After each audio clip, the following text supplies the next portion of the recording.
and she committed in the state a felony, and the Supreme Court was like, nah, and she's a lower judge in the Supreme Court. They're like, no. Homegirl who committed a felony, she can still serve. It's totally tight. Now, I've got to be exact state, but it's not necessarily breaking news, but it is interesting as it comes to judges. Yeah, so I'm on page 17 of the 93-page ruling. And so far, from what I can ascertain, is the violence, the damage to the buildings, and the behavior of the protesters seem to be the catalyst to justify. Right, that's why I told him to pause it the first time, because they used the catalyst. They used that as the catalyst on why the justification. Mm-hmm. What that other fucking lawyer didn't do is present facts saying this is what the protest looked like before and this is what it looked like after. Yeah, I didn't get to that, but y'all know I like reading these paper work.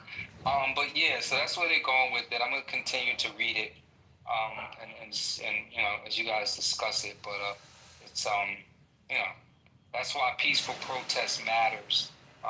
Once you engage and do any type of harm to property, then it justifies any action that this guy wants to take. So fortunately, the King's protest didn't have that. You know, very, very well organized, and you know, that went well. So that's an example of how many people can be effective. How many of those protests that we know of had like voter registration? Granted, No Kings is not by a political party, so it wouldn't violate most states' rules on signing people up to vote, which is like essentially that you can't be partisan, right? I can't be the Republican Party signing up solely Republican Party people in Texas. I have to have somebody who's a deputy voter registrar sign people up. Is there any sort of reporting of there being people like mapped on to Democratic lists so that when it's time to like show up at events or like door knock, like those folks are around? Because the midterm elections are a year out, and it takes some gumption and skill to keep political will going for a year. So if you get these people and you keep their will going, what is it that you keep the will going on?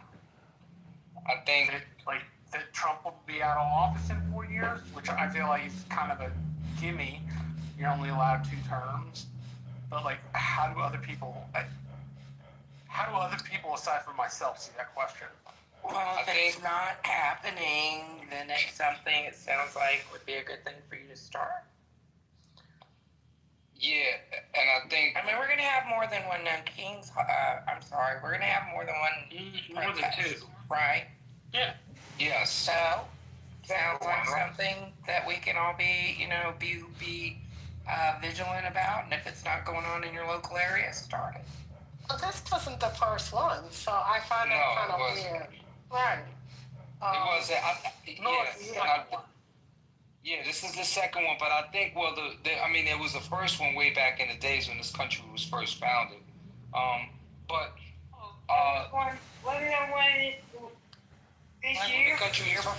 When the country was first founded, like that, if you look at the history of the King's protest, it started back before the country. I understand when it started. I'm saying there was one. Yes, there was. But there's a point that I'm trying to get to. I meant since this administration. Right. It's been there have been 2. Yeah, this is right. It's been 2. Okay, right. So to the point that Marsha was posing, which is a good point.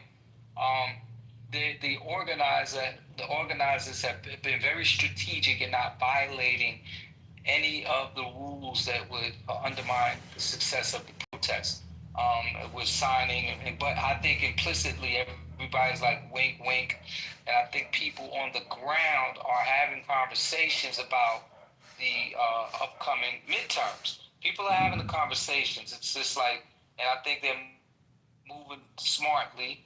I sound like Trump right now, right? They're moving smartly in that they're not going to allow themselves to be caught violating, the protest. Are there They've been very rules smart about in a this. protest saying that you can't sign people Yeah. up to register to vote? Really? Yeah, according to Marshall. So I thought that There's was just at polling places when you were voting. I don't know. We got to do a fact check. Rallies. We got Yeah, to I do a need fact to check check. that because they were It's doing not it in political several rallies. places. Right. Yeah, let's fact check that. Somebody fact check that. But I think we They did it in should. several places, so I don't know what's the problem with that, Marsha. well, the goal of the protesters is to have this not partisan. No. We're trying to figure out what the fact check on it is Oh, no. because I've never heard that before. And Right. I'm like, Alex, that's not something I've ever heard of. Anytime they've done protests, we've done concurrent voter registrations because when we did our march in DC with our veteran protests, when we did it with Martin Luther King Jr.'s son a few years ago, and I have the picture when we did it. We did our we did voter registration at the same time simultaneously. So that's super. Yeah, I'm reading it right here. I'm reading it right here. One second, Rhonda. I'm reading it right here. It That's says, why third party. the reason I asked the question is because I was more curious. Can you guys what get a people queue? Gemini has information. Can you guys get a queue or something? Gemini has information. I'm just going to say this. It says that third-party vote registration drives are legal and actually very common, often at rallies, concerts, campuses, etc. Volunteers can even help people fill out voter registration forms. Forms are then submitted to the local election office by a deadline. That is if the rally is held in a state that requires third-party registration groups to be sure, and the organizers failed to do this, or the venue is a private stadium or campus that bans political activity or voter registration on the premises. So no, it's not illegal at all. Thank you, Gemini. Here we go. So does that answer your question? Okay, so the No Kings thing, I know it felt good and whatever. It was great turnout, more people there than I understand the Vietnam protests. So, and then we got the other side, just being dumb and ridiculous, talking about they're just older people. I don't care if they were on wheelchairs, on respirators, rolled in hospital beds, caskets, whatever. It's just the fact that somebody's doing something and they don't like it. Now it's old people. Who gives a damn? They could be, I don't care, caskets pulling down the street. I would volunteer to drive a casket down the street if that's what it's going to take. But it went pretty well as far as them not being harassed and not having some dumb stuff break out. There were pockets where there was dumb stuff happening, but it's all good. So as far as San Francisco is concerned, I've been keeping up with what was there, and actually, they have for this new Proposition 50 that Governor Newsom is doing for the redistricting. 20 million additional people registered to vote for November. I think it's November the 4th. Yes, ma'am. And it's 84% or 85% registered of people who can vote are registered. That's wild. So I am one of them in business San up there. Francisco. Yes, ma'am. We are. They mean business up We're there. not playing up here. We are. Excellent. We are on the bridges. That's what I'm trying to tell y'all. Every day on the bridges, on the overpasses, we are here. We have no kings. We have Prop 50. Yes, the Prop 50. People are out every single day. We've been out for months protesting. We've been out talking, galvanizing. There are grassroots people doing the work out here to make sure that we get the additional seats because it's fuck Trump. Excuse my. And then another thing, thank you, Rez. And then another thing, I agree with you, Alexander, I got 2 bars. I'm going to say this real quick. And another thing, there was a football player who played for the Buccaneers, and then they said he was excellent. I don't know, I forgot his name. Y'all need to look him up because this is concerning. He was 36 years old, and he died in Oakland police custody, Oakland PD. Now, this guy was 36 years old. He spent 7 seasons with the Buccaneers, and his last season was with your team that plays in San Francisco, the San Francisco, whatever you guys call them, the 49ers. football team. Yeah, Mhm. and I think he only spent a year there because they caught him doing some type of a hormone. It wasn't no kind of bad drug or whatever. But anyway, anywho, they said he was breaking into a house, which I found because they're showing a picture of the house, Rez, and it don't look like it's in Oakland Hills or whatever where the rich area is. But regardless of that, he was supposedly breaking into a house. It looked more like it could be one of his family members' homes. And then they called the police, and then the police showed up, tried to detain him or whatever. And then immediately he went into some medical emergency, which they're not saying what it was, and all within minutes. And then he was obviously dead before he got to the only trauma center that's in Oakland, which is Highland, the only level 1 trauma center. So when he got to Highland, he was dead. It wasn't no like he got there and they couldn't revive him. He was literally dead when he got to Highland. So it all happened within minutes. Put a pin in that because it's all over. If you read, It's all over the news here in the Bay San Area. Francisco. Yeah, So he died everywhere. right now, they're performing an autopsy in Alameda County coroner. So here's some of what I know about it currently in our local area. Yeah, here's what the update is so far locally. The cause of death has not been released. An autopsy will be conducted. This was the statement that came from Alameda County Coroner's Office. The police statement is that he was involved in a brief break-in. He was involved in a brief break-in, and a brief struggle, quote unquote, happened between him and police as he was being attempted to be detained. The department has not released any additional information.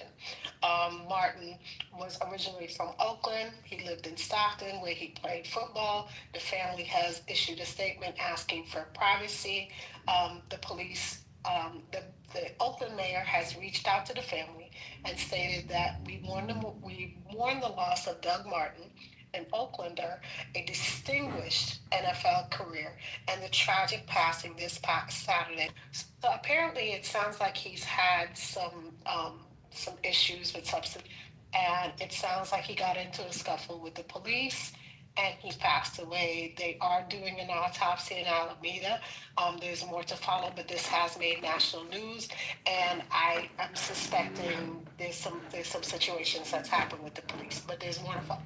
There needs to be context though with this. So we can't just talk about this out of like Alameda County and Oakland Police Department are notorious. They're one of the most corrupt departments in the country. They just had a whole internal scandal where a homicide detective was fabricating evidence and paying people to lie on people, like 300 murder trials. So they killed him. I don't know if they shot him with a gun.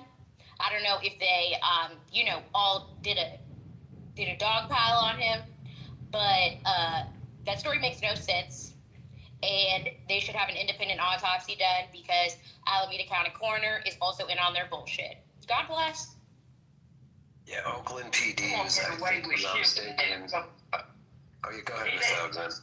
Yeah, they won't get away with shooting. The family would be able to tell if he was shot. So that's out of the question. I did hear one station mention something about CTE. I don't know what that had to do with it, but I saw a little bit of the story, and I'm glad you read a little bit more of it, Reyes, and we just have to see what happened, but it is something fishy. Yes, ma'am. I do believe something's fishy. Yes, ma'am. Yeah. I do. The family hasn't seen the body, so we don't know. They will see it. They will see it. Look, Miss Alexander, you would not believe how many times the police have tried to act. Telling me?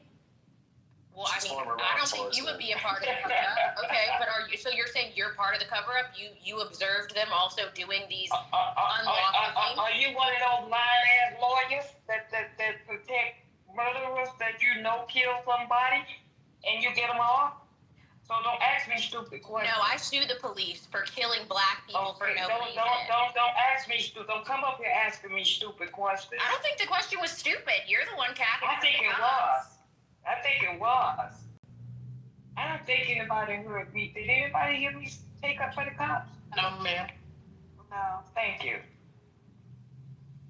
Yeah, it's just fucking weird. And if the family wants to, what they can do, and I hope they have a lawyer that knows this, they can go and view the body. Once it gets to, they can either view it in the coroner's office. They can have the body rolled over. They can spread the legs, spread the cheeks, open the mouth, rub the head, do whatever they need. They can get their own guy to come in and do an autopsy. And if they don't want to do it there, they damn sure can do it at the funeral home.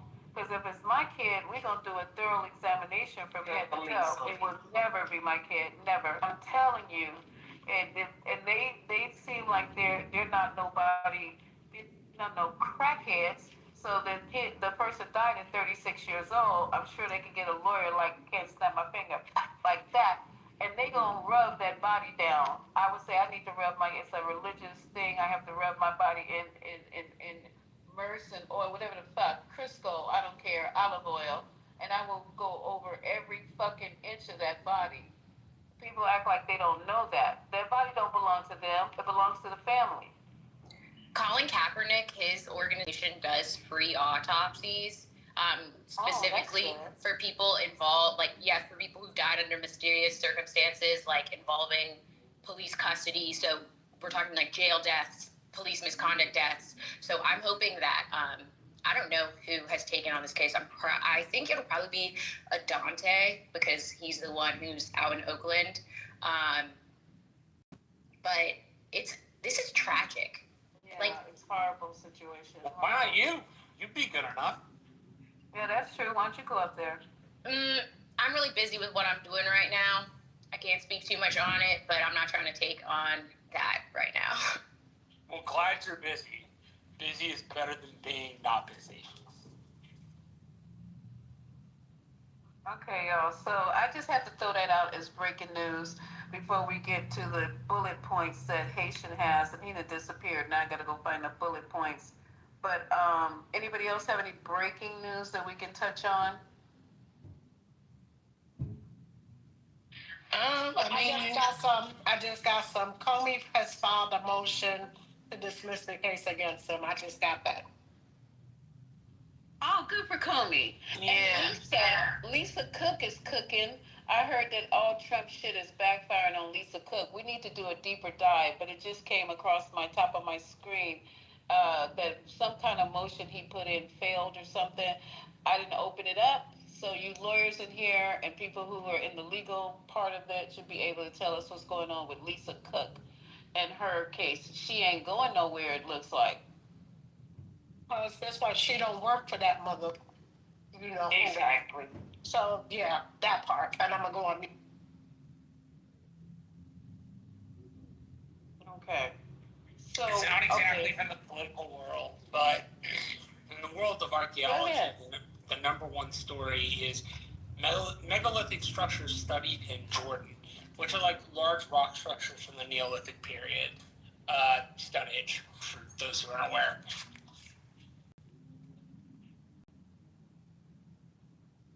Thank you, Maya.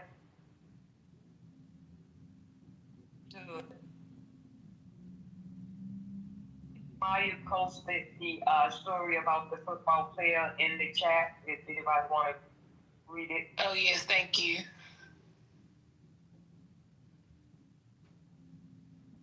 News. So today in Atlanta at the airport, there was gonna be a mass shooting, and Atlanta PD stopped it. So, what it's saying? It says authorities in Atlanta said they averted a tragedy Monday after a man's family told police he was headed to the city's airport to shoot it up. Police found an AR-15 assault rifle with 27 rounds of ammunition in the man's trunk, which was parked outside of Hartsfield-Jackson Atlanta International Airport. So yeah, his family called and stopped it before it happened. I'm glad they stopped Good. it. Thank God. Ooh. Wow. So he was gonna run back out and get the. But Patty, I thought that they stopped people from parking that close up to the terminal. Yeah, they did, but you know you can unload and load at that terminal. I'm gonna be honest with you. Yeah, you can. Unload and unload terminal. Y'all are too lenient. Like it's a long. Oh, they're way too lenient. I flew in there one time, and I had a friend wait there in the riding zone for 20 minutes. For 30, yeah, I've waited for 30 minutes. I've had other people wait for me for like 30, 40 minutes. I done parked in Hartsfield in the front for 45 minutes. Child, please. They too lenient.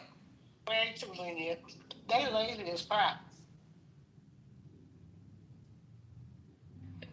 I'll tell you what, some of our airports need to look like some of the Middle Eastern or Asian airports.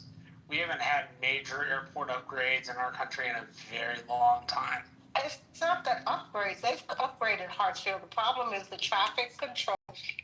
APD is lazy. They don't move the traffic along quickly. Yeah, she's they right. let everybody sit. They let everybody sit their ass over there. That's what the problem is in Hartsfield. You see the ones they got their raised? Are you kidding me? That's my point. They lazy. The only thing they do is stop the traffic. I don't give a shit. Did you see the ones they got out there?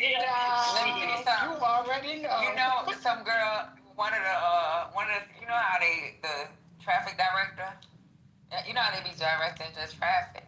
Mm-hmm. I don't watch one of them motherfuckers beat the shit out of somebody. Listen, I watched one of them. She had her AirPods.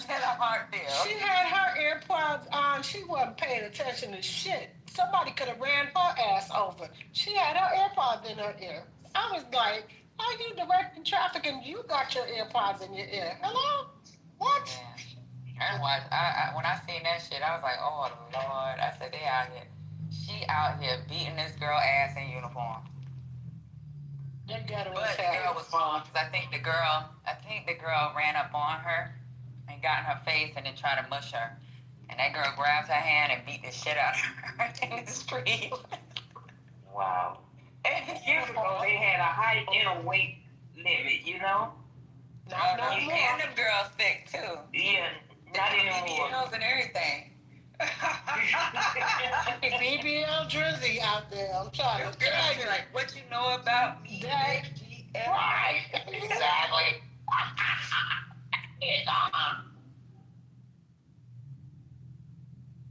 Did y'all see this? The shit home.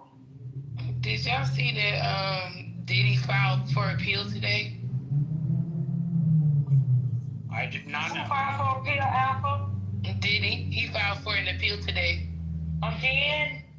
Well, this is the first one since the conviction, and also there's been talks again, re-emerging about Trump doing a possible pardon, but I don't believe that shit. I don't think that's gonna happen. But does legal team say on what grounds that they're trying to appeal this time?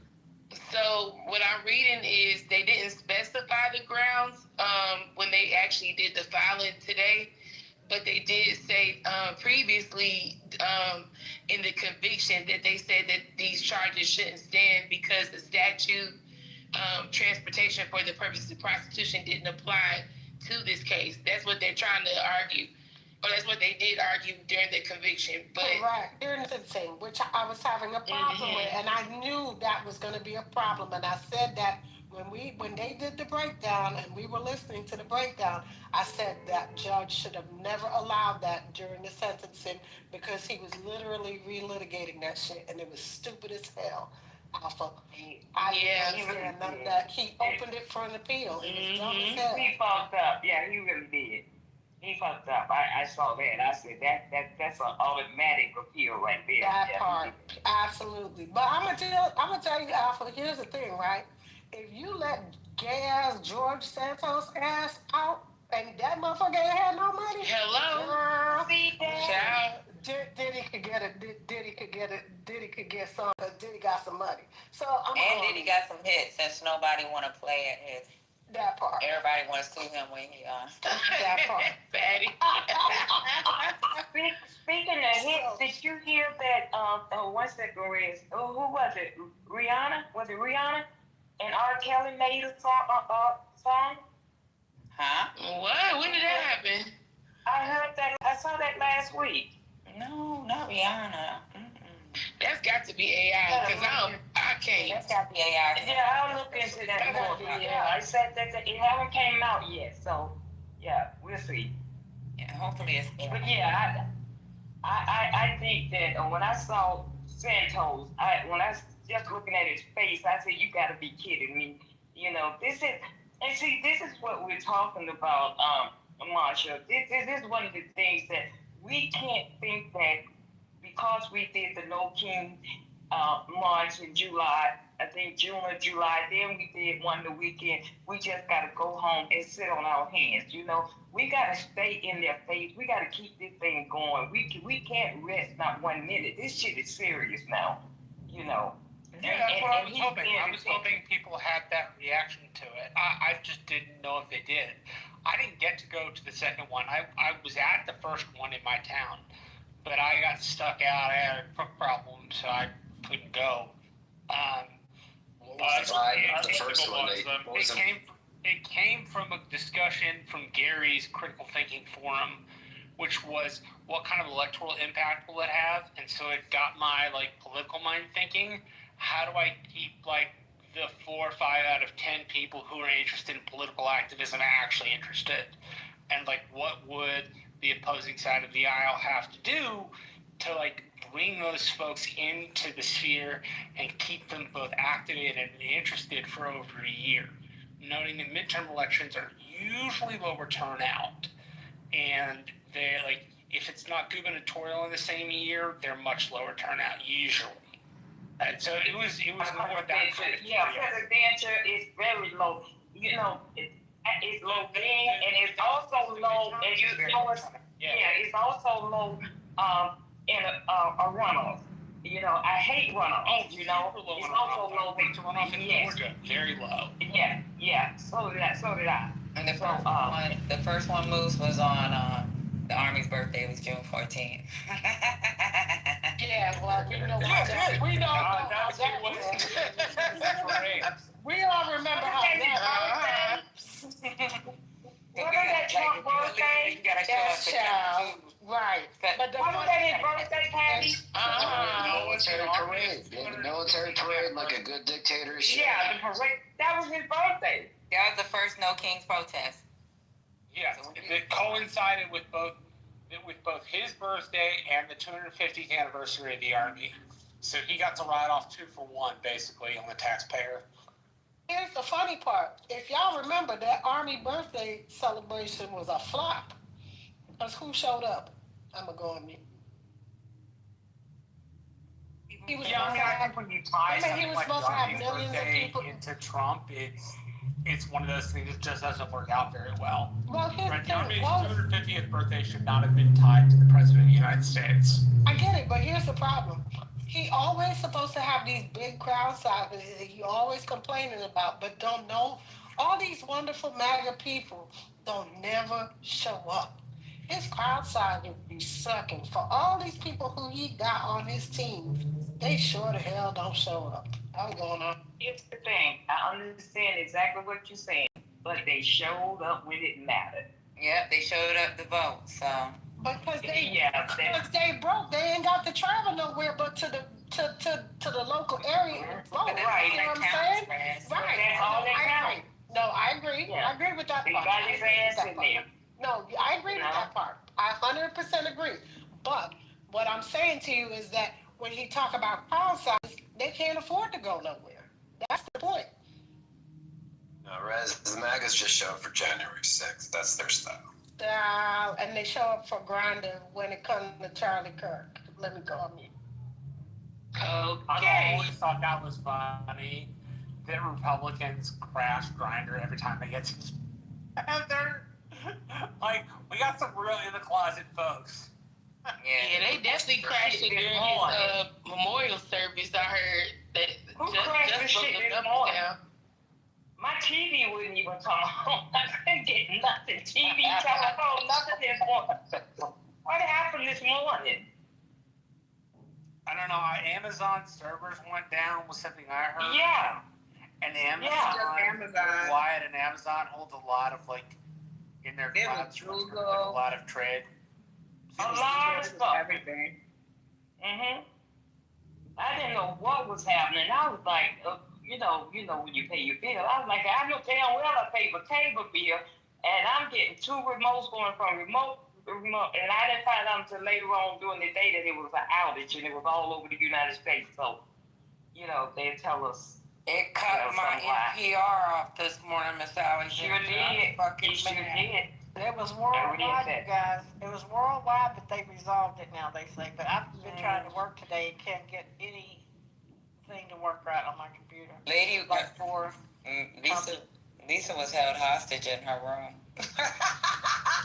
I saw that, Patty. I saw that. I couldn't get in. Couldn't do nothing. I was like, Lisa, let me come back, and I couldn't even come back, but I ended up closing it. But it took an hour. I had to keep like refreshing. Like I was like, shit. What was that? So Madani's winning by 20? I think so. That's crazy. Well, will you guys be surprised if they don't have an update shortly? Lisa, put it in the chat. You don't have to say anything, but what's this consensus? Do people want him to win? Because I'm hearing different. I'm hearing they want him out so that Cuomo can get back in or something can win. And then I'm hearing they want him to win, and some people saying because of what he's campaigning on will never happen. It's mostly young people. Yeah. You know, I love young kids. Like, their ideology is crazy. But the truth is, like, can what he proposed really happen? He can't show, even during the debate, he couldn't even say where he would get the money from. So, like, I think it's cute, but I pay enough. You know, I still pay New York State taxes. And I pay a lot in taxes. My daughter don't know no better. So she's going to vote for Madani. Her and her friends, like these kids at these colleges, you know, they like actually like making little groups. Like the Black Union at her school is pretty much like, yeah, we're going to go on this day. Group A, Group B, and Group C. We're going to get Madani. And like, I'm a Group B, ma. Like that, they really are like guys for him to become the mayor. So. What do you think about like that even? I'm afraid people will take it the wrong way. Go ahead, Haitian. No, Patty, I'm saying, what do you think it's going to look like? You know what I'm saying? As far as him, it looks like he'll win. So when he wins, if he does, how fucked up do you think things are going to be in the city? I think he needs to steal. I said this in my room. He needs to steal the plan that's already in that Cuomo is talking about, because it still would fall in line almost with what. So he's talking about the $30 raise within the next 10 years. Cuomo is going to have them at $20 in the next. So you got the $17 raise on the 1st of January, $20 raise that's going to. So it'll look like he's still moving the way he needs to move. So he's still that idea. And then with the taxes, we already know how that's going to play out. So he needs to go ahead and steal Cuomo's. Well, you know what? The governor wouldn't work with me. So what I did was I got a tax break, like a tax relief for people making X amount of dollars. So he can steal Cuomo's ideas and still look like the savior. You know what I'm saying? Or absolutely. They've already tried that free bus shit. That free bus shit didn't work in New York. They did, I think it was like 1 or 2 buses in each borough. And that free bus shit ain't worth for shit. And they said ridership ironically went down, right? Right. That's crazy. So, Patty, how about Could we be on this guy, Curtis Sliwa? Is he a spoiler? Like, this dude, Curtis Sliwa? Okay, what do y'all think about him? He ain't gonna win. No, they tell him I'm saying he's a spoiler.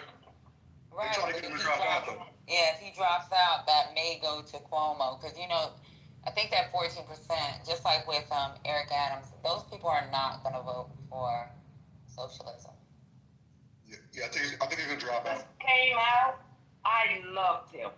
When they first came out, that guy did some damage. He really cleaned up a lot of things. He did a job. Alex, he did when I was about 10 years old. Yeah, during his younger years. Yeah, you were the boy. I used to never see them motherfuckers. Yeah. I remember when we first started. Who you talking about? Big Cuomo? Nah, the guardian angel dude. Oh, Lord. Did y'all hear him? You know who his wife was, regular, right? degular, schmegular dude, yeah. You know who his wife was, right? Who's his wife? Ex-wife, I guess, Lisa Evers. Oh, yeah, I'm tracking. Yeah. But he's a regular, degular dude. Mm-hmm. Like, even when he speaks, he sounds like he's from the street. You can tell. Yeah, he is. 50 years. Yeah, you can the real guardian angel. You know? He was the real guardian angel. Yes, he was. 50 years later, he still can't wear the beret properly, though. That's the shit to get on my nerves with that motherfucker. Yeah. That shit funny than a motherfucker. I used to see the guardian angels, but it'd be like maybe I'd see one every 2 years during my lifetime. But I heard, like, during my dad's lifetime, they used to be all in the subway. I think of following them. I love watching them. When I started coming to New York in the 80s, they were everywhere. I felt so safe, and my mother was so mad because I would sneak and go to New York, get on the bus, and she'd be so mad, but I felt safe. Yeah, but in the 90s, you might see one every 2 years, because there's not enough. They be tired about that, yo. Yeah. You even seen one in the 90s, you're like, yo, is that a real cat or something? You know yeah, I used to be like, yo. Like, that was part of our history, so when you see them, you're like, yo, that's a guardian angel, son. He's in the goddamn New York State. We learned in junior high, we learned about New York State history or whatever.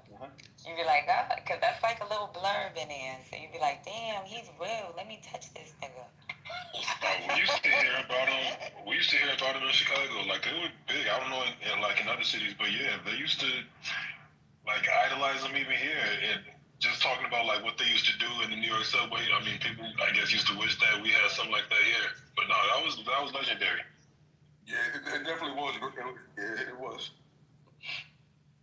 So, Haitian, Yes, ma'am. I can't find my list. What's next on the, did I interrupt you guys? Because I can't go ahead. No, they were talking about New York. You didn't interrupt shit.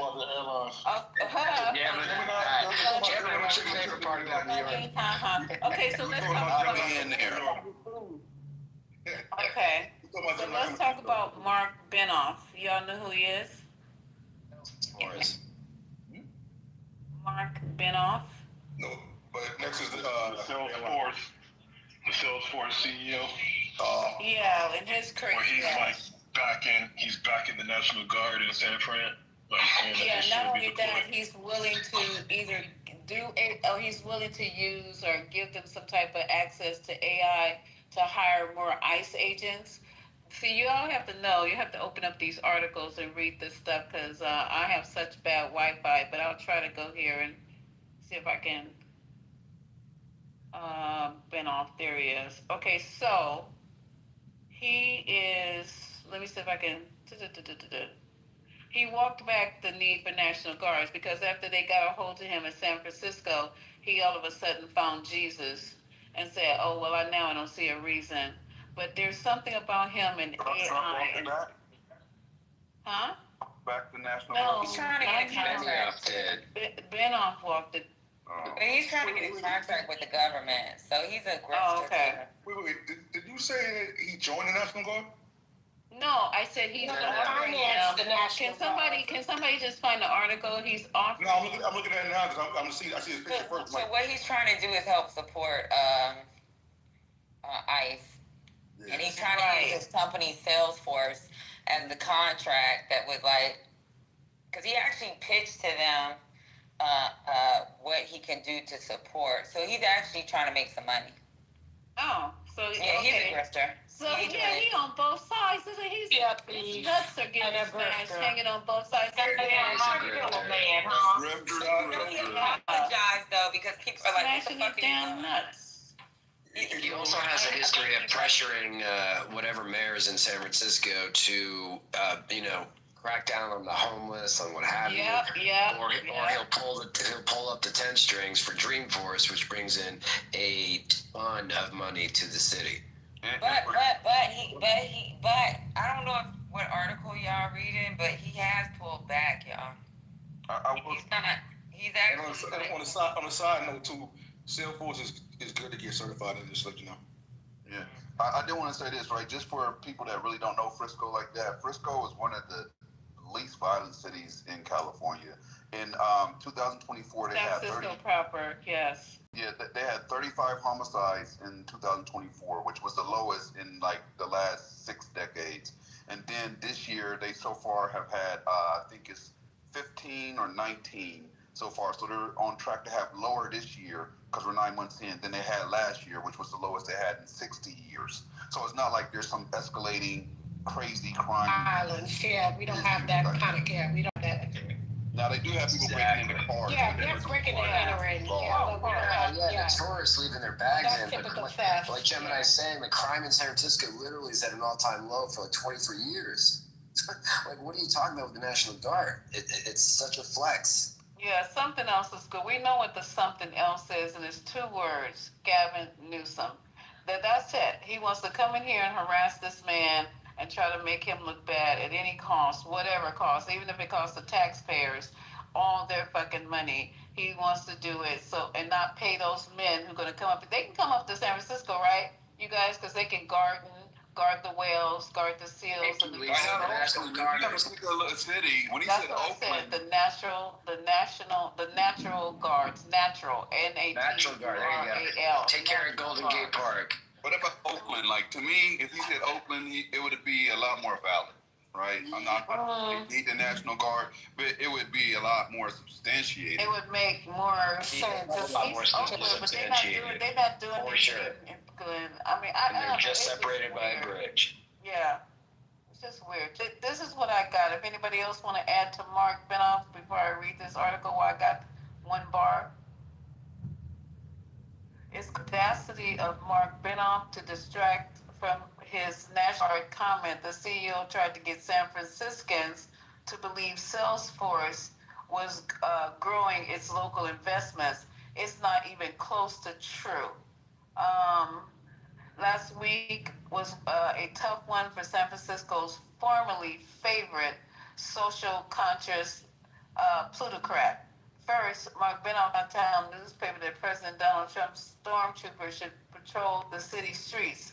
The Salesforce CEO was miffed that his company needed to deploy 200 or so off-duty cops to protect its 45,000 guests in town for the annual Dreamforce conference, and he reasoned that the National Guard could surely set San Francisco straight. So he was actually going to use them as his personal police force during the annual Dreamforce conference. That's what he was doing? Oh, this piece of shit. Then he huffed and puffed to the standard about all he's done for his hometown, even though he now lives in Hawaii. His former pal, Ron Conway, quit the board of Salesforce charitable arm over these comments and withstood withering criticism from fellow billionaire Lawrence Powell Jobs, who accused, Lorene Powell Jobs, who accused him of a kind of moral laundering or so-called benevolence mass self-interest. It ended with Benoff issuing a half-hearted apology for his original comments, a classic sorry, not sorry statement of regret for the concern they caused, and rescinding his call for a Trump takeover. For all that, at least there was a shred of good news. Salesforce pledged to invest $15 billion in Francisco over the next 5 years. Surely that was a positive lining to take from an otherwise embarrassing public relations disaster, right? Wrong. When you look at Benham's big investment, it becomes clear that the move was demonstrably fake as the cartoon forest creature Salesforce uses in its branding. In real life, that $15 billion investment isn't an investment at all. Rather, business as usual for Salesforce, which is the city's largest private employee and has been headquartered in San Francisco since it's founded in 1999. Let me see if there's anything else good in here. Apparently, the Salesforce Tower built in San Francisco was like the largest, the tallest. I didn't know that. Yeah, the tallest building, like west of Mississippi. Like Dreamforce is no joke. It like I didn't know that. He's hired the Red Hot Chili Peppers. The late General Colin Powell spoke there. Big hitters go there. Salesforce as a whole. Yeah. Wow. Exactly. And if he's throwing $15 billion at San Francisco, great. What a philanthropist. But I'd like to know how those funds are going to be allocated. Is it going to the homeless, or is it going to more expensive development? But Moose, here's the thing. The key word in that sentence was pledged. And that's where the problem I have with this conversation, because I just heard the word pledge. Put your money where your mouth is. See, be a Lindsay Bezos. Be a person who actually got action. Be a person that writes the motherfucking check.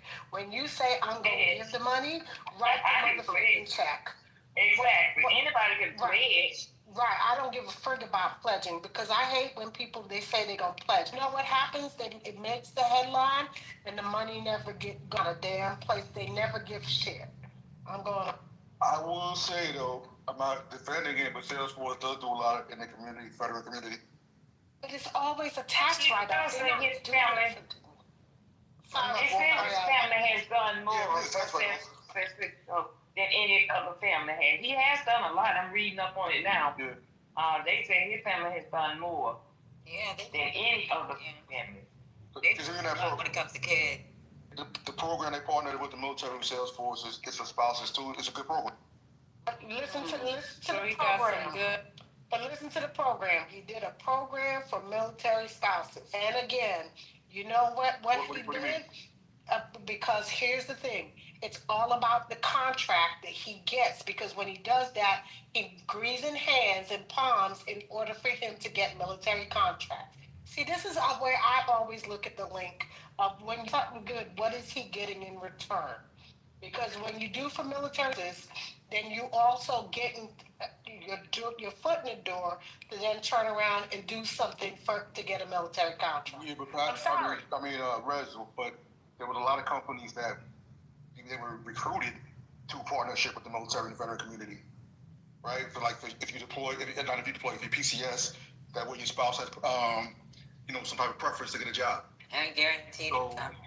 Yeah, so at the end of the day, the nonprofit's gonna be a write-off, but they actually doing legitimate work at the end of the day. I get your point. I guess I'm skeptical, because Salesforce to me, their apps are in everything, right? Yeah, and I look. Right, they're all up in the airline industry, especially like in cargo, for instance. They use Salesforce and everything.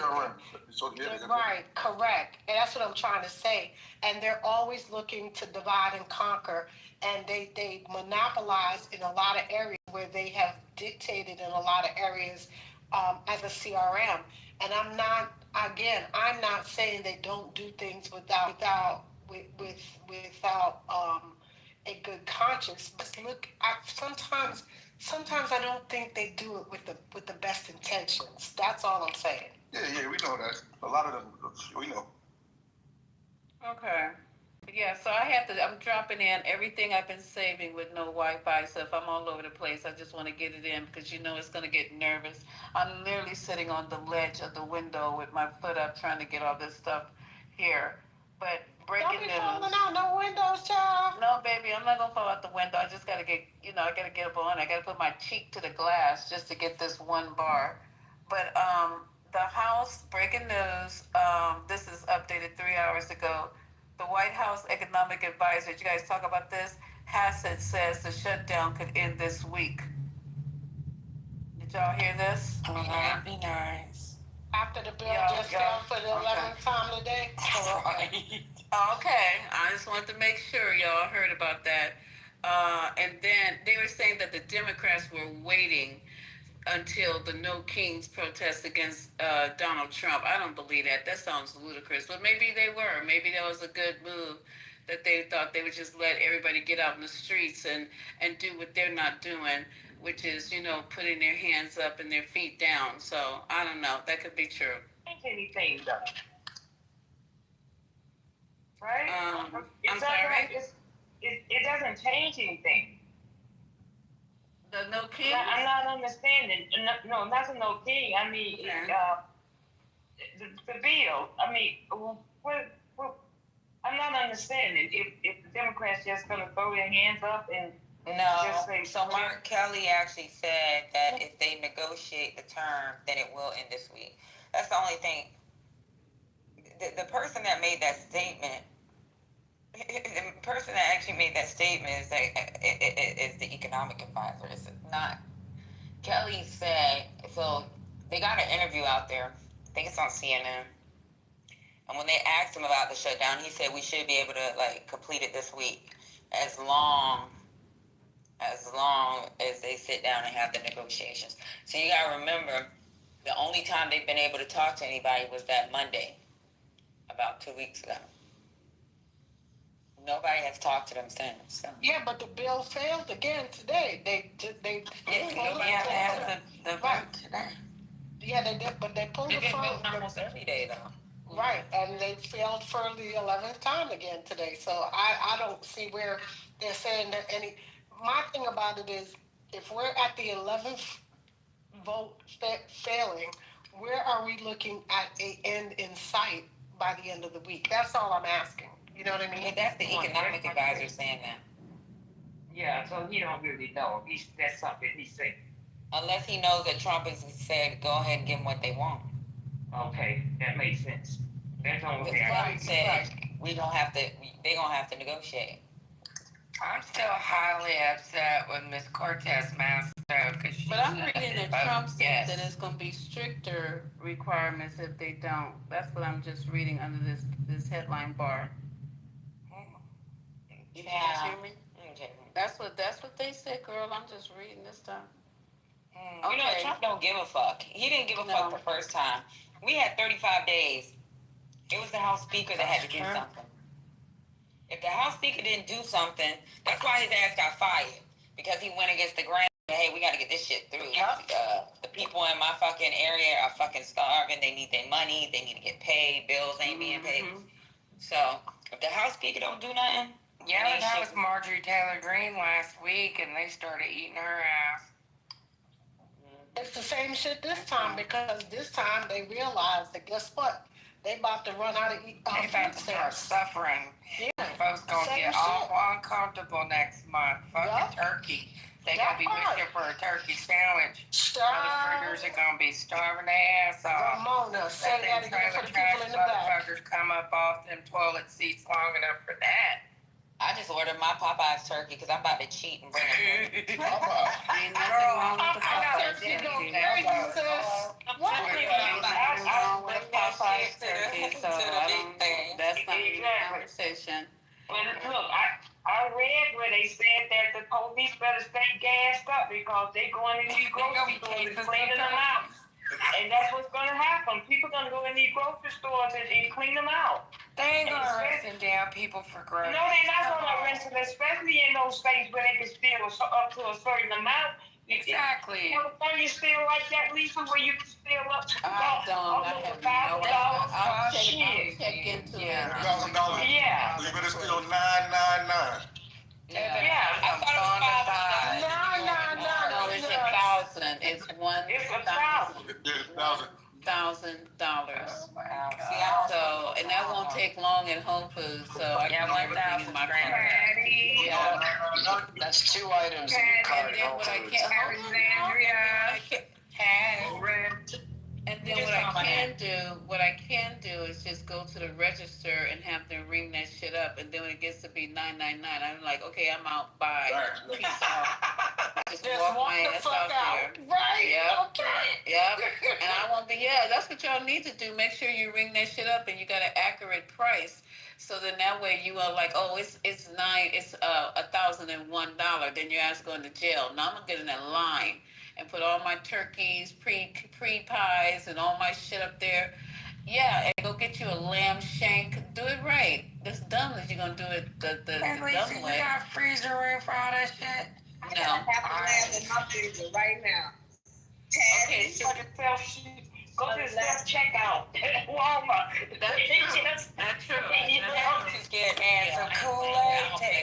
I'm too scared to go to jail. Yeah, go ahead.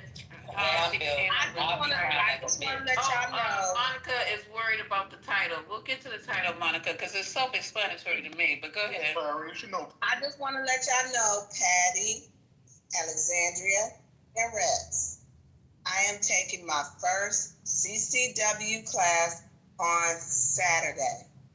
I am getting trained.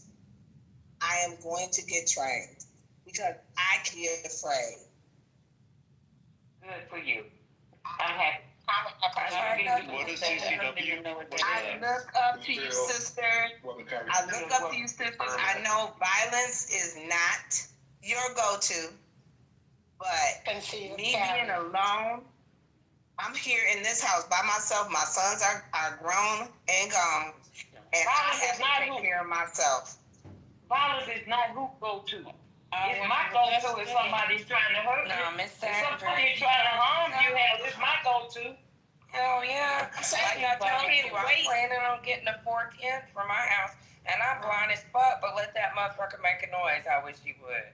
Yeah, violence is always the way. Don't ever forget that. Coming in your house. Yeah, for 2025 it is. And that's always the way. I'm going back to my roots, violence, and I don't feel good. I feel good about it too. I feel good about it. Okay, so I'm down now to one.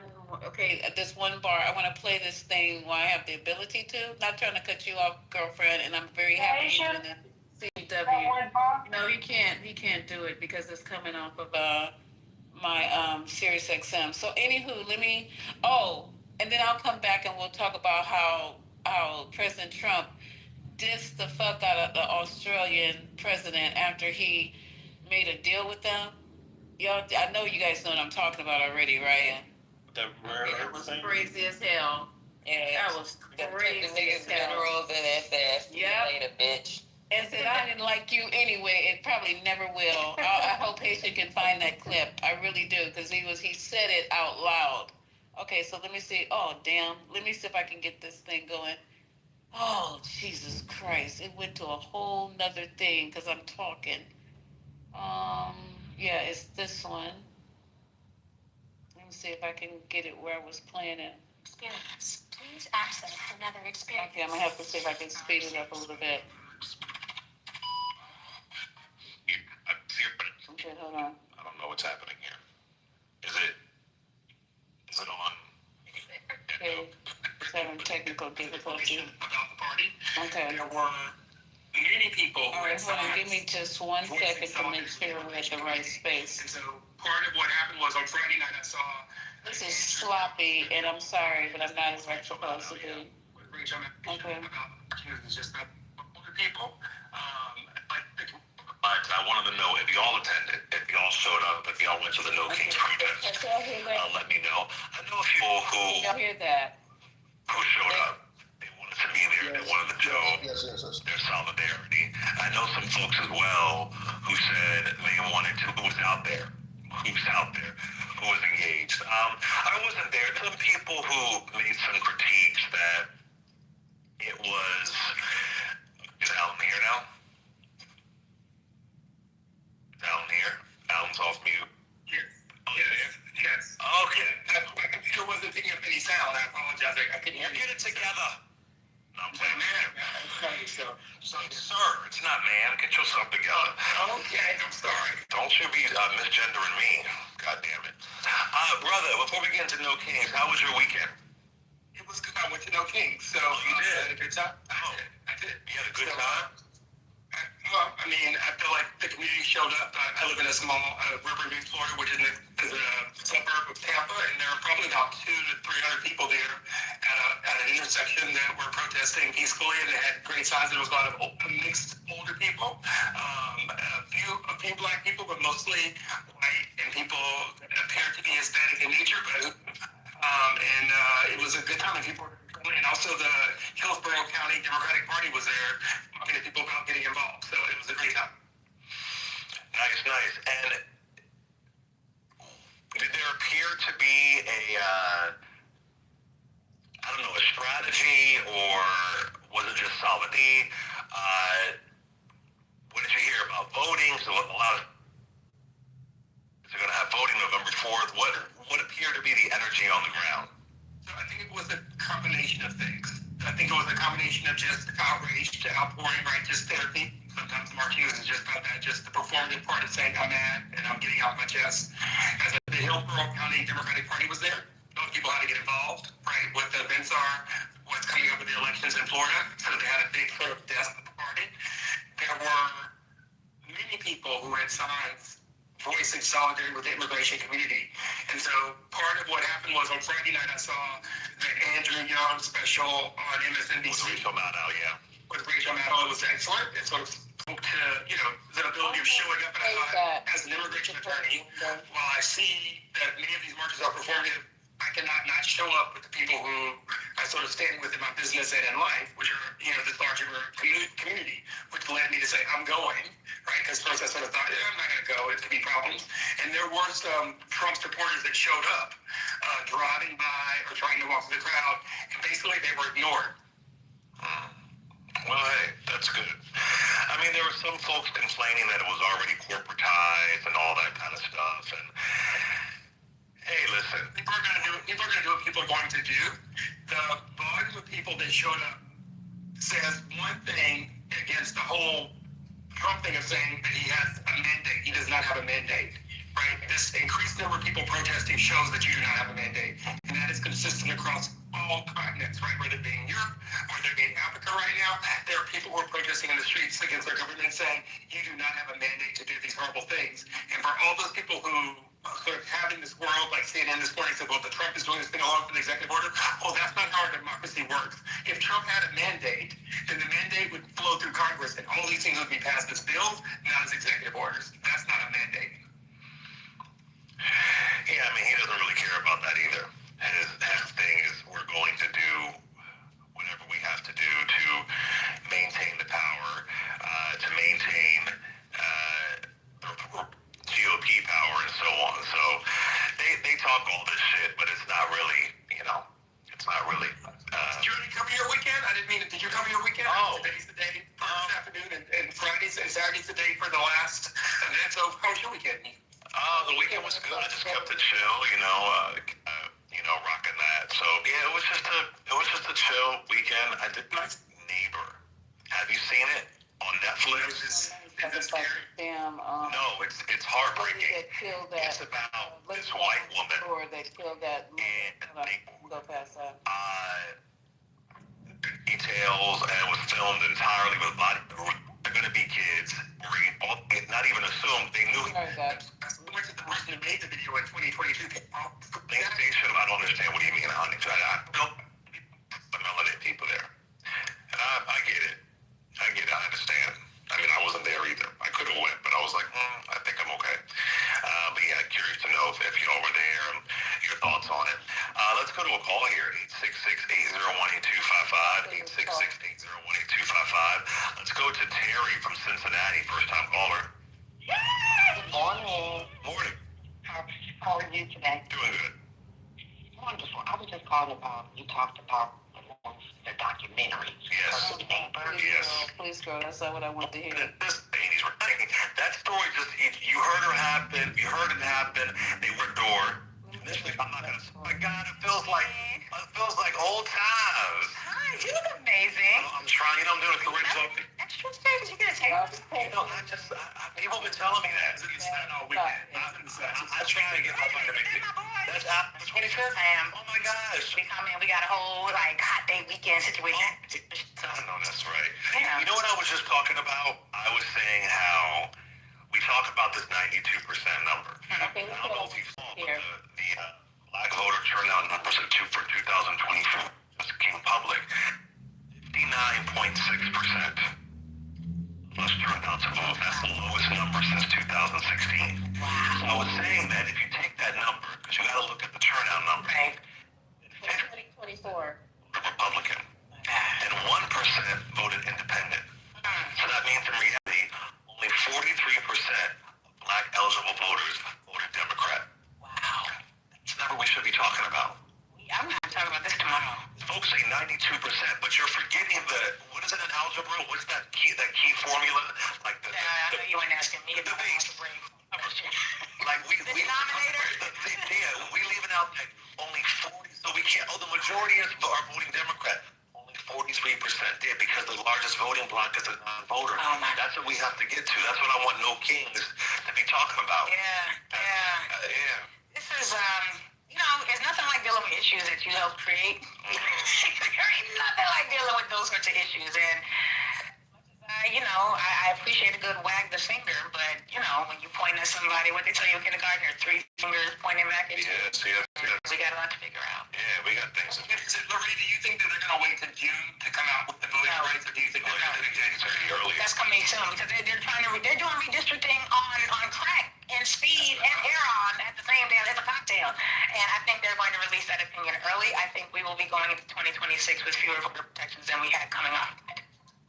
Can you imagine, voting rights act? In 1865. And Clarence is happy. Clarence and Jenny Thomas are sitting there watching Jungle Fever, and they're happy. Listen, that was his vision when Shelby County versus Holder got overturned section 5. Yep. He said entire voting rights act should be gone. That's it. From Pinpoint, Georgia, he's getting his wish. And why? Because Clarence Thomas is a hoe. That's why. Because he's a whole asshole who's holding out justice, and they have pimped the Supreme Court. And here we are. But that's why these governor races are important, right? Virginia's open, you go vote. And New Jersey, you got a whole ass MAGA, Nazi adjacent, Jersey. I was thinking about, because I have some family that lives in Jersey now. Yeah. And, I'm still a New York City voter. Yeah. But I'm like, should I change the voting? It's scary. It's really scary. It's really Mikey Sherrill, Jack Chitterelli, it's really scary. And if you're in the NY Jersey area, his ads, he's a demon. Yeah. They're excellent. Oh, they're phenomenal ads. And she's in a fucking helicopter, talking about she's a soccer mom. Yep. Like, Amina, I love you, Amina, it's good to see you. I'm like, what the fuck? Like, where's the fight? Yeah. The fight was on November 4th. And a whole lot of people, only how many percentage came out? Only 59%, but 43% voted Democrat. That's even worse when you, oh my God. Because you gotta look at who voted Republican, who voted Independent, and we're at 43%. So this opens up an entire conversation, which I'm sure I just interrupted you because you were having just a whole conversation about what it means for us to have to now take responsibility. Because again, we done pointed a lot of fingers. I've been wagging fingers at everybody, but we gotta ask, what does it look like when this is something we co-created? And it gets even worse when you look at it per state. They don't have all the state data, but when you look at it in Texas, when you look at it in Louisiana, in Mississippi, even in my home state of Pennsylvania, it gets really bad. Mm-hmm. So I'm just saying, it's just to be said. Did you get your invitation to the Brown Railroad? Okay. I've had it for a long time. See, I was notified that instructions would be forthcoming. I got an advance ticket. Okay, so did you all hear that shit?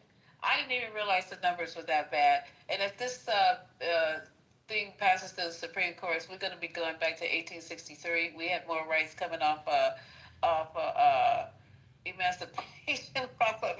Are we for real right now? Y'all need to get out and vote. It's abysmal how we just take this shit as a joke, as a game, that we don't need to vote, that we don't need to participate. But after Reconstruction, and only when black men could vote, I said this 100 times, that there is 85% black men registered to vote and voting, not just registered to vote, but and voting. So I don't know what the hell right now is going on. 45%, 15 for Dems, 15% Republican. I forgot what 9 or 7. But this is ridiculous, and we want to bitch and whine and scream and rub our tummies and lay on the floor and kick our legs every fucking time something is not going on, and then they want to blame particular parties. No, no, no, it's you. It's you. Get out and go vote. And locally, probably the one he did a show on Mississippi, and it was embarrassing for all them black people to be up in Mississippi, and I think the voter turnout was like in the low 30s. That shit don't make no sense. And Philadelphia, but you crying all the goddamn time. That's what I don't understand. So I don't know where we're going from here. I don't know. All kings, no kings, 3 kings. I don't know. But if we, as a populace, don't get out and vote, the largest populace of voters is the non-fucking voter, and they're probably the loudest ones on this fucking app. So that's what I had. That's one of the clips I had, and I'm sorry it was tacky, but I'm in a tacky situation. So there you go. Yeah, I got that clip. I got that clip you want to listen. Which one? The one about I don't like you anyway. Oh yeah. So if anybody want to comment on what you just heard from Clay Kane, I mean, I have clips galore that I haven't been able to play in the last couple of days of him talking about what's going on with the shutdown and some other things. But we're gonna get it together. We're gonna get back to where we are informative and educational and all those good things. But yeah, that was shocking to me, and we don't even talk about it enough. That's Lisa, that's sickening. It's not just shocking, it's sickening. And before you go on, Lisa, let me say this. ML, Sue, Monica, Hakima, Alaf, we heard Alpha, Ashton, Coach Meter, King, we would be glad to hear your voices.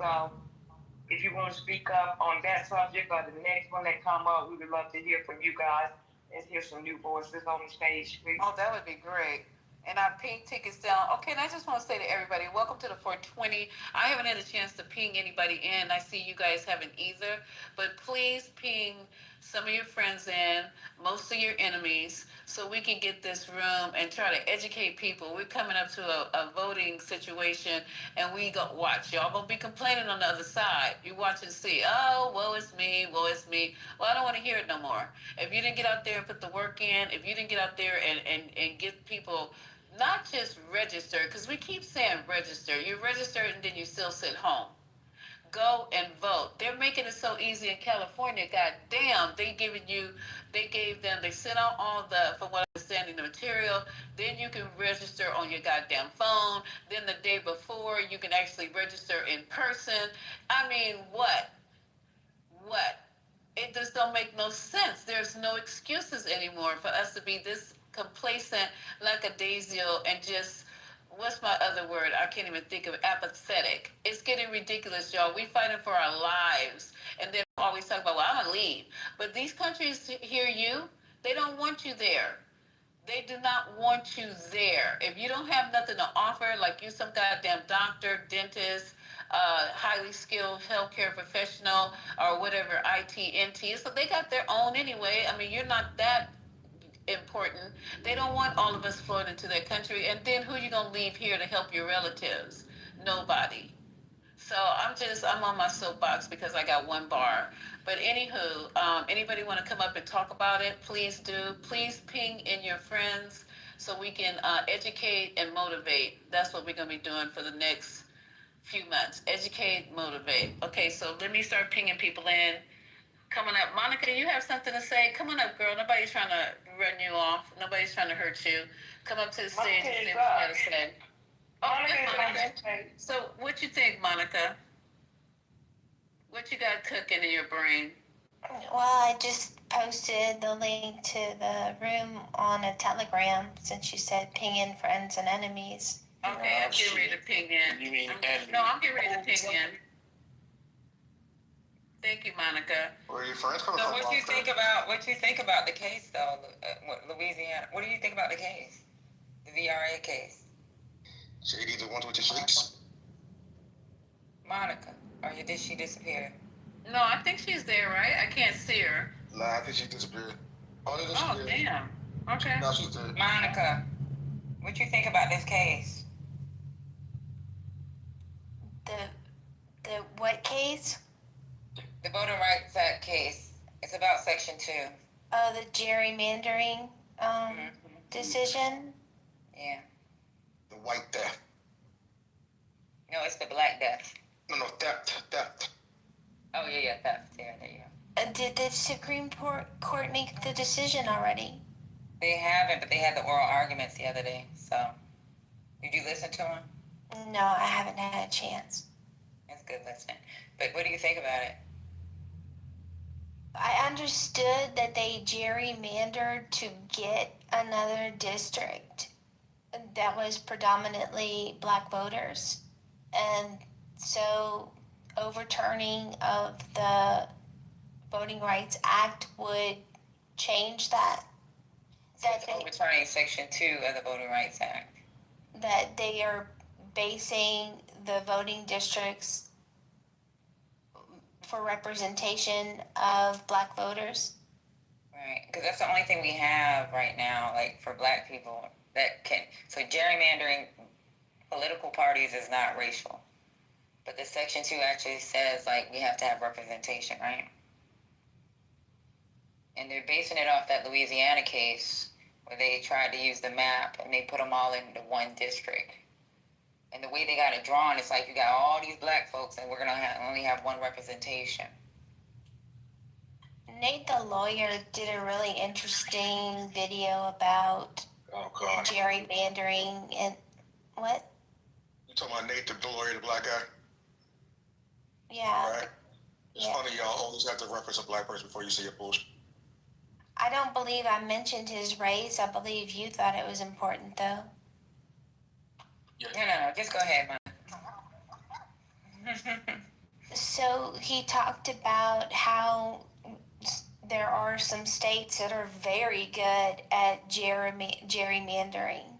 And he mentioned California and Florida. And I can share the link if anyone's interested in the video. I thought I broke it down very clearly. It's been a couple months since I saw it. I'm trying to introduce you guys to another black coon. No, we voted for Trump for the economy or against crime will be tolerated. What are you talking about? We're talking about voting rights. I have a question. What part of California was gerrymandered? Because if you're talking about the true form, that is the act of taking the voting rights away from minority voters.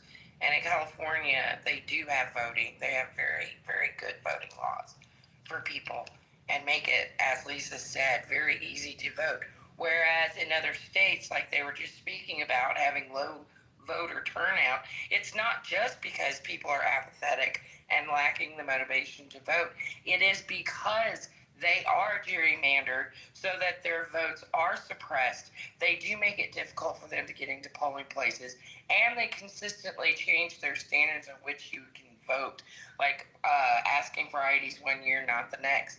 There's all these different things that are voter suppression that are part and parcel with gerrymandering. So how could you possibly notate California as a state that alongside with someone completely polar opposite like that? That just doesn't make sense. So it don't matter how you gerrymander as long as it's not a racial issue. The problem is right now, right? What they're arguing is the intent versus the effect. So if you have to prove intent, then the problem with proving intent is you can't prove that somebody intended to do the map that way to disenfranchise black people. But if you actually can prove the way What is the formula? There's a certain. What is the name of the formula? One of y'all got to know the name of the formula. There's a formula that they have, and it's a 3-part formula. Or when it the comes to using representation? No, it's named after a guy. Fuck. I gotta Google it real quick. But there's a formula. That is. There's a 3-part formula when they're gerrymandering, right? So political parties doesn't. You could gerrymander for cookies and ice cream. They don't give a fuck. But when it comes to racial, what Trump or what the administration, what the lawyers for the federal government are arguing is the intent. You cannot prove intent, but what the 3-part formula, which is part of Section 2, can prove is the effect. So what happened is they took that case from Louisiana, where you have 2 districts, so they had representation of 2.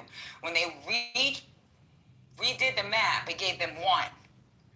And the way that map is drawn, it pretty much takes all the black people and put them all in one area, and that's your representation. That's it, and move the fuck around.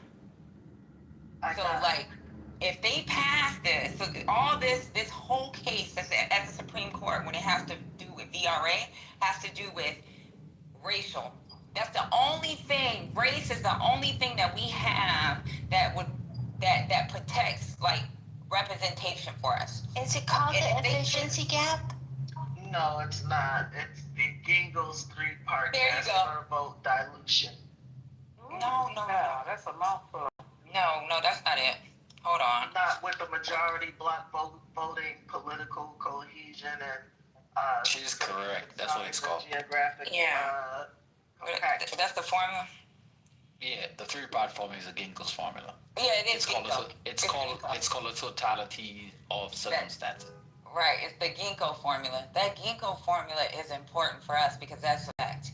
The problem with the Ginkgo formula, the Section 2, if you listen to the oral arguments, everything that's coming out their mouth is Section 2, and you can't prove intent. That's it. And the thing that's crazy is the argument is strong because you can't prove intent. And one thing about the Constitution is no law can be written that's racial, that pretty much, it's just real crazy because I was listening to that shit and the questions that were being asked. You know who fucking came off the mic and we haven't heard him come off the mic one single time? So the last oral arguments we've been listening to for the last year, I have not heard Clarence Thomas talk at all. This fucking coon-ass nigga fucking came off the mic to talk about prove the intent. I know he did. That coon-ass nigga was fucking speaking. He doesn't fucking talk in oral arguments because he's a dumb nigga. But this dumb-ass nigga from Pinpoint, Georgia, who fucking got his education and got where he need to go based off of fucking affirmative action is fucking trying to keep black folks from being able to move. Yeah, that's what Clay was saying. He wanted that gone years ago. Yeah. That nigga was coon, and I'm talking about he was in the trash can. He had his coon fucking rabies. He was fucking asking questions. Yeah, that's why a lot of political analysts are saying that this is a second Reconstruction. You know, and this shit might go through the Supreme Court, y'all. That's right. That's, we were franchised 1865 and had representation. And we did 1865. 1865. 10 states in the Union that didn't have representation at all. You know, at the beginning, those go back to having states that have zero representation for citizens. Exactly, basically. And see what people don't get or they don't care, but you know, people hate to see mass mobilization out in the streets, but people do that shit because politicians are ambivalent about that constituency's real issues, right? So they get ignored when it really comes to like, oh, I need to call my congressman and this and that and the third, right? What is going to happen now is people are going to have, that's going to be our only voice, is to be out in the street. Just like it wasn't. This is why things happened the way they did back in the day. I mean, you know, they weren't giving a fuck about black people's issues. We're American citizens. We pay taxes. We participate. We want to be insured our ability to pay in this country fully, and people don't give a fuck. Were fine when shit was Jim Crow. Really, they don't give a fuck.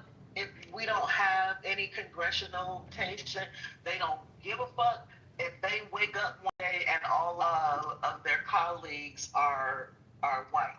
I don't think people was fine when it was Jim Crow. The people that was back there during Jim Crow, they dead now. This a whole new group of people. So we like, you know, this whole new different people. Right. They don't think these to understand what Jim Crow was all about. Yeah, but look at it though. They're doing a hell of a job cosplaying, because between the Nazi shit and the white supremacist bullshit on the alt-right, it seems like somebody that had a visit from the ghost of Christmas past, a racist, right? Because they're right back on the same shit.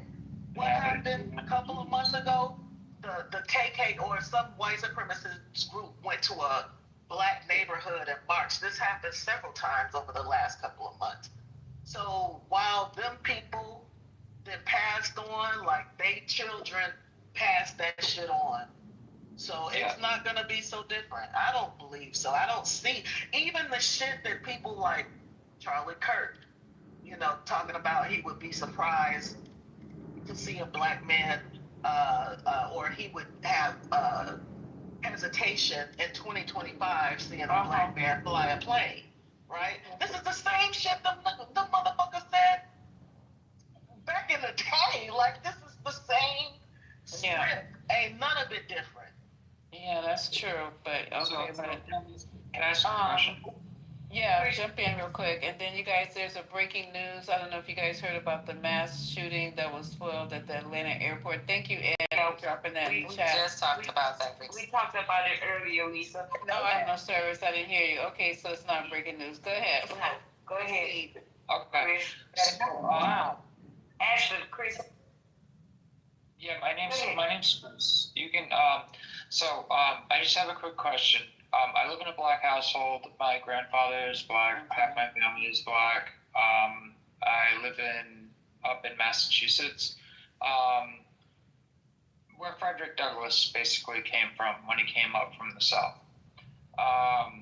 So you believe that the kids or generation of 1865 were against the black folks, and then you believe the 1965 kids were against black folks because you had the Civil War. What are you saying? Yeah, I'm confused. I'm not following you, Lisa. You need to read. You need to start over. People that make other okay, so let me let you finish. Let me let you finish, sir, because that's probably why I didn't understand you, because I interrupted you. So can you just start over so I can have clarity? I shouldn't have came off the mic like that. Go ahead. So in 1865, white folks obviously put black folks, they weren't too fond of them, right? And then we come around 100 years to 1965, white folks are still not fond of black folks. Then we come around, kind of 2025. Now it's Gen Z and millennials and stuff like that. And they still don't like white folks, black folks. So like, what is, and you're saying it's because of the parents? No one said that. And what nationality are you, if I can ask? You're saying it. What nationality are you? He said he black. He said he mixed. No, he did not say he was black. He was black. He said he grew up in a black household. His grandparents. That don't make him black. Whatever that. Yeah. So Can he answer? Can he answer? Yeah, answer, sir. What nationality do you mind? I'm Mediterranean. I'm Italian. Okay, God. Oh, why you gotta do us like that? And then listen. But where do you live? In Massachusetts, where Frederick Douglass Where? first. Where? What city? New Bedford. New Bedford. Okay. Now you know, Chris, and I do too. Okay, that you figure out. I lived in Roxbury, and I just moved 2 years ago from Hyde Park. Okay, so I lived in Dorchester. I lived in Sudbury. So you tell me, where you think you came from? Think about South Boston. Okay, put that in your head. You ever been to South Boston? Where Gillette is? I'm born in Connecticut. All my family's from New York. So, okay. I'm just trying to figure out. Okay, so I'm just trying to figure out what you're asking, because you're raised in a black environment. You're Italiano, okay? Yeah. And you said that you are saying, no, because nobody in here said it, that black folks up to right now, white folks don't like them. Well, that is a very, very volatile statement, because the reason why I said so is I heard you say, or somebody say something upon the grounds of that whites are, they're not fond of black folks because, and I thought I heard you guys say something. Yeah, it's not because it's my opinion. Even if somebody said it's because of their parents, you don't think it's because of their parents? No one said that. Can I restate my claim? My Oh, claim is that white folks don't give a fuck if all of a sudden their neighborhood is segregated. They don't have colleagues that are black at work, or if black folks lose their congressional representation in any of the legislative bodies. They're fine with things looking like they did in 1950. That's the Make America Great Again. Oh, so you mean the 77 million, because all white people don't feel that way. Right, of course. And he took it as that, because that's why he came off his mic and said what he said. But let me tell you something. Sir, and you're Italian. They don't, first of all, Italians were mongrels when they first came here. And it's not just blacks. You guys love to sing. You guys Excuse in New me? York. What? We were neighbors Yeah, with you. you were. You came to because of you guys, that's where they came up with the title ghetto. So what I'm saying to you is that The ghetto came from Jewish neighborhoods, dear. Yeah, it could be German, Jewish, I don't know, but it wasn't from blacks. I can tell you that much. That's your No, it was a German term specifically referring to stuffing Jews in places with gates. I knew something like that, Marshall. I'm telling you, because I read it somewhere before. I just don't remember exactly. But what I'm saying to you is that it's not all white people. We got our good friend Marshall on stage. We have a lot. It's just some people. So Marshall's representing the whites now? Don't do that. What would you like him to represent? You're being ignorant now. What would you like him to represent, sir? Marshall, what would you like to be what are you representing? Oh, no, you got jokes. Okay. Well, my thing is, this country is a melting pot. It's always been a melting pot. Except the pot is melted. It's always going to be a melting pot. And regardless of what people like, it's called human rights. And everybody in this country has the right to be a human. Everybody in this country has the right to be treated equally. And that's what Trump is really trying, I think, his goal to switch that up. But there's always going to be some people with dark hearts and dark souls, and we can't legislate that. So what we're talking about now is just voting rights, and that also goes for you too. It goes for you too. It goes for Asians. It goes for Latinas or Latinos, Hispanics, whatever we're doing today. That's what it goes for. So it's not a black issue. They don't like anybody who's not, what do you call the pure white race? Anglo-Saxon, which I am not. Okay, there you go. So you got any other concerns, Chris, that we can address right now? Because I think you know better. I think you just threw that out there just to see, who would bite. And I No, genuinely, I just wanted to know because I was confused when I came in. I just came in right when that was being said, and I was that makes sense. So like that's why I had asked. And I'm sure you got lovely parents of African descent who raised you with love and care, who gave you the best that they could give you, and you just, Cape Verdean, but yes. Huh? Cape Verdean, but yes. Cape I was Verdean, gonna say that I was waiting for you guys to finish talking so I can say that school lived in New Bedford. Oh, that's where the Tavares brothers are from. Oh, okay. I remember them. I just can't remember. I remember the Naturals. I don't remember too much else about Tavares. But anywho, anybody else want to jump in? I've been talking way too much, and I'm thankful I got a bar.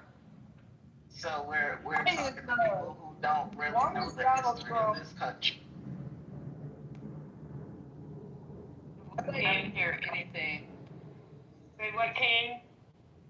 I said, so we're talking to someone who really doesn't know the history of this country. A lot of immigrants don't.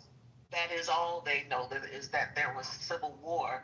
They don't know that black men were given the right to vote in the late 1800s, but that didn't stop motherfucking Jim Crow for another goddamn 100 years. I don't think, you know what I'm saying? Like, I don't think he said he didn't know. We're not gonna be too hard on him. He asked a question and we answered it. Let's not be too hard on. We'll let us. I'd also like to offer a bit of stay in the cookout for a while. Well, that's an opportunity to go if he cares to, Alexander. That opens the door for you to go and read more. And I'm not going to say research, just go and read more on the questions that you have. And so next time you come into a room, you'll have a little bit more meat on your bones to be able to have these discussions. But at least I understood what he was asking. He just didn't know how to ask it. I understood exactly what he was asking. Oh, okay. But I'm just sitting here listening and waiting for the next question he had. That's all. I understood what he was asking. That's all I have to ask. I hope you guys have a great night. We see you very beautiful. Are you a member of the symposium, Chris? I'm not. Okay, can you turn in your pink ticket so I won't have to try to find you to ping you in? You sound like a reasonable person. He said you're very beautiful, Lisa. And you probably are too. What happened to Lisa? The hell, Lisa swipe. Oh, there she is. I hope her phone didn't go dead. Ashley, you was trying to say something? Okay, Chris, I bet you're beautiful too. Thanks for coming. Turn in that ticket, okay? I had got a bar. No, I was just watching something that come across the news. Donald Trump's remodeling or tearing down parts of them. So I'm just like, man, you got money to do all this. We don't have money. We don't got money to feed people and all these other things, and it just doesn't make any sense. It really does not, y'all. And at the end of the day, even with what y'all were talking about certain cases, the East Wing is $250 million.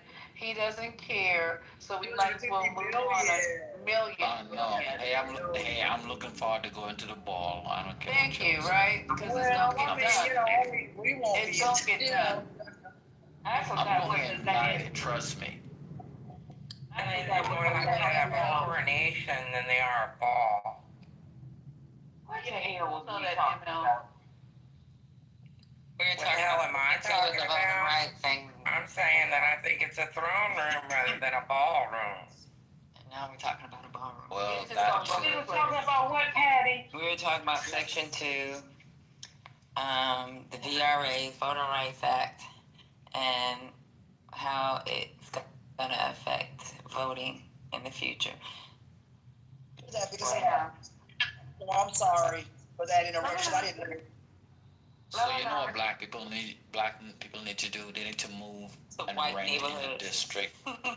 Yes, where they're so basically. Patty, what you talking about? So where the way the district is carved out, they should rent or camp out and register in that district still. really fuck this shit You're up. gonna make a good white friend that'll let you use their address. Yeah, I'll change my voting to another place, and yeah. Okay. I think Haitian was waiting to play that. I think we're gonna, if no one has any more comments about that, I think Haitian's ready to tackle the Haitian's not in Australian here. thing. What? Haitian's What not do you guys in here. What do you guys want to play? Well, damn. Okay, well, I guess we're not, because we were gonna talk about the Australian president. That's what I wanted to hear, the actual clip of the exchange between President Trump and the Australian, because he said, you know, I know you don't like me, I don't like you, and I never will. He said that to the ambassador, though, not to the president. The ambassador. Okay, I just The Australian across ambassador, the top he of my said that phone. shit too. You know what's crazy about Australia? That's probably the one country that actually buys U.S. products. That is the one country that the only thing we buy from them is fucking us. Like bases as well as the nuclear submarine tech. Like we have a huge joint military operation with the Australians. Yeah, I know. I took part in that. Hey, here's a briefing. Okay, let me see. I can't play. And is 1 p.m. So I'm playing it. Can you guys hear it? Not yet. No, I can't you got hear your headphones anything on. You aside from your voice. Are you using music mode, Emma? I'm using my Rodecaster. You gotta go up to the three dots on top and change it to music mode. Are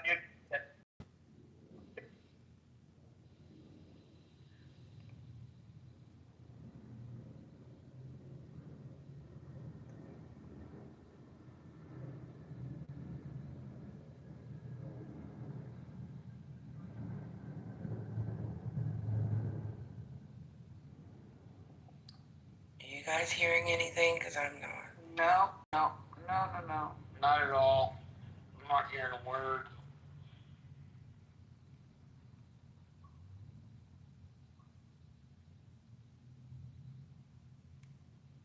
Does he know we can't hear it, though? I don't know. Okay.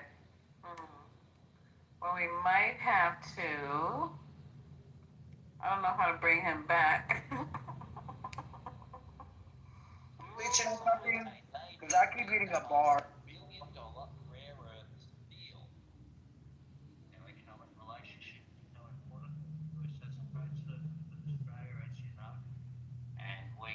Continue to take what is every opportunity to improve the relationship even further and make it even stronger. And today's agreement on critical minerals and rare earths is just taking it to the next level. Today will be seen as a really significant day in our relationship.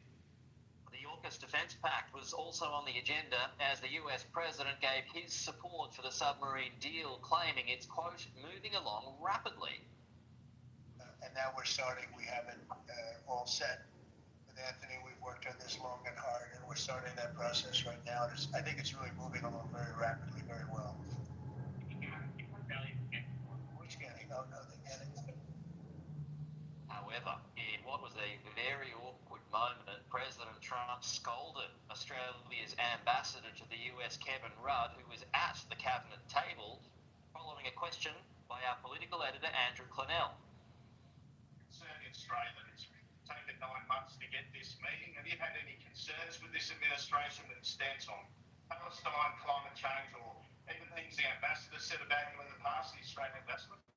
I don't know anything about him. I mean, you said bad, then maybe he'll like to apologize. I really don't know. Did an ambassador say something bad? Hey, don't tell me. Where is he? Is he still working for you? Yeah. You said bad? Before I took this position, Mr. President. I don't like you either. And I probably never will. Wow. After a mostly friendly meeting, the Prime Minister invited the US President to Australia for talks and perhaps even a trip to the Gulf for the President's Cup. Oh, I would. In fact, I've been invited to go, and I'll have to give me administration. No, it's a real possibility. Did the Prime Minister invite you today? He did. Is this good?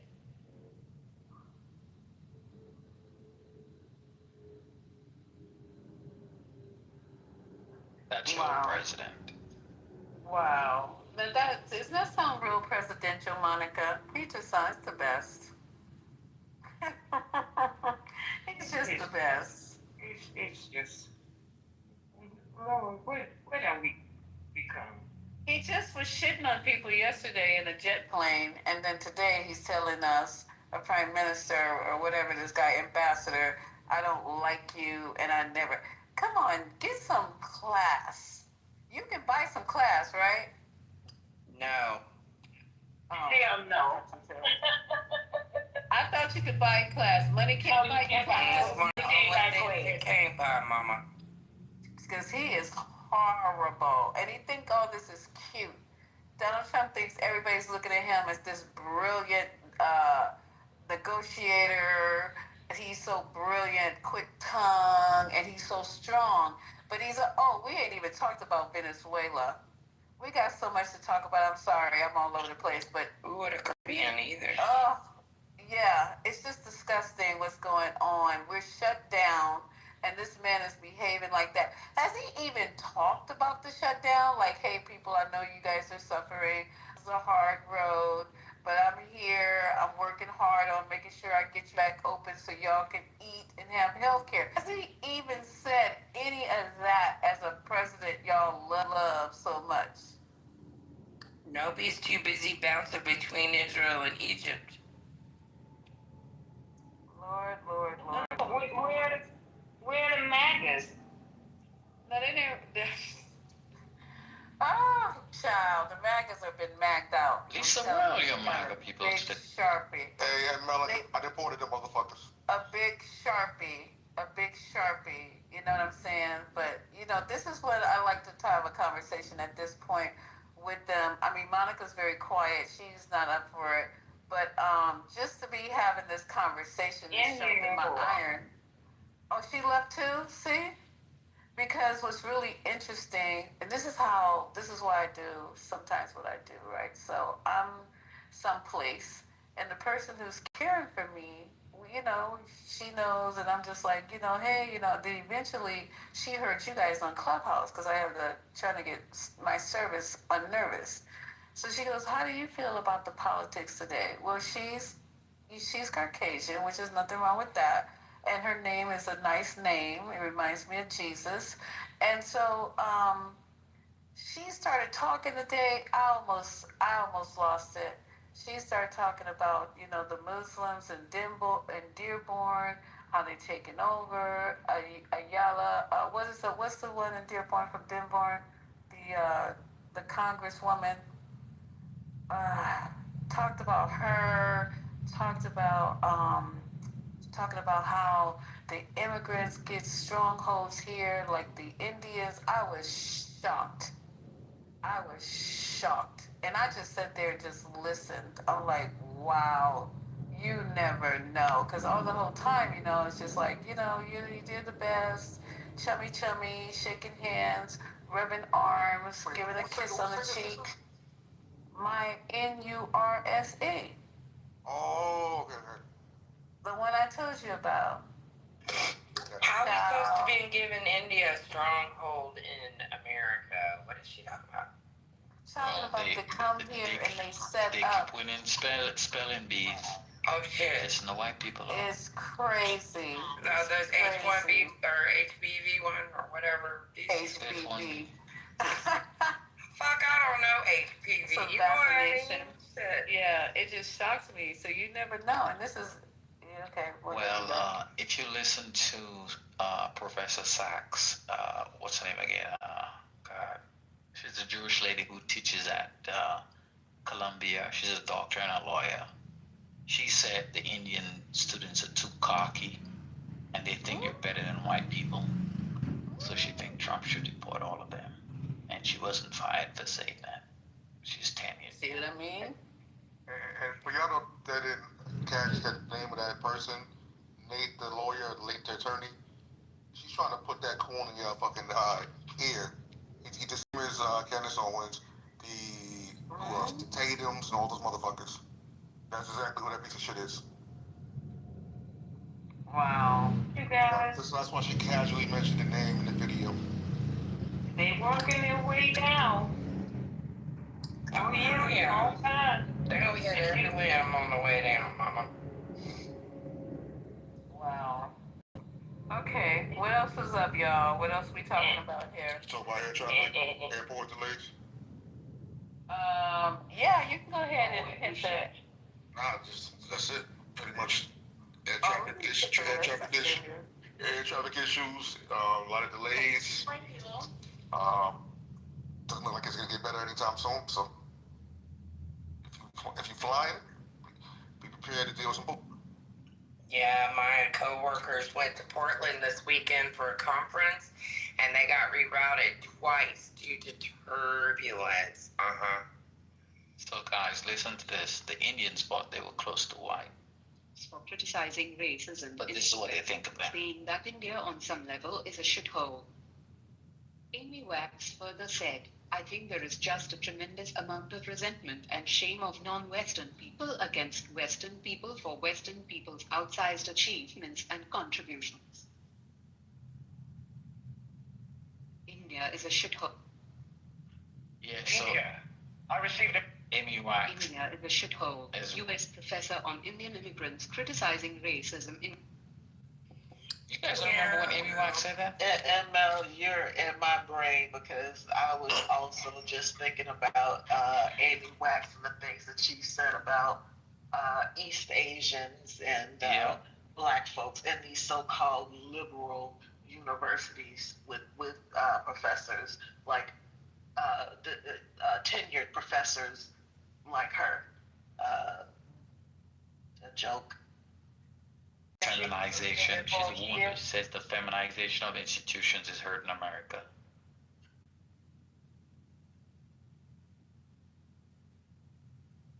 Get ready.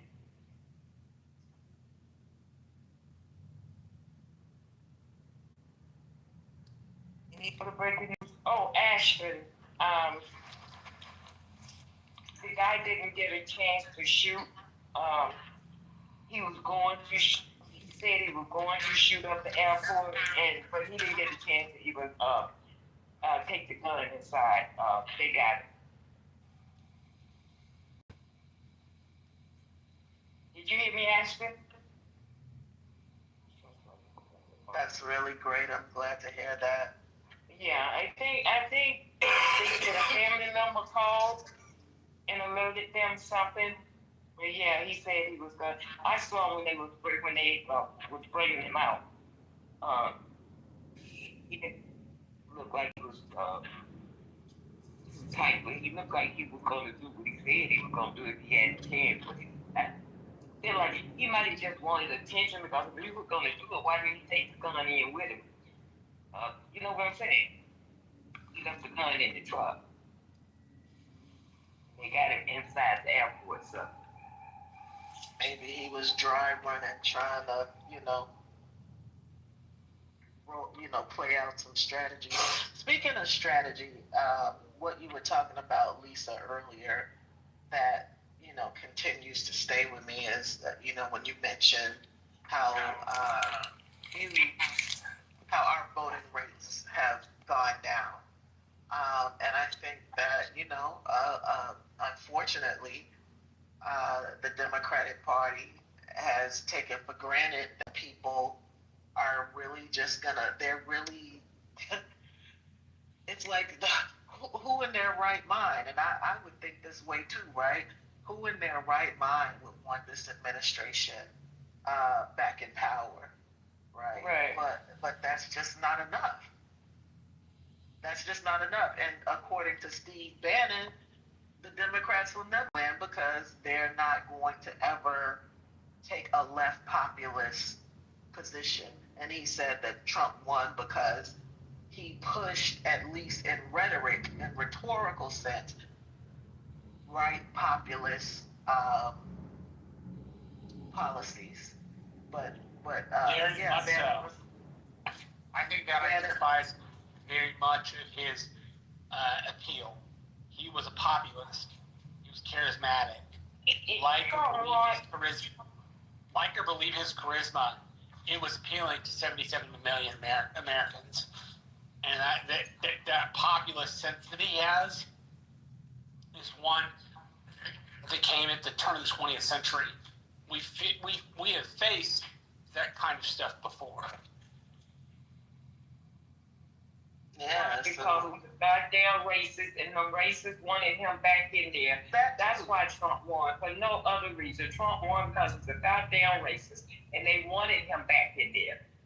Trump didn't do nothing else. They do nothing else so goddamn grand. Not one thing, but to put on a clown show. Not one time did he hold a rally where he said anything that made any goddamn sense. He said not one sharks thing. and batteries. I mean, Yeah, but that doesn't mean if you fight the battery. If those, they would tell you the same thing. They would tell you different things. They can tell me what they want to tell me, but I'm telling you how I feel. I'm not saying you have to like the different things. I'm saying they will probably, in answer to your question, they will probably say different things. And they probably will, and I'll tell them the same thing. He won because of all of these goddamn racists, and it's very obvious because they started coming out to closet as soon as he won. For real. Racists and transphobes. But yeah. I don't disagree with that, but I will say. And then they want to make it seem like it Kamala lost because she was talking about trans and because the Democrats. Are y'all stupid? Marsha, but are y'all stupid that think only Democrats are gay? Are y'all stupid that think only Democrats are trans? Are y'all stupid? You know, that's take example honestly don't think that's why she lost. I think she lost because Trump proposed the future and she proposed the past. Trump lied about the future he was going to propose. Okay, stop, Marsha, for 1 second. Another conversation. So what did Kamala pose that was in the past? Which one points on her platform? Was it giving $25,000 for housing? Was it wiping away student loans? I think one of the was it giving money for your first child? Was it small SBA loans to people who have bad credit? Was it health care, lifting up Obamacare, which people don't want to call it that, but I'm going to keep calling it Obamacare? Was it not taxing Social Security? What was going to the past? What was taking us back? I think one of the things that did her, damaged her in a substantial way was when she was asked if she would do anything different than Joe Biden. She did what a vice president should, which is protect her president's flank, right? But that's not the right candidate response. The right candidate response is, well, I would have increased this business tax or that business tax, right? And because she was a good vice president, as she should have been, don't get me wrong, I think she was obliged to, hold the president's flank, so she couldn't say much. But Trump sketched out a future that things would be cheaper. Now, he lied. She was still working for him. Are you serious? I'm not. Well, I kind of agree with that part of it, but it still don't make sense to me. Why it happened. That she was not able to give that honest response because. But that's not why she lost. That's not why she lost. You know, that's not why she lost, and nobody's going to make me believe that. They can say what they want to say about Kamala. That's not why she lost.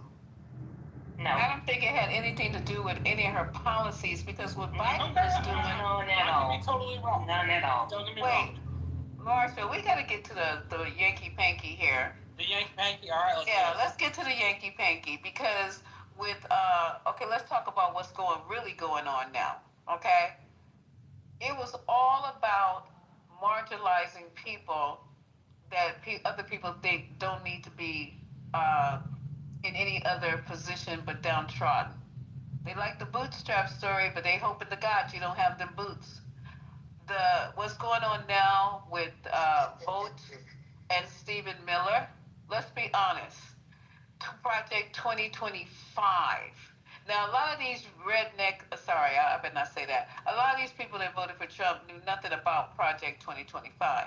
But what they did know is they hate Mexicans because they think Mexicans are stopping them from getting free dental work, from getting more money. More black Wicked jobs. people plants. Yeah, more night job at a dark factory. They think the dark factory means the light.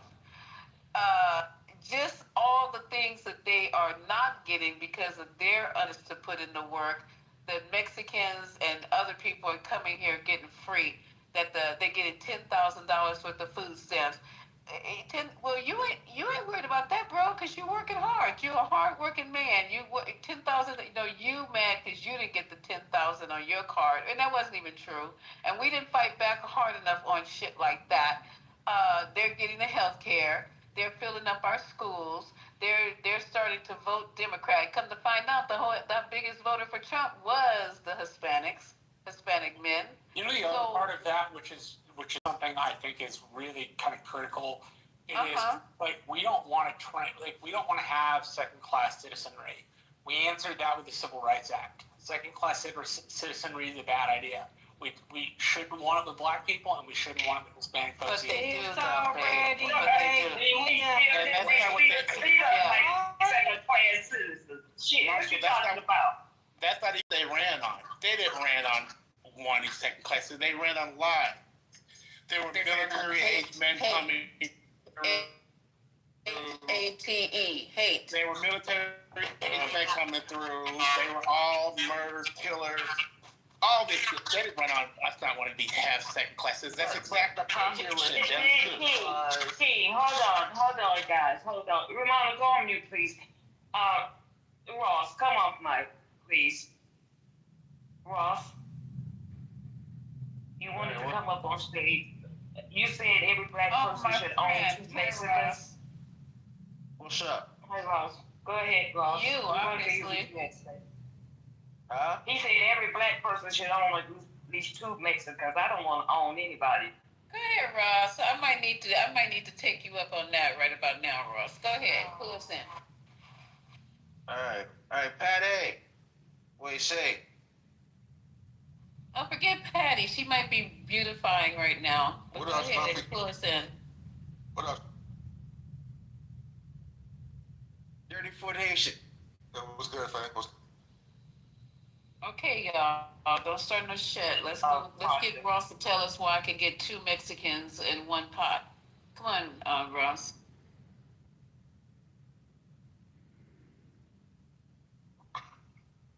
He left.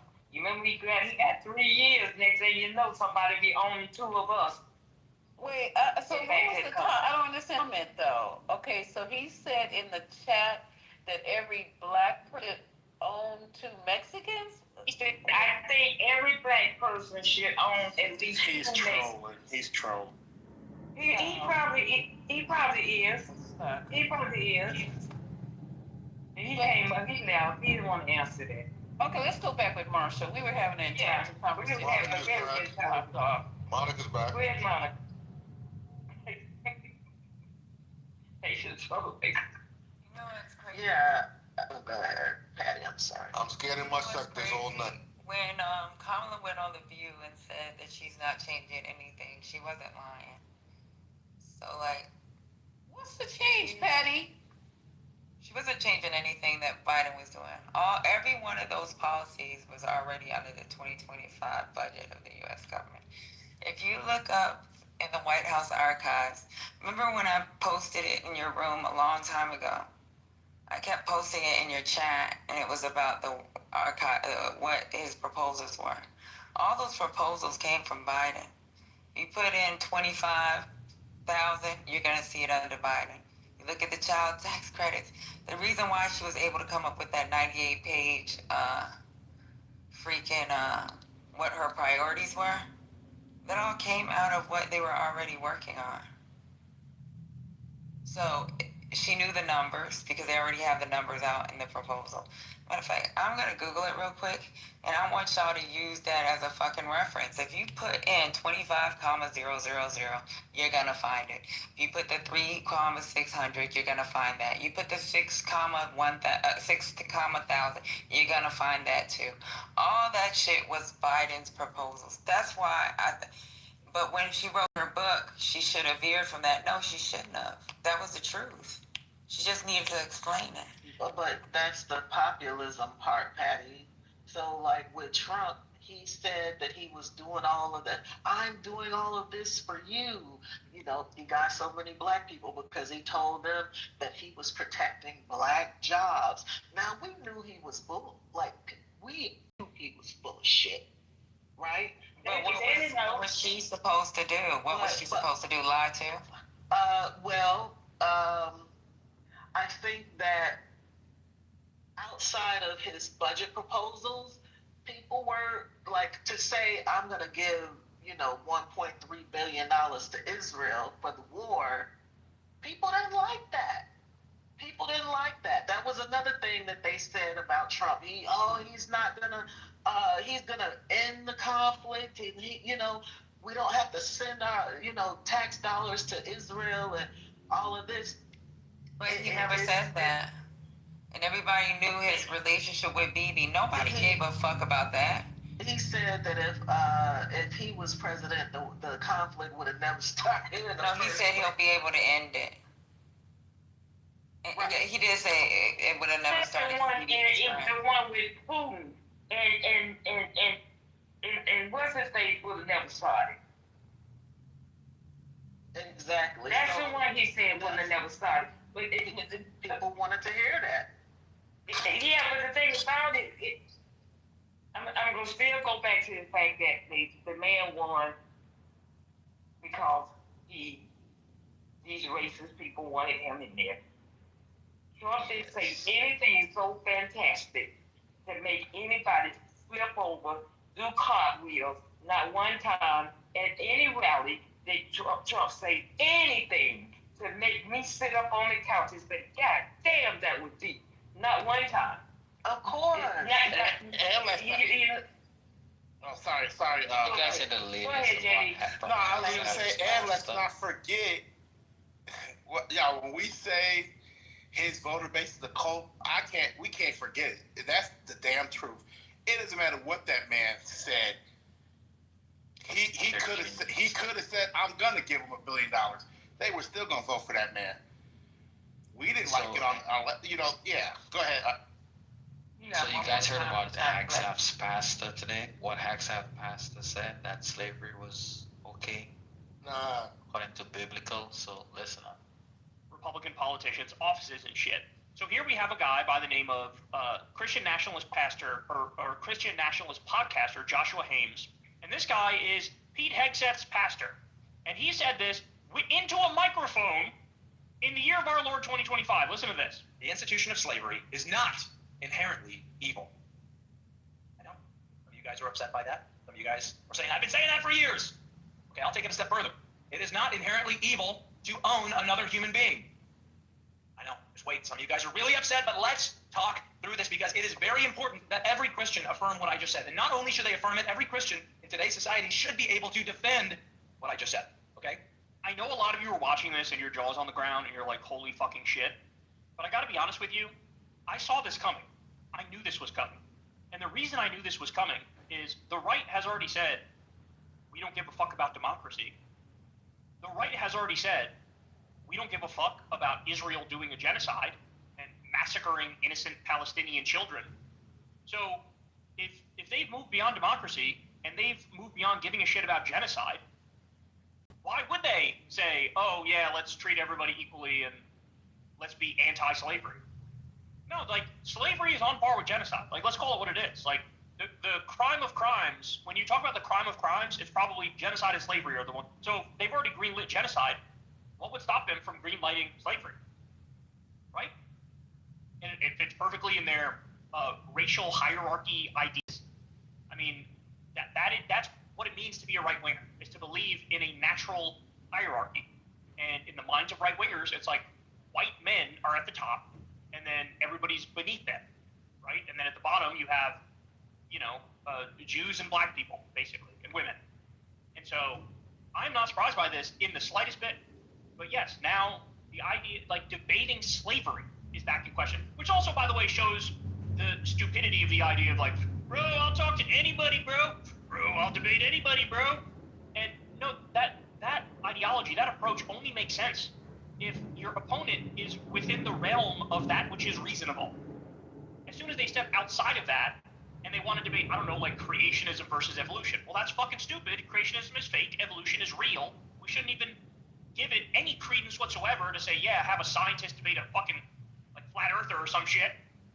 So like, this is where we are now, though, where they will take the most grotesque, insane ideas and trot them back out and act like we're the crazy ones for opposing them. Big evangelicalism has been getting this wrong for years, basically since the genesis, since the advent of Big Eva. That's a really dumb point, because big evangelical Christian movement, you know, the televangelists, the Pat Robertsons, and the Jerry Falwells, the main issue that they got their notoriety over was they didn't want to end segregation. They wanted to keep segregation. So, no, they've actually been on the record for a very long time being racist pricks. And had a good answer for the slavery issue, right? Christians in America have the slavery issue. You know, the slavery issue. This thing everybody's talking about, real hot button issue, bro. Led astray on this topic. They've been led to believe things that the Bible doesn't teach. And when we go beyond the Bible, there are dire consequences. Now, do you see the problem with relying on an ancient text for your life lessons? You can call me an agnostic, you can call me an atheist. All you need to know is I'm a fucking non-believer, right? And this is one of the main reasons why. Because if you go to that Bible and if you look through it, you can absolutely find things that are glorious that, you know, make you live a good life and make you be a good person, of course. But you could also cherry pick the shit that makes you an evil motherfucker. And that's what the entire evangelical movement does. So remember, we're talking here about Pete Hegseth's pastor, and he's defending slavery in 2025. The ugliest ideas that we all thought were dead and gone. They are not dead, they are not gone. They were just pushed beneath the surface. And now they're bubbling up again. There you have it, ladies and gentlemen. They put in all your back chains. And see what happened when they... That's a conversation we were having with Marshall. Marshall, that's a good segue. Because anything Trump said, compared to, you're saying, once again, you said your list of things that Kamala did wrong was that she was going back to the past. Well, goddamn, Marshall, nothing's more pastor than slavery. And they still talking about slavery, Marshall?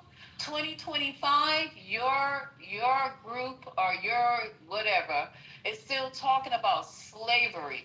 I thought you wanted us blacks to forget about it. I thought you wanted us to move on. It seems like y'all talking about it more than we are. Because they want that situation back. They want to see people subjugated, submissive, in chains, in their place.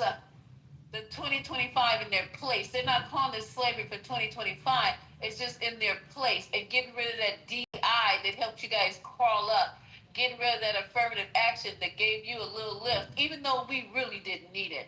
Because y'all be honest with yourself. Black people in them little schoolhouses they had with one teacher, one room, they were excelling. There were people at Harvard. When Harvard was Harvard, first opened, there were black doctors graduating from there. And there wasn't no affirmative action or DEI. How do you explain that? But being the nation that we're supposed to be, they were looking at all the inequities of how you start at a negative, at a place of negative. And they were just trying to make you start at a place of equal, not even positive, equal, right? So here we are in 2025 trying to deal with the Republicans who want to take me back,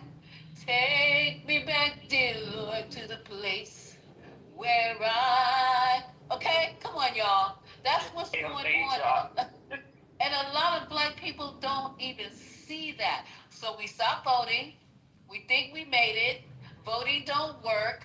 The system is rigged. All this stuff they got you to believe. So we're voting at 43%. What was it, 43%? I think it was 43, 45%. Was it 43? When we were voting at 85. Okay, Marshall, I'm sorry if I'm scaring you away, but let's continue.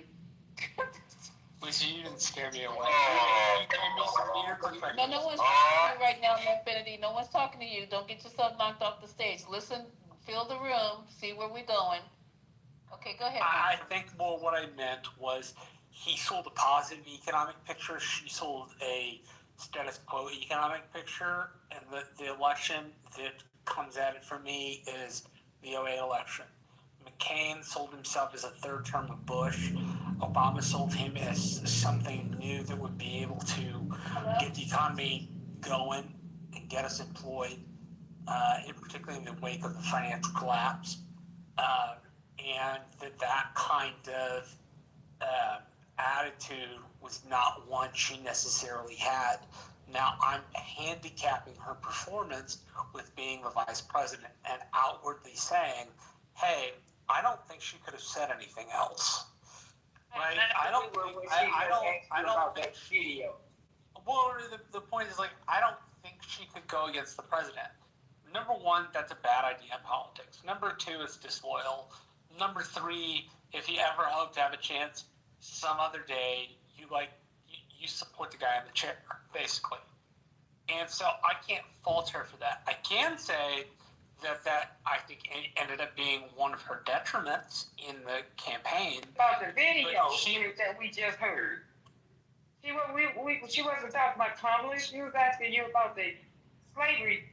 No, I was asking about Kamala. I was asking about. Oh, I thought you was asking him about what the guy was just talking about. No, I was putting that in as a reference. And Iffany, I am dramatic, babe. So love it or leave it. And most people love it, but you can leave it. We're gonna stay dramatic. Leave. We're not going back from right.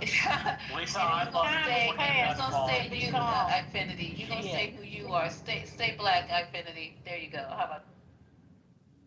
Did somebody say my name? Coontastic. Nobody. What is it? Coon. Talking to I in the chat. Lisa, did somebody say my name, Lisa? No.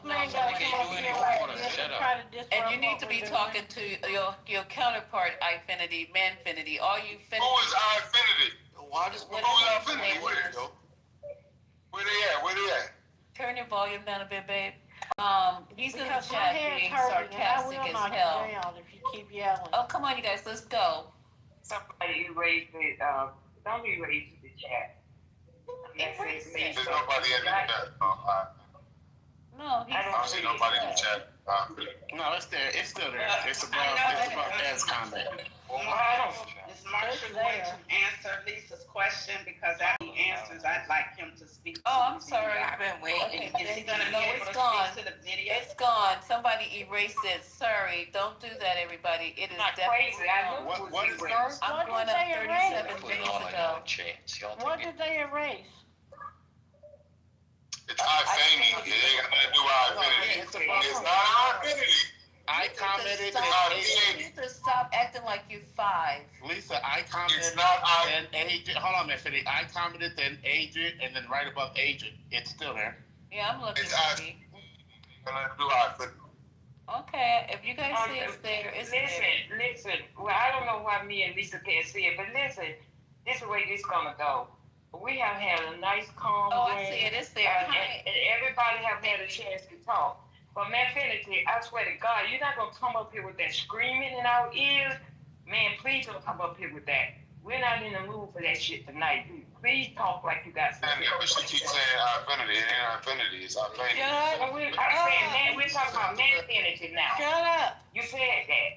You set the bed with a warm glass of milk. God damn. They were talking about somebody else. Thank you. Okay. My name up. They were talking about Monica wanted to know. Monica wanted to know if that guy was named Joshua Haynes that was talking on that video. ML. Yes, he was. Yes. Yes, Monica.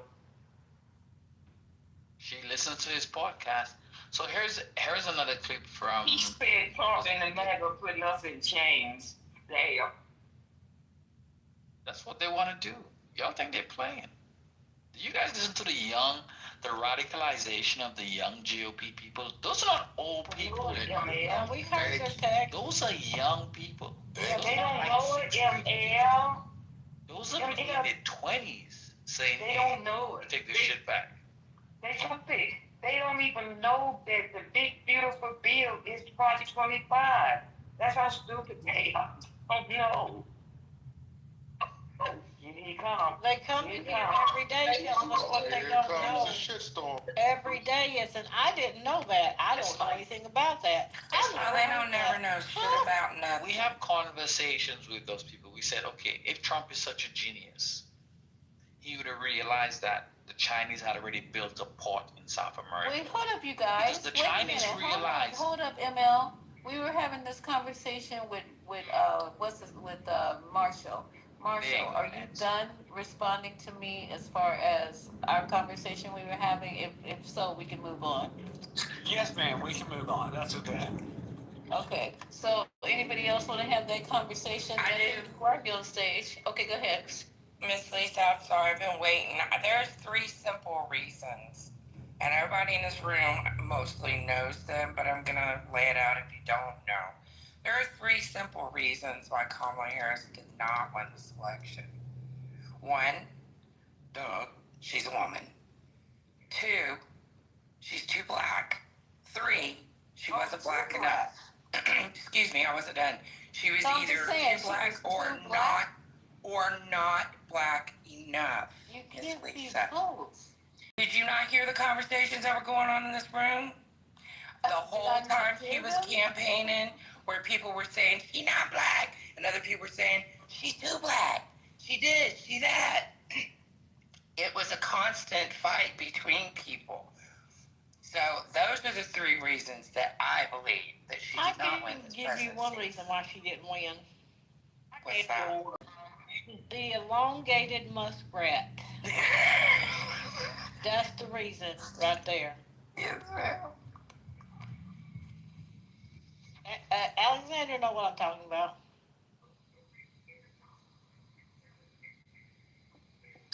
I mean, if you want to like put it down, that's what I would say that it would be, considering all the conversations that were going on during the campaign about this campaign. He sat and told us that Elon know what to do with these machines, and you won't have to vote again. Oh, I know.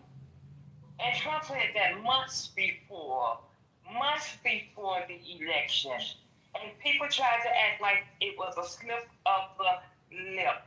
Trump She said lost that because months. black people don't know how to stick together. That's why she lost. That's exactly, and because they wanted that man back in there, the racist people wanted that. And just like they want him to not leave. Would you believe the amount of people that want him to stay president? That's why the people is saying no king, because he's saying he's not going to leave. You know the people that don't want him to leave? Are you kidding me? 2028. He already tore off the East Wing. Hey, but that's the man tearing up the goddamn White House. He goes. His days are numbered. He's tearing up the White House full of fucking ballroom. The White House need to be teared up. Miss Alexander, freaking Melania fucked up the Rose Garden the first administration. Wait, hold up, y'all. It's too many conversations. Haven't you guys heard Trump speak about his health and But you know he has the best access, even though he has a cardiac risk or a vascular insufficiency, he does have access. He can stretch out, you know. Yeah, I know that. Rich people could extend their life because of They can pump it with formalin. He is scared of dying. But ML, and this is not to be funny, ML. But when those people want somebody to stay in power, they would do whatever it takes. There's a well-known pastor, a very well-known pastor. That man, when they brought that man into the courthouse on the goddamn hospital stretcher, okay, they had to shut down the courthouse because all the church, he had a mega church. And where's she at? Patty know who I'm talking about. Is she lead? Patty, Earl Park. That had that big church, Chapel Hill Harvester on Western Chapel, that's on Flagship Parkway. They brought him into the courthouse on stretcher, okay? Because they wanted that man, they refused to give up on that man because that's how much power he had. And y'all can think there's something wrong with that man if you want to. If they have to prop his ass up, they gonna do just that. And you know what's even worse? Listen to this one. Than that? Can you hear me? What's even worse than, hey y'all, what's even worse is the Constitution says he can only serve one more term, and they don't care what the Constitution says. That's what the bad part is. Like, now we're going to just skip over the Constitution. to keep him in Well, office. Obama 2028. It should just be over because the Constitution says he can't run again. But it doesn't matter now. That's the scary part. Well, But doesn't you heard it the though? wacky thing that Like, they wouldn't- said yesterday. wouldn't Go it- ahead, Marshall. Wouldn't it, in a practical case of being, wouldn't he file and the FEC say no, you can't file? Like, wouldn't you be surprised the Federal Election Commission let him register as a presidential candidate in the first place? I'm not saying it wouldn't happen. Not this time. Not If he's staying for a certain term, there ain't gonna be no election. I think that would be obvious. How many times do you need to be So how are you gonna stay for? Breaking How do you news. practically stay for a third term? Wait, hold on for a second with the breaking news. Of the president. The Blue Jays are in the Blue Jays are in the World Series. They let the Canadians. Oh my God! Can you stop right now? Marshall, did you get the email? You're messing Did with you my get the email? ADHD. No, but I'll check my email right now. It's everywhere because everybody got an opinion, and I'm Like so happy 10 about one conversations. bar. But can I ask you a question, Marshall? You didn't get the email All the time. because yesterday they were in here saying that this is the plan, Marshall. Let me whisper it because I don't know how I got the intel, but they were saying that J.D. Vance is going to run, and then J.D. Vance is going to surely be elected, and then what he's going to do is stay on and appoint Trump the vice. Wait. Trump is on his ticket. I don't know how this works. Vice president. Trump is on his. Hold on. Trump is on the ticket with J.D. Vance. I don't know how that works. Then as VP. So when Shirley Vance gets elected, then Vance steps down, and then Trump is once again president. This is what Amar and Mike P said yesterday. You didn't get the letterhead. As soon as you said Omar, guys, The stop. 12th Amendment to the United States Constitution forbids just that sort of behavior. It says that any person to be president has to be eligible. If you've served 2 terms, you're no longer eligible. And you have to be eligible to serve as president to be eligible to serve as vice president. So Donald Trump could never serve as president ever again legally. Now, if we have some extra legal thing, then yeah, you wind up with Donald Trump as the next dude. But my point was, if you followed the rules and The rules. yes, which I realize that's an iffy thing that I'm saying. But if we follow the way elections are supposed to function, which we have for the last year and a half or 2 years, then that would lend to us that a third term is probably not very likely, and that if he tried for a third term, he would be run out. Which, believe it or not, actually, where that saying came from, they picked up a rail and they put a dude on it and they ran the guy out of town. No joke, I'm being completely serious. That's where the saying came from. Marshall, is the fact that the 15th Amendment was ignored for a century, I mean, does that count in your calculus about people's reaction to breaking, ignoring what the Constitution says and doing what the fuck they want to do? Do you factor that in? I do factor in periods of ignoring amendments, yes. I was just maybe hoping we would do something different this time.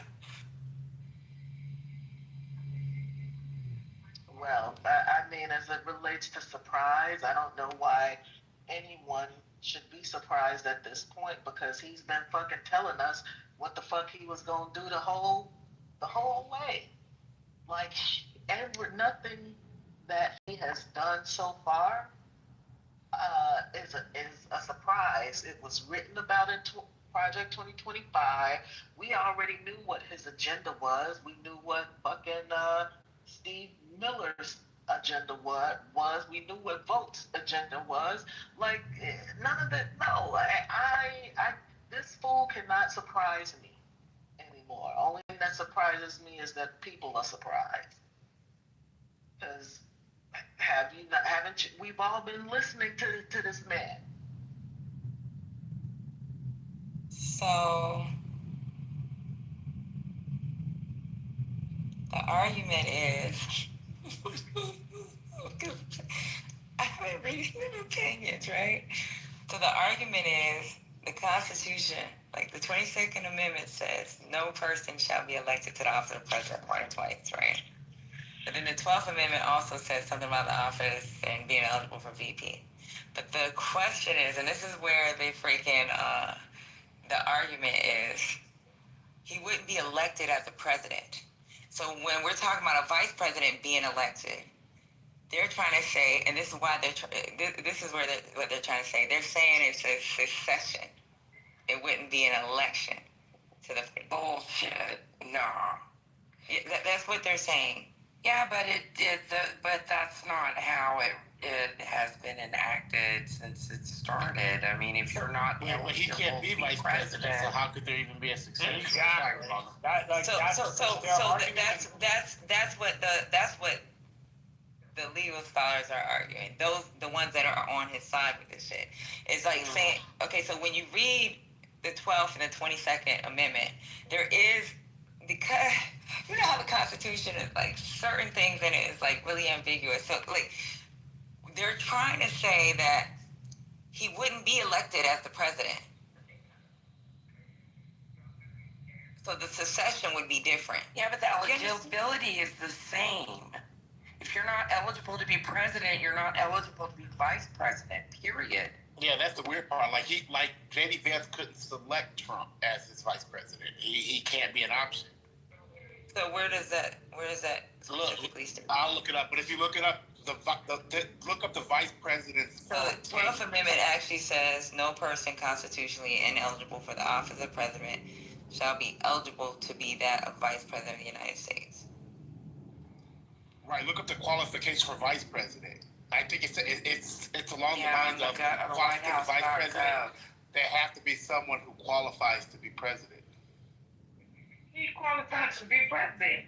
No, he's not, because he already served 2 terms. He's not. He wouldn't be able to be president. But I'm telling you guys the way he's talking about doing it.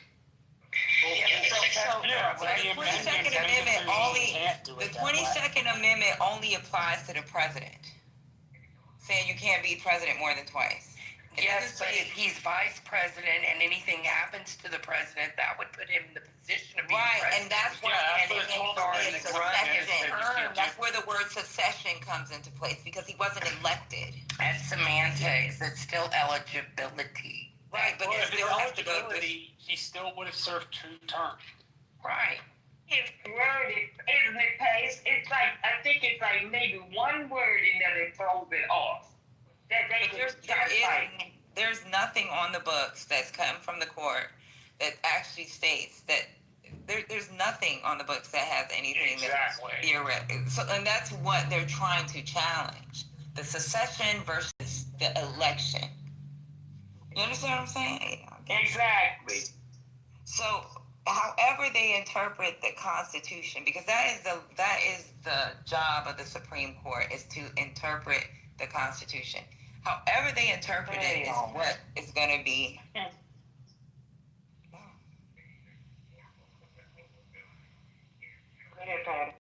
But that's going to be the law.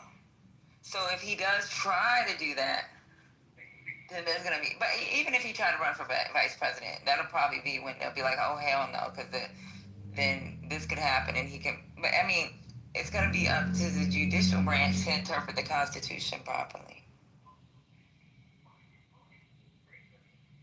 I think the judicial branch we have, even on plain meaning, would not be able to ignore that. Wait, I know you read the part of the 12th Amendment. So it says no person constitutionally ineligible. Oh, but you're saying because constitutionally it's saying elected. So it's saying, but no person constitutionally ineligible to be office of the president shall be eligible to that of vice president. Exactly. So he's ineligible for president, so he can't be eligible for vice president, according to the 12th Amendment. But then, if you look at Article 2 of the Constitution, that gives you the applications. There is no secession provisions. look up this damn argument. But how would he be successful? Jeremy, hold on, JD. Jeremy, what did you say? Jeremy? Yes. I said that the SCOTUS is gonna allow it, and then Obama is gonna run as VP under the Democratic ticket. If that's gonna be the case. What would you say? Consecutive versus intermittently? That would be the one motherfucker that could be him. The problem is Obama said if he ever ran again, if it was possible, his wife would leave him. Hey, he got to take that sacrifice. She could be the VP. we need that sacrifice. She could be the VP. Country over party. We're gonna leave his baby mama. That's funny. No, but so I hear what you say about the succession. The problem is, I guess I'm not understanding the succession part because. See, the Constitution is so fucked up because we got this, we got that, we got this. Like, the 22nd Amendment didn't come about until, what's his name said, you know what, I've been president 4 times. FDR, yeah. Yeah, I've been the president 4 times. So it's like, when it was written, when that amendment was written, it wasn't written. Fuck, it's just so fucked up. Like, I read these guys. I told you when I was a little kid, my mom used to make me watch court TV. So I read all these arguments, and it's fucking crazy that how you can fucking loop through the Constitution to try to find an argument and just hope and pray that the Supreme Court doesn't take it. Read what Matt wrote in the chat. Read what Matt wrote in the chat. Ifeanyi better stop talking about my son in the chat. And Patty ain't gonna appreciate it either. Ifeanyi saying, of course, JD don't understand something. Yeah. Where'd he go? Yeah, let that go. Don't be doing it. Yo, he was on the call. You know what you need to do? Read what Matt wrote in the chat. Patty, read what Matt wrote. You guys, because, really, seriously, Afani, if you want to come upstairs, you're welcome to come upstairs. You're talking in the chat. Maybe you feel uncomfortable coming upstairs. Yep, I said that, Matt. I said that's the only way. Come upstairs. That's the only way they're gonna. Matt, there's nothing on the books, and you know this. I said what's gonna end up happening is gonna happen before he even, if he announces him, that's when it's gonna go to the court. But wouldn't he have to be accepted on the ballot still, even if he with him? Huh? He'd have to be in alignment with federal election procedures, and he would because federal election procedure comes off of the Constitution. Hey, J.D. Vance is a bitch if he hands it over. Just like he's fine. J.D. Vance is not going to be the dude that, the only dude in the last, 40 years to inherit the presidency from the vice presidency is George H.W. Bush. Before it was that, it was LBJ because of an assassination. Before it was that, it was Truman. Before it was that, it was Teddy Roosevelt, who took over from McKinley after he was dead. So there aren't very many presidents that have made that jump. That transition There with Mount have not been that many presidents that's done a lot of stuff that's Trump. J.D. Vance is. He's being. Yeah, but Vance. Y'all know there's I just think the grooming doesn't necessarily match with what the American public feel. You can be given all the training in the world. Training can fail if you don't understand the American public. And I have this feeling that J.D. Vance, no matter how smart he actually is, because he went to an Ivy League, he's not really going to understand that stuff. And that he's going to fall prey to it just like everybody else did. And that Donald Trump, while being a canary in the coal mine for problems with the political system, he's also going to be somebody that people can't repeat. They'll try to repeat his shit, and it just won't work out very well. So Dr. A.G., I did read the 12th Amendment, and then I found it. So I found it. It's under Cornerstone Law. So this is what they were saying about the 12th Amendment versus what they're trying to say, and this is what these clowns are trying to say. They're trying to say that,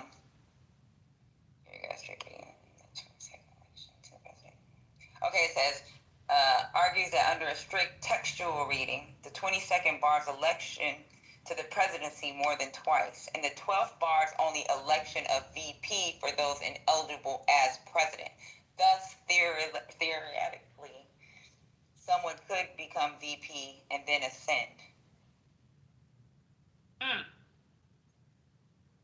That is interesting. Yep. I had Took us always this been long? under the impression it was the exact opposite. I had to look it up. Anything, I'm just afraid that anything that have to go before SCOTUS is a loss. Other ones too. Yeah, Alex. It's a loss. Yeah, Alex is right. It may be, but the three justices are different. Gorsuch is a textualist. So that means that whatever the plain reading of the text says, he tends to... Well, it's important to note where he's fallen, though. He has fallen in with both Elena Kagan and Sotomayor more than once, and so has Amy Coney Barrett. Kavanaugh is the one that has held kind of the strict party line. Any court that gives the president or any other man that much power to make him feel like he's the damn king of this United States, that anything he do, that he won't be held accountable for. I don't got to pass them. They gave that man too much power. Yes, ma'am, but that's not... So, two things. I agree with you, the president has too much power. But that's not what they said. What they said specifically was, in the pursuit of his job, he was immune. If he had stepped outside of job, he was no longer immune. But I agree with your base principle, the executive is far too powerful. That is something that is undoubtedly truthful and is not very good for our system. I'm sure you would agree. We're not meant to have king-like presidents. We're meant to have presidents that reflected the public. Okay, Marsha, somebody say, if the Democrats say it's not for his job, and it goes before, again, we going back before SCOTUS because he say it does pertain to his job. Who do you think wins? I think it depends on what the thing before SCOTUS is. If it's something well, I think that matters. If it's something that's inherently political, Trump probably wins, noting that the court can be political. If it's something that is like noted as a legal matter or a legal principle, that's probably a little bit more difficult. But if it's something the court has like failed to do well in the conservative era and has always shown some sort of bias toward, well, then you would have to admit that that would be a flaw in the ruling, right? If they're just Trump. Hey, Patty, my point is if they're just referring to their own side and they're saying, well, but the Democrats are wrong and there's no real reason why they're wrong, then that legal reasoning should not be taken as acceptable. Right? Patty, you need to be able to provide a reason why somebody is wrong. Patty, I found the argument you were talking about. So it says where the ambiguity and debate lies. So because the 22nd Amendment uses the phrase elected more than twice rather than serve or be eligible, legal scholars debate whether a person who has already been elected president twice is ineligible to hold the office at all, thus barred from being vice president under the 12th Amendment, or merely barred from being elected again, which might leave open other paths. For instance, some argue the 22nd Amendment only says you cannot be elected as president more than twice. It doesn't explicitly say you cannot serve or assume the office by succession. Others argue that given the 12th Amendment's requirement that the vice president must be eligible for the presidency, a two-term president is effectively ineligible to be vice president because they cannot become president again via the election. As Congressional Research Service notes, whether a two-term president could be elected or appointed vice president depends upon the meaning of the 12th Amendment. So even though the argument exists, there's no judicial decision that has definitively settled the scenario. So it's never been in front of the court before, is what you're saying. Yeah, so there's a chance. There's a chance that this whole scenario that we're laying out is possible, basically.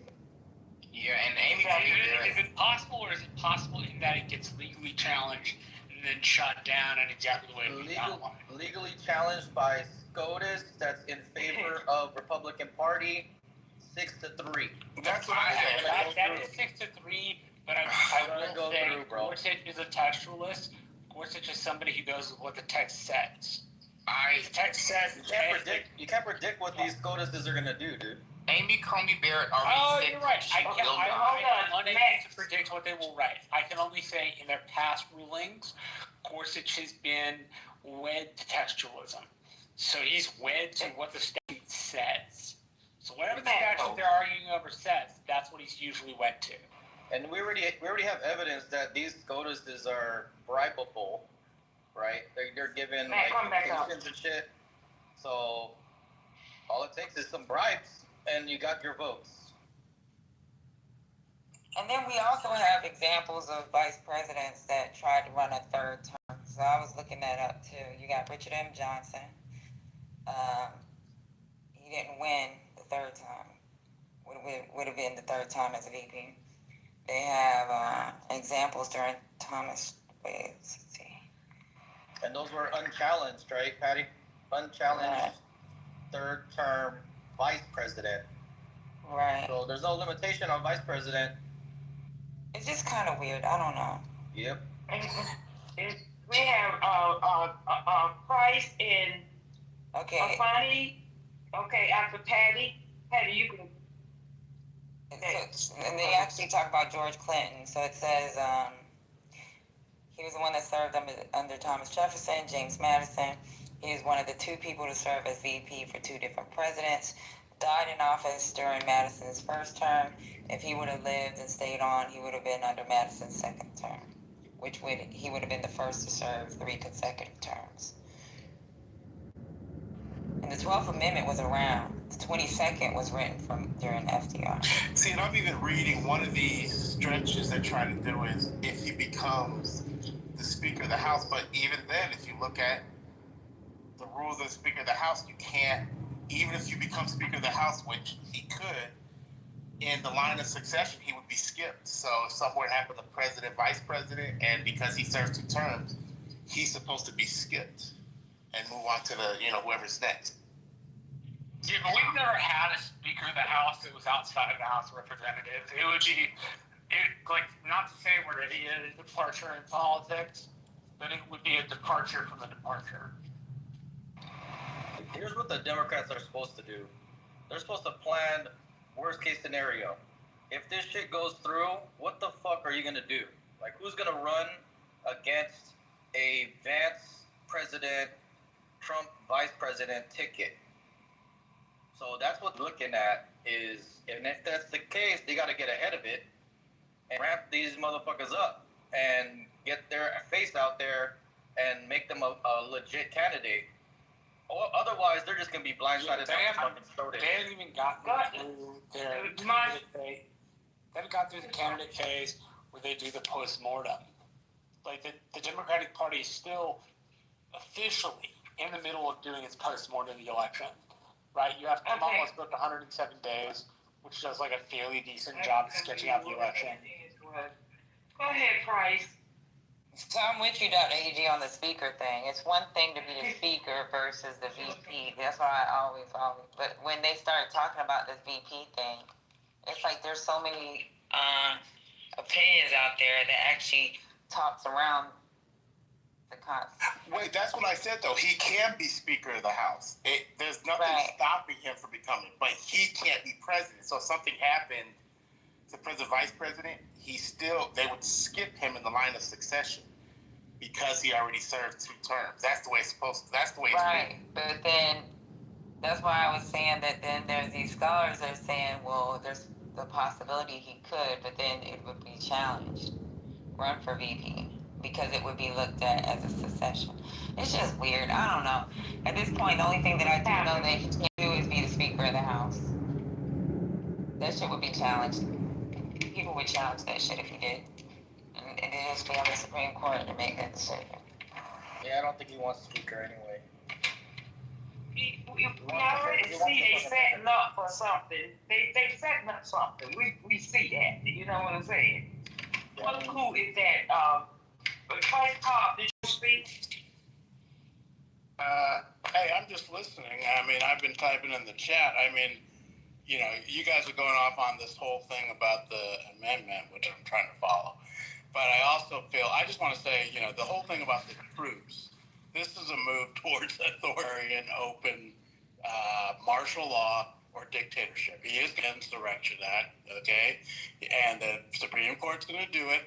And the other thing I just want to comment on is birthright citizenship. They're going to gut birthright citizenship, and in my opinion, it's going to be the end of the American quote-unquote experiment. Wait, how are they going to gut right birthright citizenship when it says what it says? Like, you would have to make it up to end birthright citizenship, literally. They would have to abolish the 14th Amendment. They're going to abolish the names. They're going to, what they're going to do How do you get to such a person? Hey, let him finish. What they're going to do is they're going to say, like all these right-wing talking points, it only applies to the Negro Americans, the Black Americans, people like me, whose ancestors were here before 1865, and presumably can prove that you were enslaved, your ancestors were enslaved on some plantation or whatnot. Otherwise, birthright citizenship's not going to apply to you.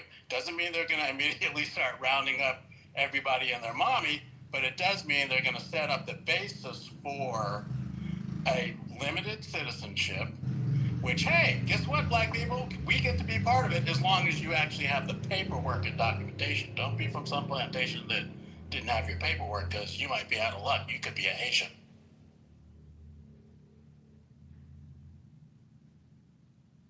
Well, how do you know what anybody on the Republican side's ever argued? But in number two, where do you get the rest of that? Like the 14th Amendment doesn't leave any room for interpretation. It says under the jurisdiction thereof, which means in a place the United States has authority. That means like on bases, in military transports, like on vessels. Right? Like, how do you get around that? They're trying to say that if you're here illegally, exactly, your parents, they can argue the fact that the subjects to the jurisdiction. Even if it's settled law. Didn't Thomas just say settled law is long versus the state versus the United States? A Chinese kid, okay, who was decided to be birthright. It's the early part of the last century. Let me finish. And this is what's going to happen. Thomas already said he could overturn precedent. People like you, Marshall, don't understand what's going on. They're going to end birthright citizenship. I understand exactly what's going on. I just don't agree with I don't agree with your declaration that birthright citizenship will be ended, and that we should all take this on this call. Let him land, please. Let him finish. Marsha, please let him land. Let him finish saying what he got to say, and then you can come back and answer him.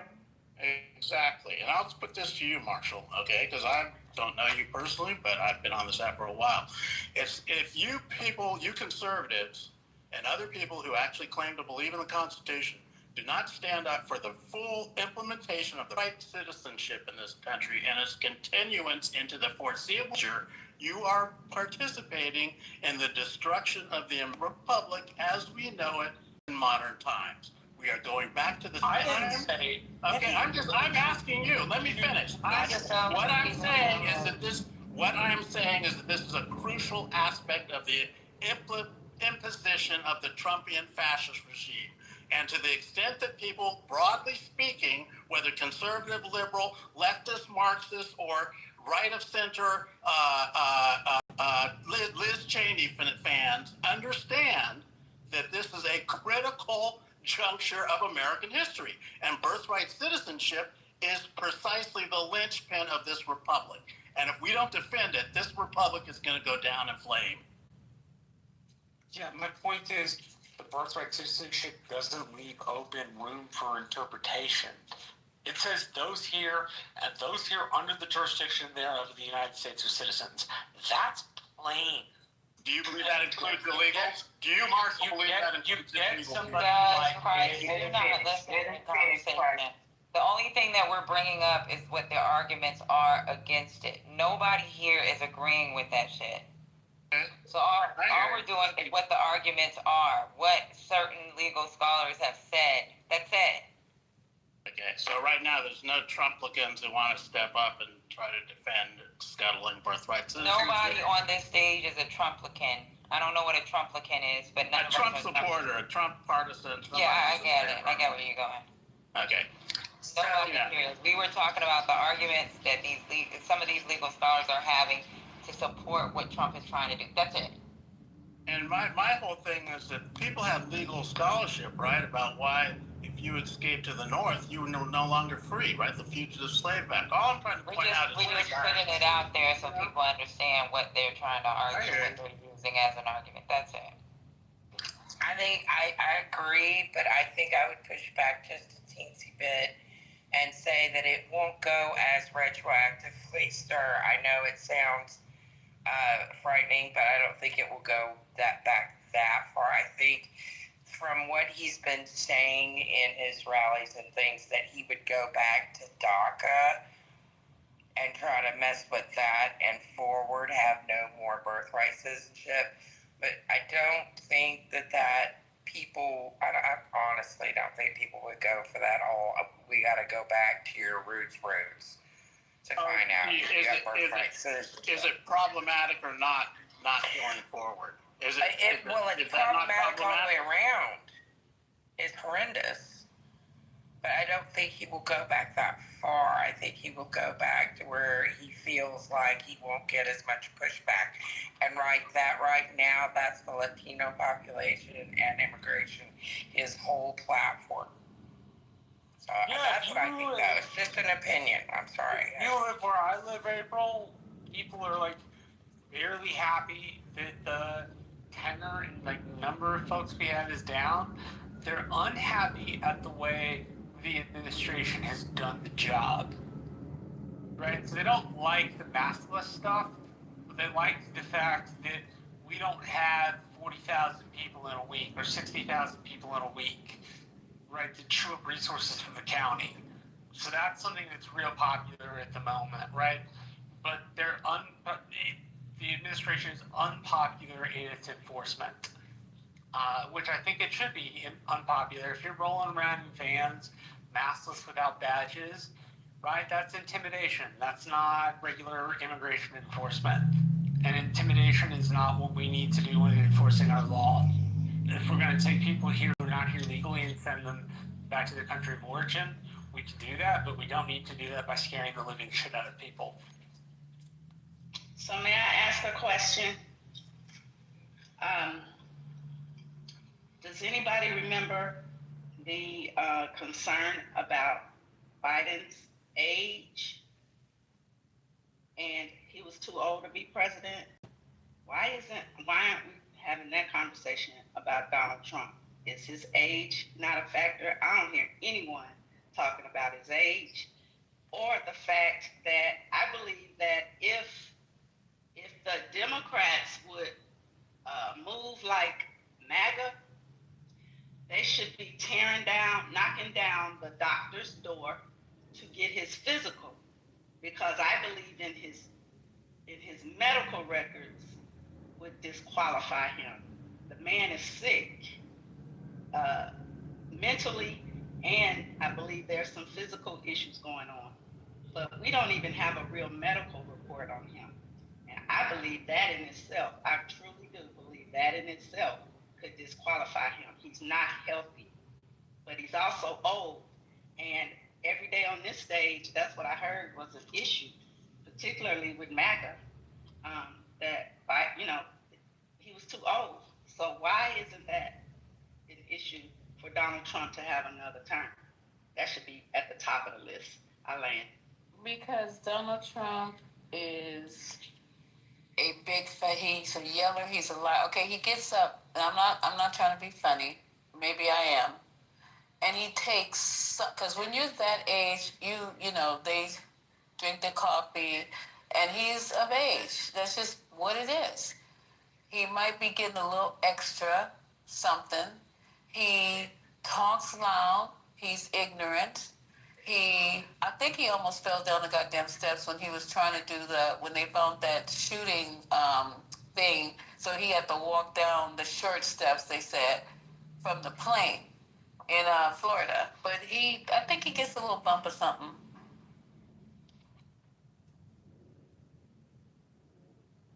Yeah, I guess I'm just pointing pointing out the double standard is just it's very broad, and I think it's kind of crazy. Like nobody's talking about his age. Everybody had a problem with age, but nobody's talking about age. But weren't they accusing Biden of getting a little bump or something too? Remember when he went to he was at the inauguration, he was at Yeah, Trump wanted them to get drug tested. Yeah, the State of the Union, when he was like super hyped in the State of the Union, calling people out. They thought that he was on something because he was so flamboyant. Yeah, so there you go. I'm talking about Biden. Yeah, right. Yeah, they did accuse Biden or something. But Trump is worse than Biden. He's in worse shape. He's slurring. And it's getting worse and worse every time he talks. You can hardly understand what he's saying. And that's what I'm saying. MAGA would go after Democrats' records. You know, they be protesting to see it. Because that's how they play. And we need to move like that. Deborah, the doctor said a couple of weeks ago that he was in perfect shape. Yeah, but they need another doctor. He lying. And I understand. I'm just saying. That's the same doctor we don't move like they do. That would be against the I have bad news. We need to be doing some shit like that. Oh, wait a minute. April said she got bad news. Hold on, move. Do you guys know how Trump fucked up the U.S. soybean market by driving China to get its soybeans elsewhere, like from Argentina and other South American countries? Yeah. Now he's going to undercut U.S. cattle ranchers by flooding the market with Argentinian beef. Are you fucking kidding? Yeah. Oh, no. That was his main purpose of dealing with Argentina. In Argentina, a lot of business. You got some free money. You got some buyers. Y'all trying to tell They must have the Epstein files. I bet they got them. That's where they at. Make Argentina great again. You know what's funny? I was watching of our cattle ranchers. They don't help us. Yeah. Hold on. Yeah, go ahead. Go ahead, JD. I was gonna say it was just real stupid. I was gonna say I was watching a video yesterday, and you know how he shakes everyone's hands and he pulls them towards him. That president's the only one that pulls Trump towards him when they handshake. I know it's stupid, but it's weird. And for the unbelievers, I'm putting my link in the chat because I don't fucking say shit unless I have a link, unlike the other people that come up in this room. That's because you Go got ahead, move. Hold on, Ramon. Oops, sorry. Move been trying to talk for about 10 minutes. Go ahead, move. Sorry. Thank you, Ms. Alexander. Really good to see you. Good to see you all. You too, Move. Miss you. I miss you too. Hope you're all well. I came in here a little late, so if the news has been broken already, I apologize for that. But I read an hour ago that a high-ranking official at the White House, Donald Trump, is considering pardoning Diddy as soon as this week. What? Letting him out. Yeah, they've been talking about that. Say again. Pardoning this week? Yes. So Trump is actually considering commuting Diddy's sentence as early as this week. Whose sentence? Diddy. Puff Daddy. Oh. Yeah. So it's been reported today. Sean the Diddler Combs. Sean the Diddler Combs, yes. So it's like he's got to gear up for Maxwell, huh? Yep. Yeah, Maxwell gotta wait. Gotta wait. Santos. Trump said, bros before hoes. Charges on him? I thought he had state charges as well, no? He does have state cases, but these federal charges can go away. That's the only thing Trump can do. Somebody said that that the feds is doing like a little game that they may try to put like a Tupac or Biggie on case. You know what I'm saying? Allegedly. I don't know for certain. Saying that all along. I've been saying that all along. What did Luke say? I missed the whole thing. Somebody was here. What did he say? Hey, good evening, Lisa. So, Hi, Macaria. Very good. I hope you're well. You're doing well. Thank you. Thank you. My pleasure. So, what I shared earlier is that Trump is considering commuting Sean Diddy Combs' sentence as early as this week, the same way he did George Santos's. And guess who's next, my friend? Elaine Maxwell. Gasoline Maxwell. Yeah. She's next because he's at the point now, ladies and gentlemen, where he doesn't give a fuck what you guys think. He don't give a fuck what you guys think you can do because there's nothing. What are you going to do? Seriously, I'm asking, what you going to do about it? Nothing. But here's the thing, Lisa. Here's the thing.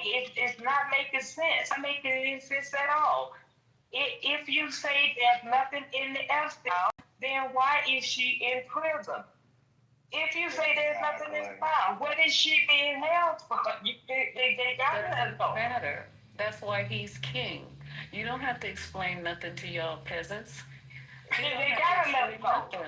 Yeah. Because you got him locked up for nothing if you say there's nothing in the file. But the only thing, that's true, but the only thing I'm waiting for is the response from my MAGA friends. And y'all start running them off so I can have my conversations. What are they going to say? They're going to find a reason, and it's going to be a doozy. Don't you guys want to hear the reasons? Even if you don't agree with them, don't you want to hear the shit that they make up? No, you do it. You do it. You do it. I don't have none of them to invite. Hey, Monk, Monk, I feel a little bit, I'm a Trump supporter. There you go. Hold on. And Ultra said, I'm going to let you go past 412. Ultra said that he heard that that Fed's gonna try to go after Diddy for Biggie Tupac murder. That's why they wait a minute. They already got Tupac's murder. Okay, but I'm telling Lisa what was said, what Ultra said. Okay. But Ultra's just gaslighting. Why would they do that? Why would they care? Yeah, you think they care about black men getting murdered? I mean, y'all really? Are we just? Oh God, please. I just and everyone. I just believe that him being pardoned is, you have to understand that he pissed off the wrong companies and manufacturers as far as that the liquor brand. That he upped. Well, how much did he put down? $300 or $400? And they gave him all of this money and gave him products. And I just believe it's a liability to have cocktails mixed with XYZ. We don't know what it was. Maybe it was baby oil, maybe it wasn't. We don't know, allegedly. But it's a liability to the actual manufacturers of the companies for damages. Them people could say they woke up the next morning and was in pain. Oh my God, what did you have? Oh, I had this cream. Oh, wow. Then they would go after them. So tell me, what's wrong with a partner for Diddy? I'm not understanding that. Me neither. What's wrong with a partner for Diddy? What you doing? Nothing. Well, shit, when did the feds go to Trump and say, you came in here thought you were going to get a pushback? Nothing. No, they're saying that, like trying to give him a pardon. I think he should. How did Diddy get charged with a RICO by himself? A RICO is an enterprise. He didn't get charged with a RICO. No, that's what he got. That was the original charge. It's not. They couldn't prove it. That's why he only got the short sentence. Right. And it's not going to do him any good to pardon him from this anyway. He still has state cases he has to face. He got accused of prostitution for men crossing state lines. But it wasn't considered RICO. It was. You need to read the fucking case. He beat the RICO charges. I know he beat the RICO charge, but we've done jail for his prostitution. But Cassie's not in jail for that. I know. And she was the one doing it. She was the one calling the men over and going out with the men. So go arrest her then. Being told what happened and you're just not. So go arrest her then.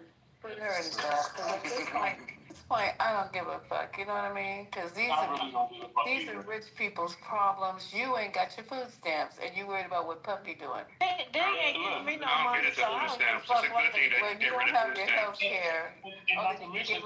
You're right. You do. You do need to get rid of stamps. You're absolutely right. The food is gonna be delayed for November. So please, if y'all need some food in LA, holla at a nigga. I got. Look, I'm in Alaska. Can you get some of laughing. Hand me my I think everything is funny. No, I'm serious. You guys think everything is funny. Hell, I think it's funny.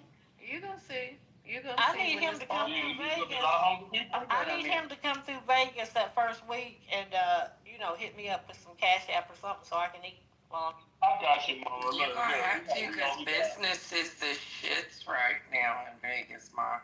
Well, we're going to a conference, dear. I don't have no thing we're doing. All right. Well, I was gonna say, if you going for entertainment. No, love. It's business. It's business. I paid for Well, this. look my ass up. I'm only 8 hours away. I paid for my part already, and they got their part paid for. But my husband didn't get a check today. A check. But April be getting checks. Girl. What's wrong with supporting Trump? What? I said, what's wrong with supporting Trump? Hey, April, real quick, because I don't care about what you said. The Trumplevians have arrived, finally. Yeah, it's about time. So anywho, there's nothing wrong with supporting Trump. Keep doing it. What happened to Matt? And you Matt guys was trying to holler at me. You guys need to read that down. You guys need to read the chat in Telegram sometimes. Because when I'm not typing just to be typing. Okay. Oh, look, Lisa, I'm driving, by the way. What's good, everybody? What's good, everybody? I'm not on Telegram. But Tat said he came up because he's a Trumper. So, anybody got anything? April, did you see the Mayor Patola posted? Yeah, I'm gonna answer him in the chat. So I'm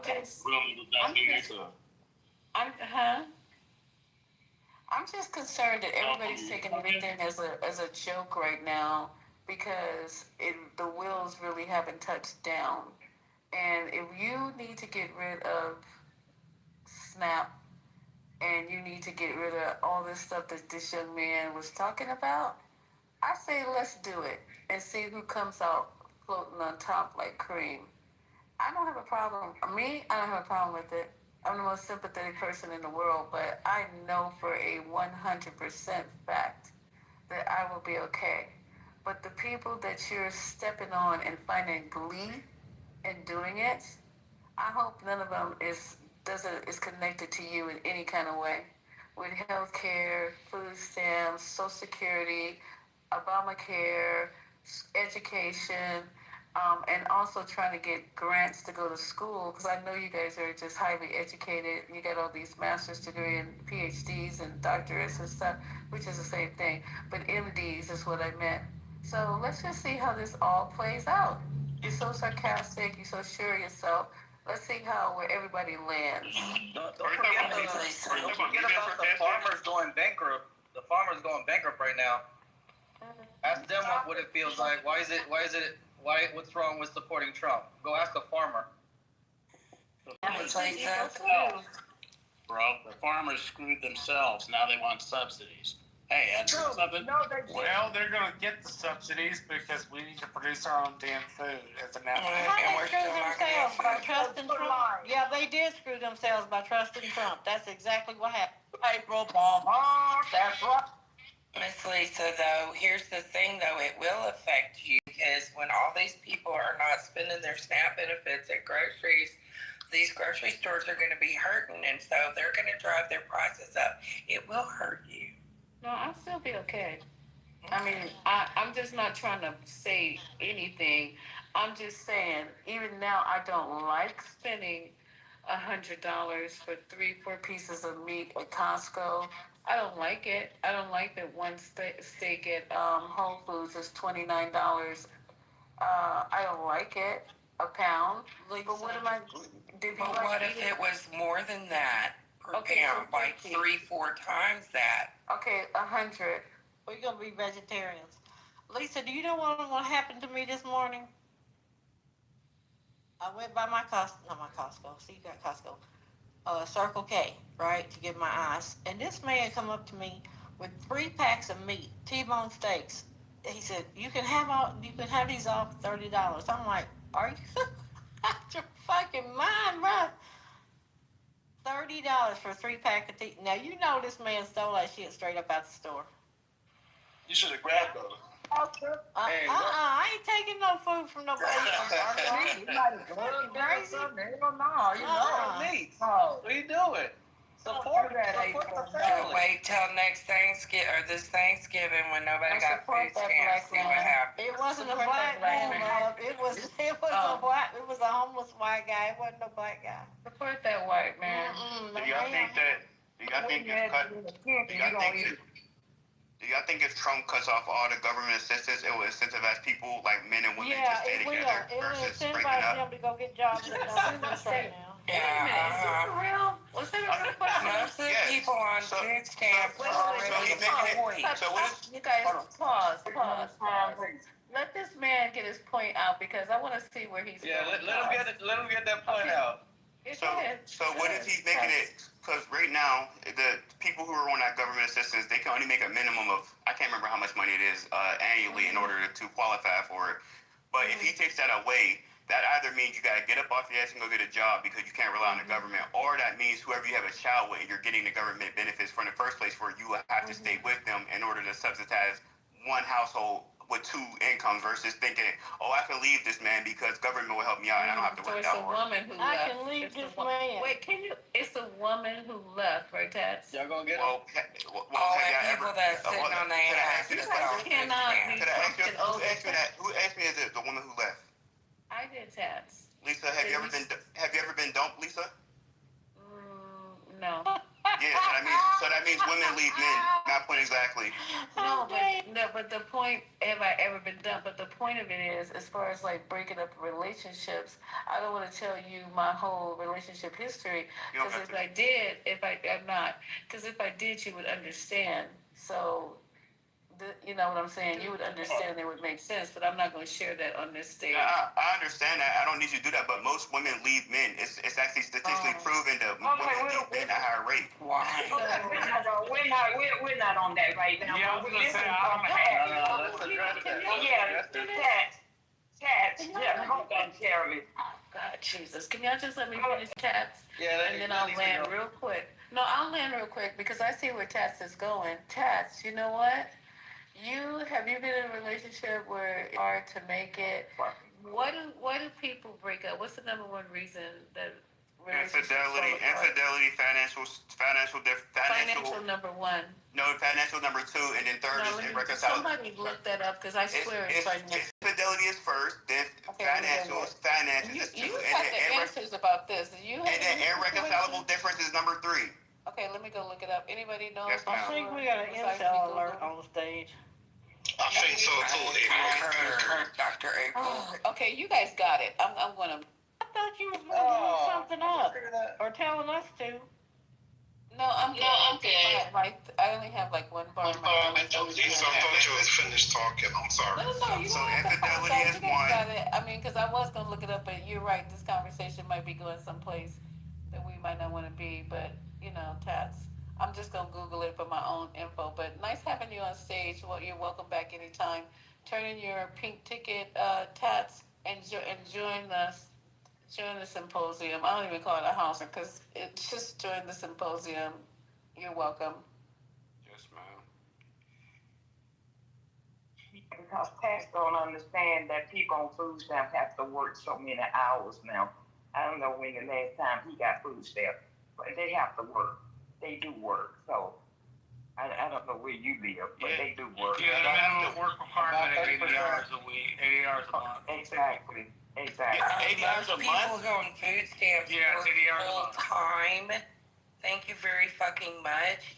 They just work for companies that are too goddamn greedy to pay them a gainful wage, i.e. Walmart, thank you, and many others. But that one is one of the main culprits with 2,500 locations worldwide and still can't pay their people enough money to live and eat.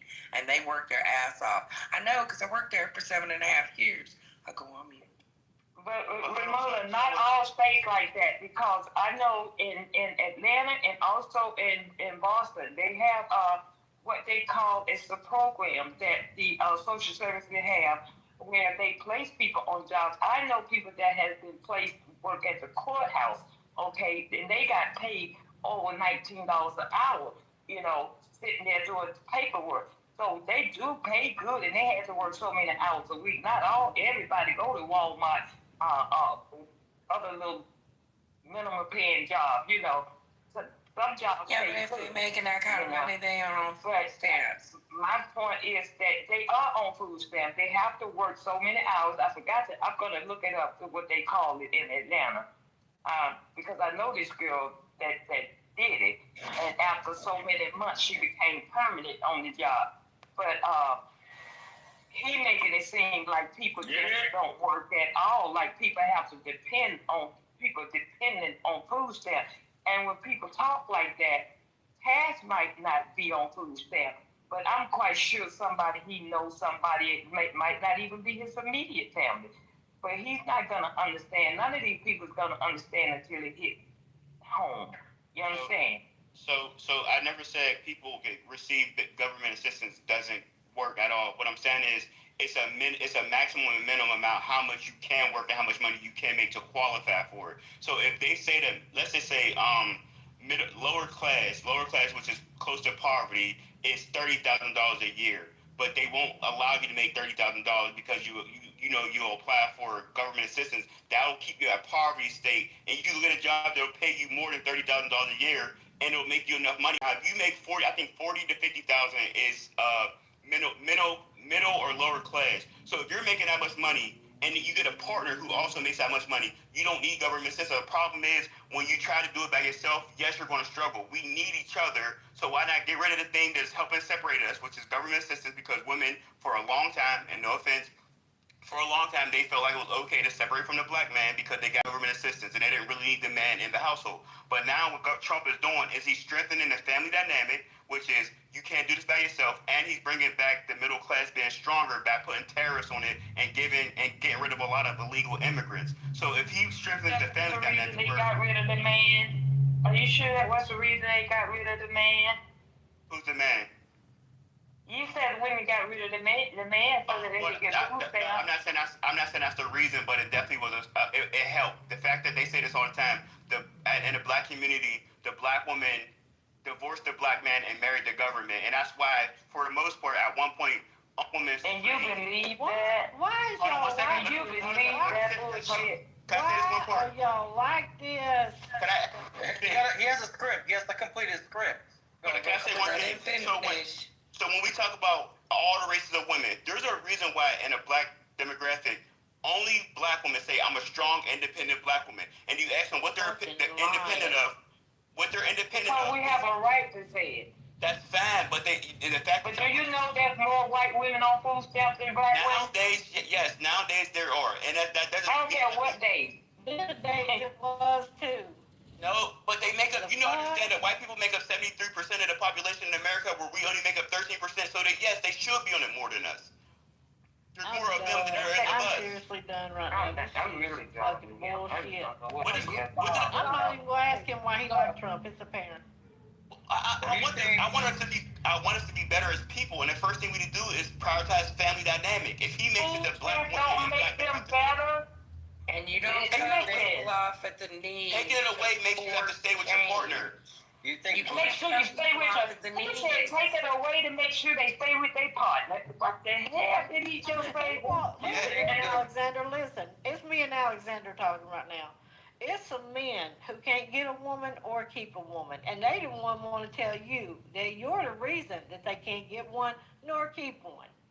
That's what's going on right here, right now. You saying I can't get a woman, or what are you saying? Woman get rid of you because whatever you like, sir, because your reasoning skills are questionable. That's all I'm saying. If a woman get rid of you because to get food stamps, then you ain't doing what you supposed to be doing. Hold on now. This is what happened over time. So if they incarcerated a lot of black men and then got us hooked on drugs at one point and then gave women government assistance, they would prioritize security with their family and children over the man. So if you're on drugs or you can't take care of the family, yes, I'm going to say. And think about it this way: government assistance, Section 8. It's the idea that the fuck ain't gonna have no man who's on drugs. I'm just saying that right I'm talking about Listen, it's back in the day. So let's think about it this way. Section 8 is the idea of one income. You can't make a certain amount of money in order to live here. And if you have two incomes, then you don't qualify for Section 8. So a lot of women, even in the black community, because I grew up in a situation when it was time for them to do inspections annually. That's not true.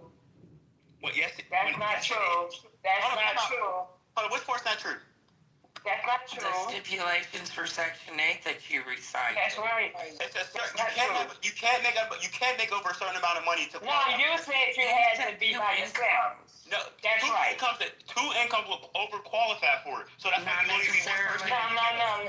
Man. That's a little bit of yourself. It's based on your family size. You need to look at. I live on housing. Let's say you got 20 kids and it's me and my husband. What's next? They don't let two incomes in the same household. That makes it a certain amount of money. That's a lie. Look it up yourself. I know, like, you know what I mean? Mary, You talking to people that lived in housing. He only got one person in his household and can't get number two. I lived in it too. The fuck? Wait, time out. Hey, but Tats, you can't post anything to prove that point. Everything that you just said, you have to post the law saying, or the policy saying, in order to get food stamps, you had to separate from here. You need to post that. That's not what I said, so don't misconstrue my argument. I said in order to get Section 8 housing, you can only make a certain amount of money, which is if two incomes in there, you make. Okay. You can't be married. No, I said you can't have two. You said two incomes. Let's get Section 8 housing. But not always equal that you overqualify. It depends on the size of your family. Tats, what you're saying is a myth that has always Section been 8 said. for bro. Section 8 for people for a reason. What the fuck you keep talking over, Tat, what you're bringing up is a myth. It's never really been proven. It's been said. People have. That's just been a myth. That's never been proven. There's nothing that you're going to point out. There's nothing you're able to pull up where you can prove that black women stopped dating or left their boyfriends or husbands so that they can get Section 8. There's nothing. That's what I said. You're not even listening enough to the argument to have the conversation. I said back in the day when it was something when people got government assistance. That's what it was. They thought to themselves, I don't need a man because I can get the government. That's what I'm saying. You're not going to prove that. That's on them. You are not. Yeah, someone move Little Trump down. Section 8. You're not going to be able to prove that. Section 8 and stems are two different things. You're either thing. You're not going to be able to prove it. I know. I hear exactly what you're saying. You're saying that people went single. Is that what you're saying? You said it.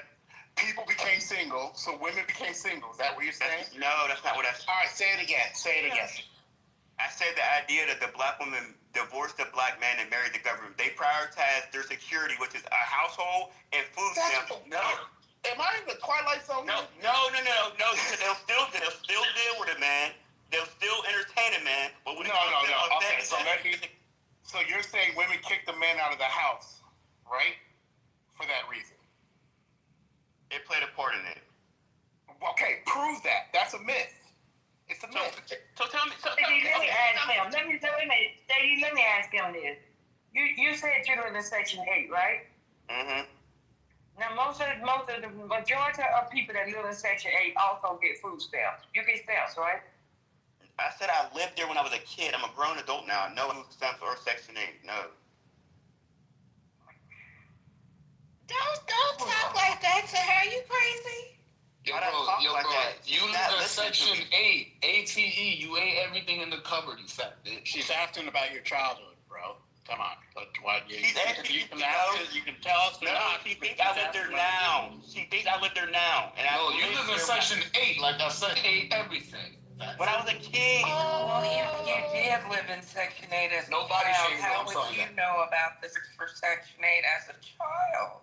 Because it's still the same thing now. You signed to pay. No, it's not. You're sitting here. What I'm saying to you is, you were a kid. We'd like to hear about your experience as a kid, but you weren't the one paying, right? A rich person cannot. Why can a rich person? You have to be under a certain income qualification. But you can still have two incomes under that. So Somebody said that about the income. You said it Lisa again. is talking, go on mute. Well, why can't you just put the requirements that are currently now, because I don't know them. What are the requirements for Section 8? How do I qualify if I want to get Section 8? One person, Somebody was saying it. All right, Somebody was saying about the income. So I have the requirements if anybody wants to know. Yeah, you're gonna have I 11 just do your asked that, do Left. your I work said, test. if you have the requirements, I would like to apply for Section 8. Can you please post a rumor so I can go apply tomorrow? Thank you, appreciate it. Okay, so if you're two people, right, and you have income less than $24,000, you pay 30% of your AMI, which is your annual monthly income. Two people making how much? 24,000. That's my point exactly. If two people make $40,000, you pay 50% of your AMI. If two people make $63,000, you pay 80% of your AMI. Now, if you have 4 people in your household, that rises to a cap of $79,000 for the 80% AMI, and the floor of that is $30,000 for the 30% AMI. Now, as of when Section 8 first started, see, I worked for HUD when I was a kid. Well, when I was in college, right? It was what people think was single income household was an assumption of the single household model. And that meant they only used the head of household's income unless they were legally married.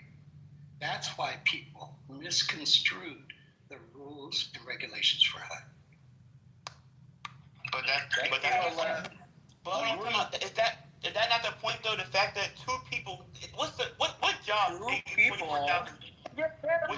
It's the size of your household, dude. You can be 2 people with 20 kids and your ass is starving and you can't pay your rent. What's going on here? That's poverty, and that's what I said before. That's why you need to get rid of it, because it teaches people to stay under the poverty line.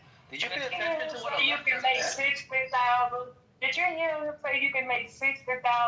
You can make 70,000. Okay? Did you hear him? You just pay more in rent. No, you just pay more in rent. You just pay more in rent. Not a factor. The kids are not a factor. I don't know how many kids you have to have. I just know children. You have to have children. I don't know how many children, but I know the more money you make, the more rent you have to pay. Yes. And that's or you could be saying, so we're talking about the could be poverty mentally level. Because disabled. if you, yes, ma'am. Only. If you make 70,000 and you have 4 or 5 kids, you're still at the poverty level. Sorry. But it also depends on where you live. You probably get about $1,200 in food stamps. If you live in Mississippi and you're making 70,000, it's still by AMI, right? So Mississippi, you might be a place. For Mississippi, Patty? No, so I'm giving you 2 different states. 70,000 in Mississippi is not the same as 70,000 in San Francisco. Right. So it's by your AMI. Whatever your income is based off of the people in your house, and then how much money is it's going to be different from state to state, or even fucking city to city. Yeah. Well, yeah, considering you still have states that had a minimum of $7.50 an hour, so I mean. Who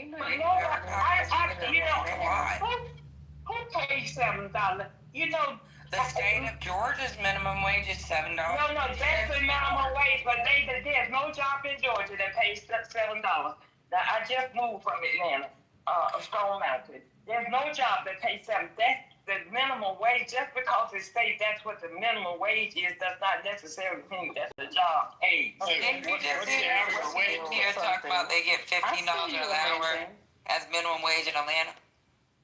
Right, they make more than that. I don't know what is it? 10, 12, 15? What is the prevailing wage or the average wage in Atlanta at Metropolitan? I'd be interested. I live out of coastal. So yeah, I need to $15. It's $15. 15. Okay. Hey, now Tess, I'm not 100% against the mentality part that you're trying to mention, but however, I don't think doing away with the benefit is. That's why I disagree with you. I do understand the mentality part, because when I first became a business owner, I dealt with that. I dealt with a few employees who refused to work more than a certain amount of hours because they didn't want to lose their benefits. So even though they had the opportunity to work more hours, they had the opportunity even to step up. Some were stuck in the mentality, no, I'd just rather stay here and, because I don't want to lose my benefit. But that doesn't mean it's the benefit program itself that's putting them in that mentality. It's something else that gives them that mentality. Because guess what? In that moment of time, they still need it. So JD, I had a friend, right? And I told y'all this story before. She was going to school.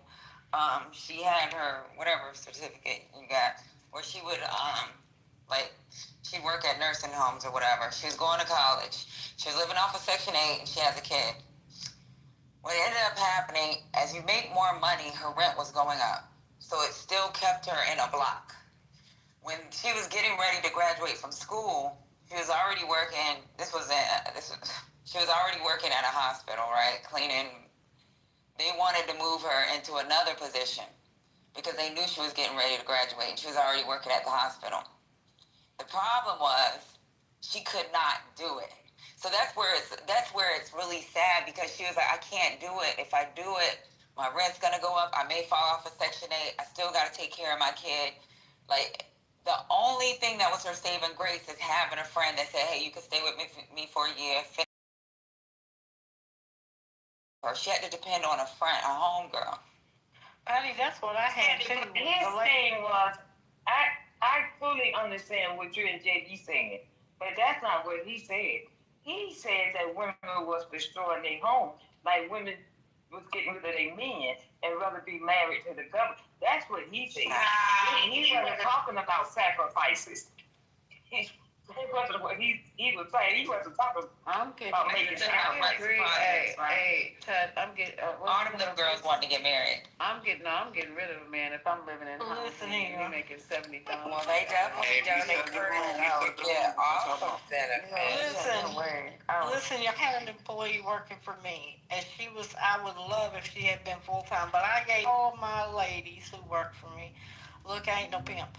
We had a cleaning company. And they could work, they could say yes to a job or no to a job. Nobody ever had to take a job they didn't want. We get a cleaning in, I put it out, they either do it or they don't. But she'd had a disease that almost killed her twice in childhood. And I took her from Walmart to work with me, because Walmart was like, oh, you got to pack this out. She couldn't do that shit no more. She was going to lose her job anyway. But she would not do anymore, and I wouldn't make her do anymore. I wouldn't say, you got to do this, I don't have nobody else, because she physically was not able to work like that, right? If she did, if I pushed her and she worked on all those jobs that came in, she's going to lose her heating assistance, she's going to lose her EBT card, she's going to lose all her Medicaid she had for her disability. And this work that I gave her, this changed all the time, right? It wasn't a steady, oh, you're going to get this amount of hours every week. It did change a lot. Like, how many jobs do we have in and we don't have in? That changed. So, of course, she's not going to be trying to get off her benefits that she has, because if something happened in my company, then she's gone. She got nothing, right? So you have to sit around and stop thinking about everybody as one big monolith. Everybody's on food stamps or Section 8 because they don't want to work and they're lazy as fuck. Y'all got to stop this shit, because you're sitting here talking about poor people or people who are working hard and not quite making it, while you sitting here letting the billionaires pillage through this country and do whatever the fuck they want, but you got nothing to say about that. Nothing. For all the shit, benefits.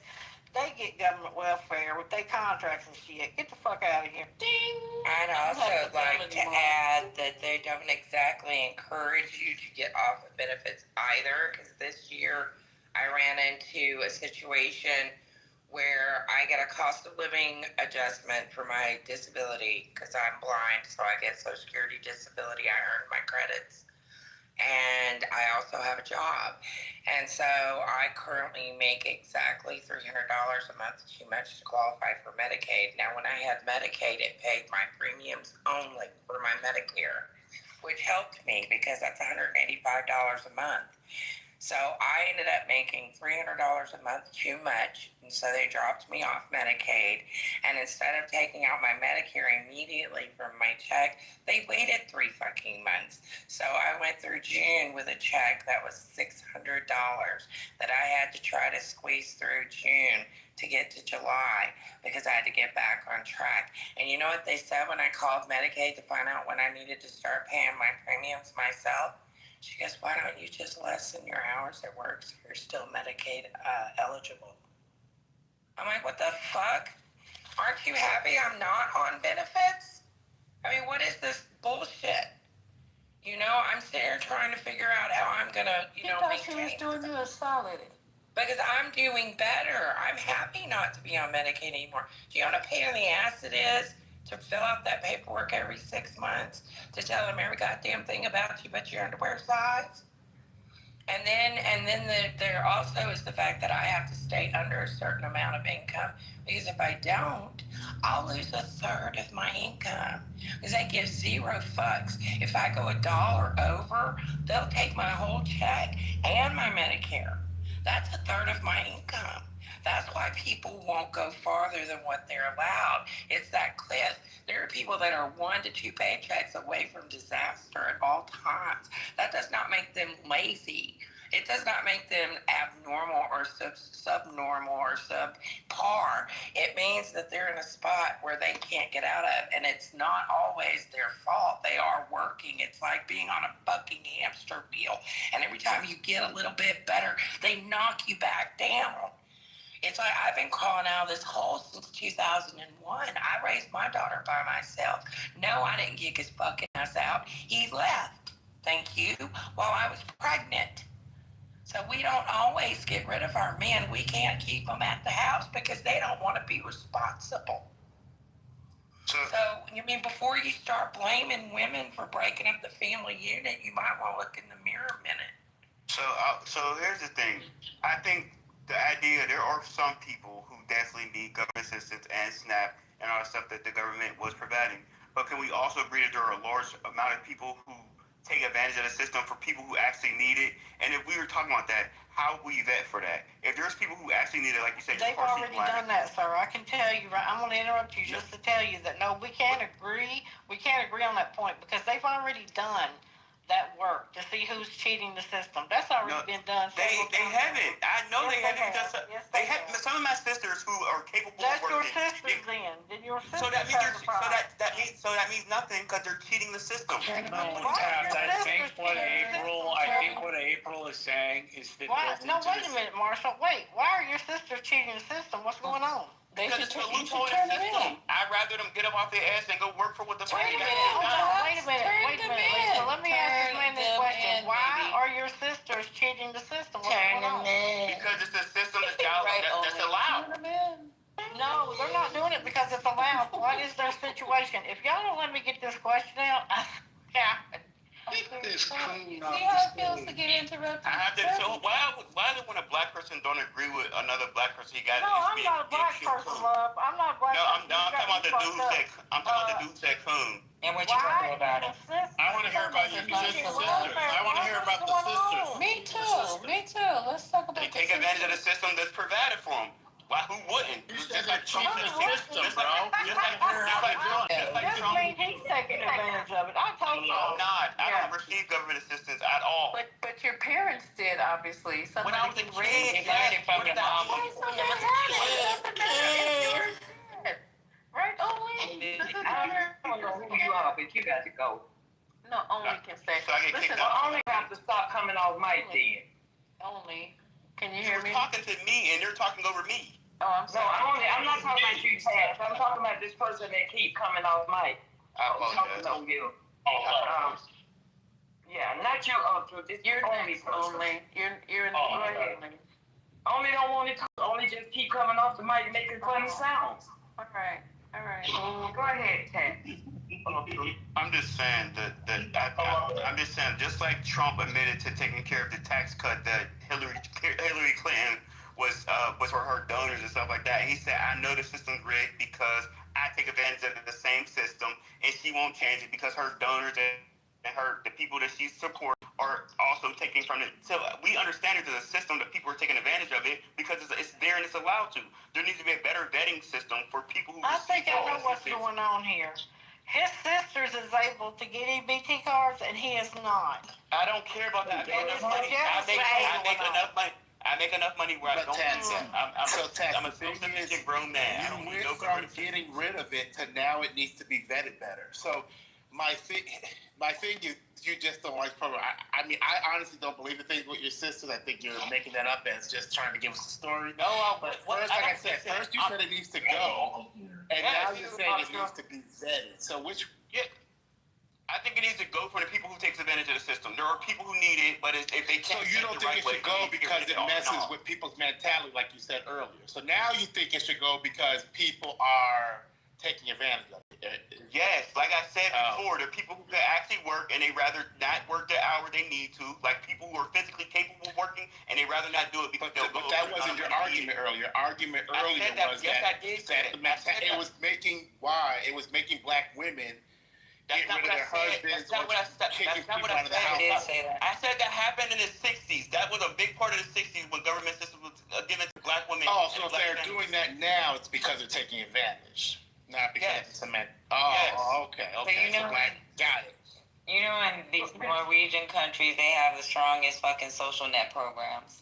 It's the government, right? It is the government. It's our government. It's not the people. And there's certain things that they implement in those programs. Getting training. This education is not like it is in the U.S. where we have poor neighborhoods with fucking really bad education system. You have an upper middle class in these rich neighborhoods that have good schools. So like it's called the Nordic model. You need to look it up. They have very strong programs where the people aren't hungry. The people are able to fucking use the system and use the system to get out of the system. You can't, it's hard in the United States. We're not even, we're not fair. I have stats. I'm gonna let you go, a good text. This is Clubhouse. This is social media. Yes, ma'am. There are people that can walk right up to your door, whether you know it or not. Okay, that's how smart they are on Clubhouse. If you're gonna tell that story, I would say somebody I know. I wouldn't say my sisters. I wouldn't put that out there like that. I would say Alexander. I would say somebody that I know. Yeah, let me go on your Instagram page and see who these sisters are. I need to get my tag. I got too many followers for you to find my sister. Taz, hold on. I got some news for you, okay? Yes, ma'am. Yes, cheating due to obtaining EBTs or SNAP. The USDA. Do you know what the USDA is, right? What did you say from the? You said due to what? I am trying to ask you a question. Do you know what the US is? Yes. Yeah, they're the ones who oversee this. We're talking about EBTs or SNAP. Mm-hmm. Like you talking about people cheating, right? Mm-hmm. The USDA has stated that over 98% of those receiving SNAP benefits are eligible and payment accuracy is historically high. A Congressional Research Service report determined that only about 14 out of every 10,000 households were investigated and found to have committed fraud. Now, there's one type of intentional fraud that was reduced from 4% to 1%, but I'm not sure what that was. I have to look up more on that. I think that's where people exchange their EBT for cash. But that's a whole other story. That's 4% to 1%, okay? Improper payments are another area of fraud and error. And anybody who's dealt with the government, who's got any type of payment from the government, sometimes the government overpay you, but they make your ass pay that back, right? That's 11.7% of SNAP benefits were paid improper, but that's on the government end, and it's usually a state level error. Now, because of COVID, the state I live in, they really fucked up and messed up the payments, right? So they have of millions of dollars that they have to pay the U.S. government because they fucked up. That's not the people. That's the states. And then theft via scams is a growing problem. But that's still not the people who apply for SNAP or EBT being fraudulent. So when I tell you this, and I know you're probably not going to carry it forward or it's not going to get through your head, but the USDA, who oversees SNAP, right, and EBT, said that over 98% of those people receiving the benefits are eligible and payment accuracy is historically high. 98%. That leaves you 2 motherfucking percent of people who receive SNAP and EBT who may not qualify to get it or may be lying to get it. So you said it's a lot of them. It's okay, hold on. So what I mean by that is you said it was 4% of people who sell their stamps or whatever it is like that. Yeah, that's the thing that was reduced to 1% though. Yes, but that's the people who got caught for it. There's a whole bunch of people who don't get caught for it. God, how could they give that on people who didn't get caught? I can't. That's my point exactly. So that's the point. I cannot with this. The data is only registered. Y'all can do this because this man need a woman. He ain't got. I have a woman downstairs about to go to the Google, actually. No, you don't. That's your test. The problem is when you can't, like April did, when she presented facts, we don't know where you're getting your numbers from. I talk to people. Look. I know many people who think exactly the way you do that tell me, oh, there's tons of people cheating the system. Because you anecdotally know a few of them, you are assuming it is a widespread issue because you might have heard your friend say, you know what, they buy stamps, and then you heard another friend, yeah, I be buying stamps all the time and all that. But that's the evidence. I don't buy stamps for my sisters. No, I don't. Like, I don't. Yeah, I don't understand the trolling of the situation. We understand there are people who manipulate the system, just like right. But you heard what April said. For instance, there's people who will only report one income even though they got a guy living there. That's also cheating the system. It could be working for them, but that is also a way of cheating. What about live and let live? What about live and let live? 2%. So do y'all agree? Do y'all understand? In school, did you pass? That's the people that caught. You're not understanding that for sure. In your circle of 3 between you and your sister, that is 66% of the people in your household that is cheating. First of all, I got 9 sisters. And if you want to be upset about welfare, you should really be upset about corporate welfare because they do billions and billions in welfare over what civilians get in their little social safety net. But okay, so what about just live and let live? What about that? What about just live and let live? I want us to be better. I want black people to be better. The fact that we rely on government, it allows us to be less than. The fact that we rely on government so much, we don't have a lot of excellence because we rely on the government so much. Where at one point, 1920s, when we got out of slavery. What state you live in? I live in East Coast.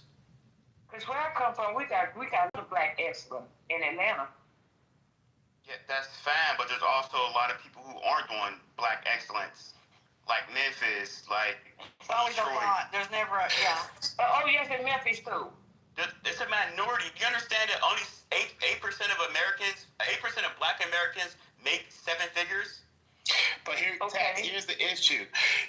That's not a lie. You need to. That's not a lie. You want to start with benefits. Well, guess what? I don't think that's the starting point. Man, maybe a future conversation. But there's so many things like systemic racism, this whole DEI bullshit. There's many other. No such thing as systemic racism. Oh, okay, I got There's no such thing, there's bro. Many, you don't know your history. Yeah, there we go. Right there, you just showed you a young person. You're ignorant of your history. We're ignorant of history. What is racism? You're right. Can anybody on here tell me what racism is stopping you from doing? Can someone tell me what racism is stopping you from doing? People that have been historically excluded from full participation in the economy. Maybe you need to fucking look at your own people and see what's going on with us. Can you tell me how racism is stopping you from being great in America today? You just said there was no systemic racism. Can you tell now you've changed the goalpost. How is systemic racism stopping you from doing anything in America today? Okay, for one thing, I'm going to tell you one thing right now. Tulsa, Oklahoma got destroyed. We don't know what kind of black wealth could have flowed out of that town. 1920? No, bro. Yeah, I'm talking 1920. It's 100 years later. Oh my God. Right. I'm going to tell you some other places, okay? Name something that has development in my town. Okay? You have no idea. You're going to say, so we should accept the massacre of a major black metropolitan area with financial wealth because it was 100 years ago. And you're going to tell me that has no consequence? You don't know your history, brother. You do not know your history. Okay, how did that stop you today? How is something that happened in 1920 stopping you from going to go get $1 million today? If I'm in Oklahoma, that's going to stop me because they couldn't even get reparations. If I live in Oklahoma as a black man, that will stop me because they could not give reparations for that crime. That's how it stops. Right there, right there, brother. Right there with your ignorant ass. Calm down, put the line back in the cage. You just said that I don't know history, but you said Tulsa, and I was able to quote 1920 because I know history. Yes, that happened in the 1920s with 40 black sustaining businesses. 40 blocks of black sustaining businesses did well without the white person at all. They came through, burned it down. Over 30 or 40 people got killed in the situation, and Black Wall Street has never been a thing again. How is that stopping you right now from being successful? He's a dumb motherfucker. I just told you, bro. If I'm in Oklahoma, that stops you. That's called I'll give you an anecdotal fact. I'll give you an anecdotal fact. The white power structure in Oklahoma had that happen, and they're still keeping black people in Oklahoma down. So let's not play a lot of games here, bro. Listen, okay, cool. Could we not start the conversation off with this? Hey, Todd. Do you know what Oscarville is? Do you know what Oscarville is? No, that wasn't 100 years ago. That was I believe in the 50s. Yeah, I think that was in the 50s. Oscarville is under Lake Lanier in Georgia. No, he's purposely playing dumb. He can't be this. No, I'm asking how is it affecting you today? Yeah, because apparently he doesn't understand what compound interest is. I just looked up some shit from today. Washington Trust Company, Rhode Island, 2016 to 2021. There was a settlement in 2023. The bank agreed to pay $9 million to resolve allegations of redlining, undercutting mortgage access to black neighborhoods. City National Bank, Los Angeles, 2017 through 2020. The DOJ announced a settlement in 2023, $31 million for allegations that City National underwrote mortgages in black neighborhoods in Los Angeles, including minimal branch presence in those areas. The mortgage firm, Inc., Miami area, 2016 through 2021. The DOJ announced that the non-dispository mortgage lender agreed to pay $1.7 million to resolve allegations it engaged in pattern of practices of redlining, lending discrimination by avoiding mortgage services in majority black and Hispanic neighborhoods in the Miami, Fort Lauderdale, West Palm Beach metro area. The DOJ alleged that the firm's mortgage applications in predominantly black neighborhoods were far below their peer institutions and that the lender failed to locate a branch or actively market those neighborhoods. Those are just three. There's more. You want me to read more? But you're naming stuff that happened prior to. I said name something to stop you today. I said it's 20. She said it was for today. She said it was 2023 was the latest one. She said 2023 was the latest one. So you want 20? Oh my God. I fucking cannot. Why do we do this? Because he's really being fucking. I mean, it has to be right there. 2024 academic paper using the expanded. A 2024 academic paper using the Expanded Harm Mortgage Disclosure Act found large disparities in approval rates by race, ethnicity, and after controlling for creditworthiness. A report titled Racial Disparities in Home Ownership Documents. This is not, you said 2024. This 2024. How during the subprime boom, minority communities were filled with predatory loan products and were more heavily impacted by the fallout. A study called The Radicalized Cost of Banking 2025 details how discriminatory banking and lending practices effectively siphon wealth out of communities of color. So what do you need, bro? You need 2026? I think he needs 2027. You get your crystal ball, Patty. Let's Google. Well, don't forget the black farmers that were never made whole from the last time all their shit went under on their farms, and that was in Trump's last administration, if I'm not mistaken. Yeah.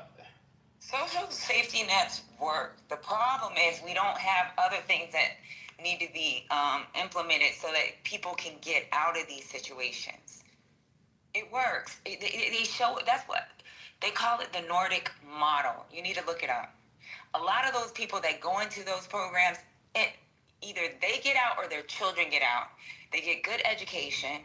They got job training for these families. They don't immediately push them out the system. They give them time. And then they also have health.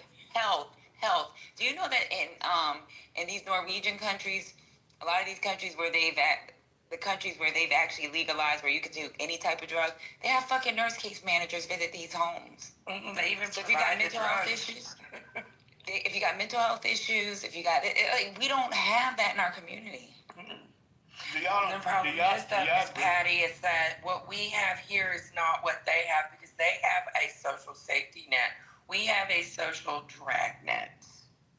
Do you understand a key component of why the government is shut down is because the Democrats want to give $200 billion to illegal immigrants for free healthcare? That's not true. It is true. It's in the bill. That's one of That's an AGA point of view. That's an AGA propaganda. Hold on. So it's not a thing. She admitted. Hold on. The woman, I can't remember which Democrat woman she was interviewed, and she said, We already talked about this. Let me go ahead and play that Hey, video. Patty, did he concede that racism and no, because it's not stopping. Because it's not stopping. Okay, so I said, what is it stopping? No. I said, how is it stopping you? Taz, go on mute while he talks, Taz. Go ahead, Lonzo. So basically, aside from the fact that Patty just read a long list of bad practices from these banks, right? Where did he go? I don't know. Someone kick him. I don't know. Someone kick him. Bring him back up. Yeah. So aside from that beautiful submission from Patty, right? That really insightful submission from Patty, that meant nothing to him. He's just basically going talking points. Some people are just like stuck on, I don't want to say stupid, but maybe y'all can figure it out. I mean, this is just weird, Joe. Yeah, he's not coming back up. I'm assuming he dropped himself. Man, I can't see your first name. I'm down here trying to bring him back up to talk. And don't seem like I could bring him up. Somebody bring him up. Dwight, you came up. You wanted to add on something, Dwight? Nah, I got invited up. I don't know that I have like an individual entry. I'm just like annoyed with people repeating these same talking points and being wrong and having no damn impact. Yeah, we agree. Even if it's true, and I'll be super brief. Actually, I'll say this: even if it's true, even if you ask, like, to even pose a question, oh, what's it stopping you specifically from doing?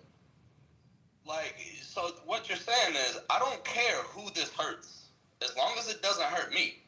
And this is a recurring theme. This is the real problem. Like, I don't see our problem so much as like parties or, you know, classism. All of that stuff matters. These are all factors that we know are real. But I think the number one thing for me is the lack of fucking empathy. There's people that just don't seem to care what happens to anybody else. They think that is perfectly fine as long as they are not personally offended. Look at all of the people in MAGA right now that are upset with Trump. Not because of what he did to other people, but because now the shit's blowing back on them. And you go look at their complaints and what their complaints are. It's not, oh, I didn't know he was going to do this to other people. It's like, oh, I thought you were going to help me. I thought I was getting something out of this. Fuck those other people. I don't give a fuck what happens to them. I thought I specifically was getting something out of it. We were going to throw everybody else under the bus. What's happening? And then they're surprised when a snaky motherfucker like that throws them under the bus. Of course he did. Of course he did. And y'all should have fucking known it. That's why I say live and let live. Somebody tried to bring him up. I tried to bring him back up. I can't bring him up. I don't even see him. He dropped himself. I didn't drop it, but I'll try to bring He's all the way. He's at the bottom. He's at the bottom? All right. Yeah, he doesn't want to. Friends say friends. All right, I just invited him.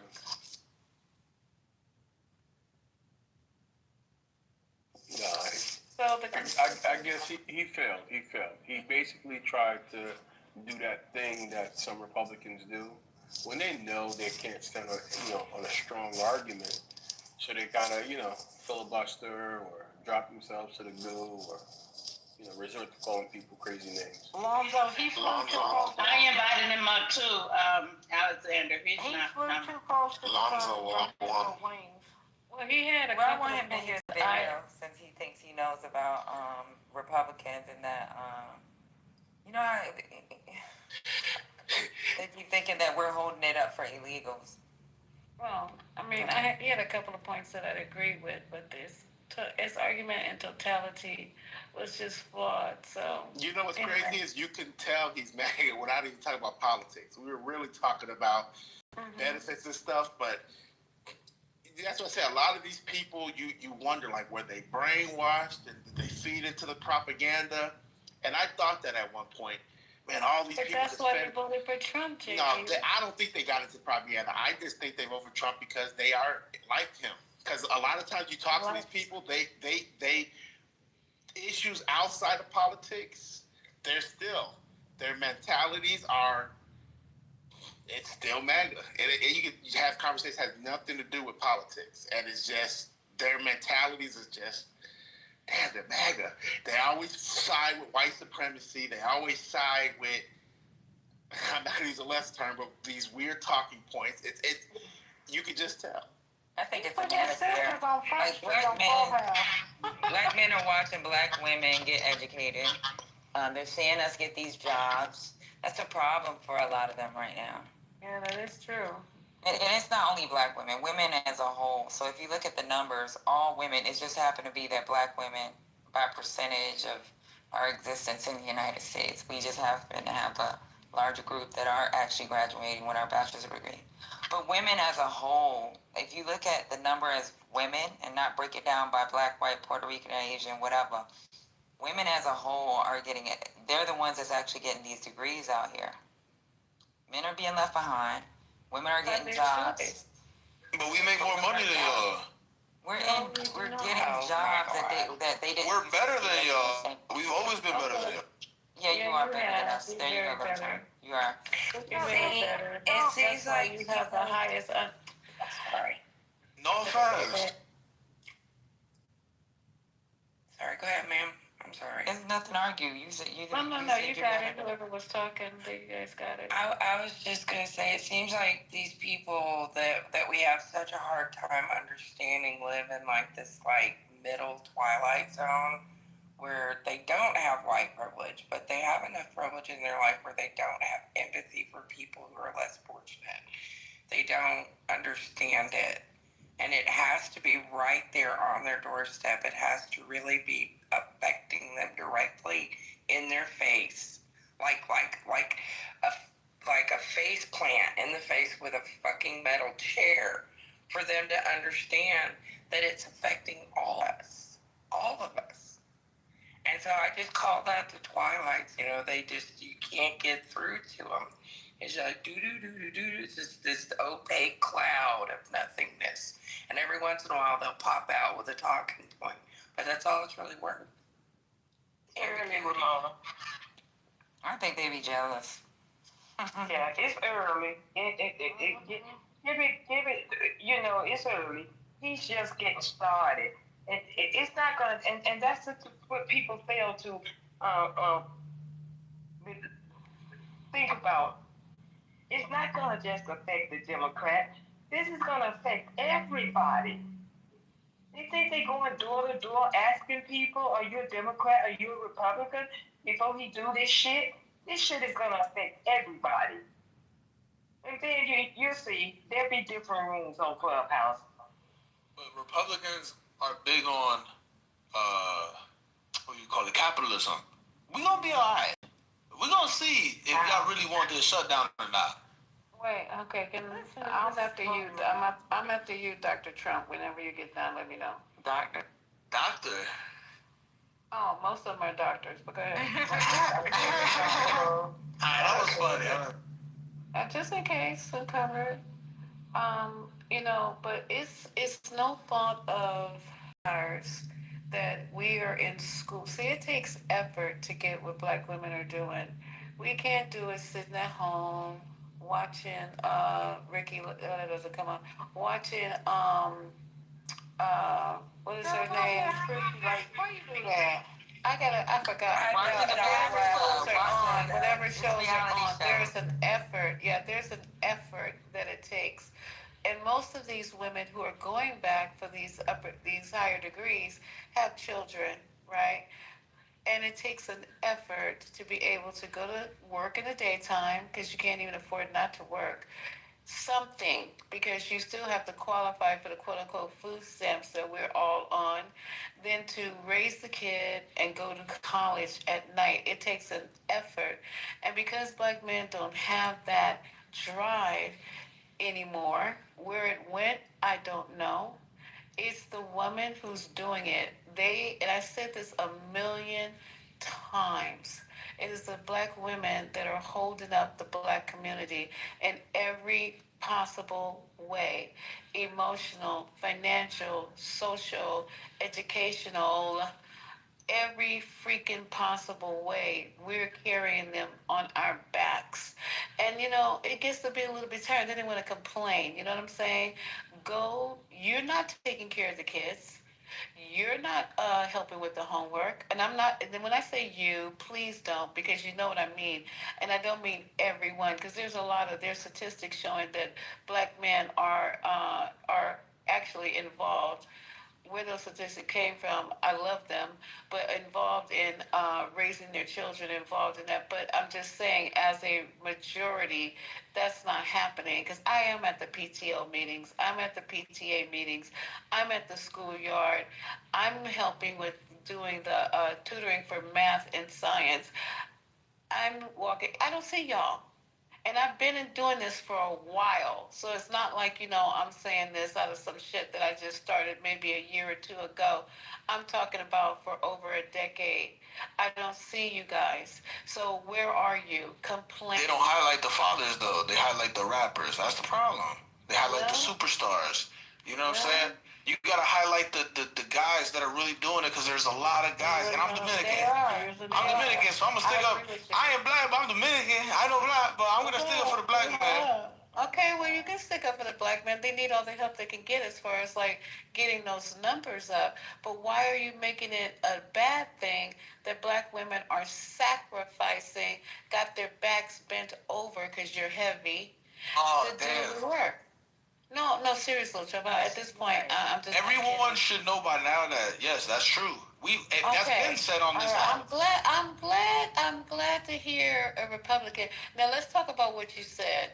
You're saying that Republicans are more financially. We more capital now. We capital like we go get it. Look, right now You go get it.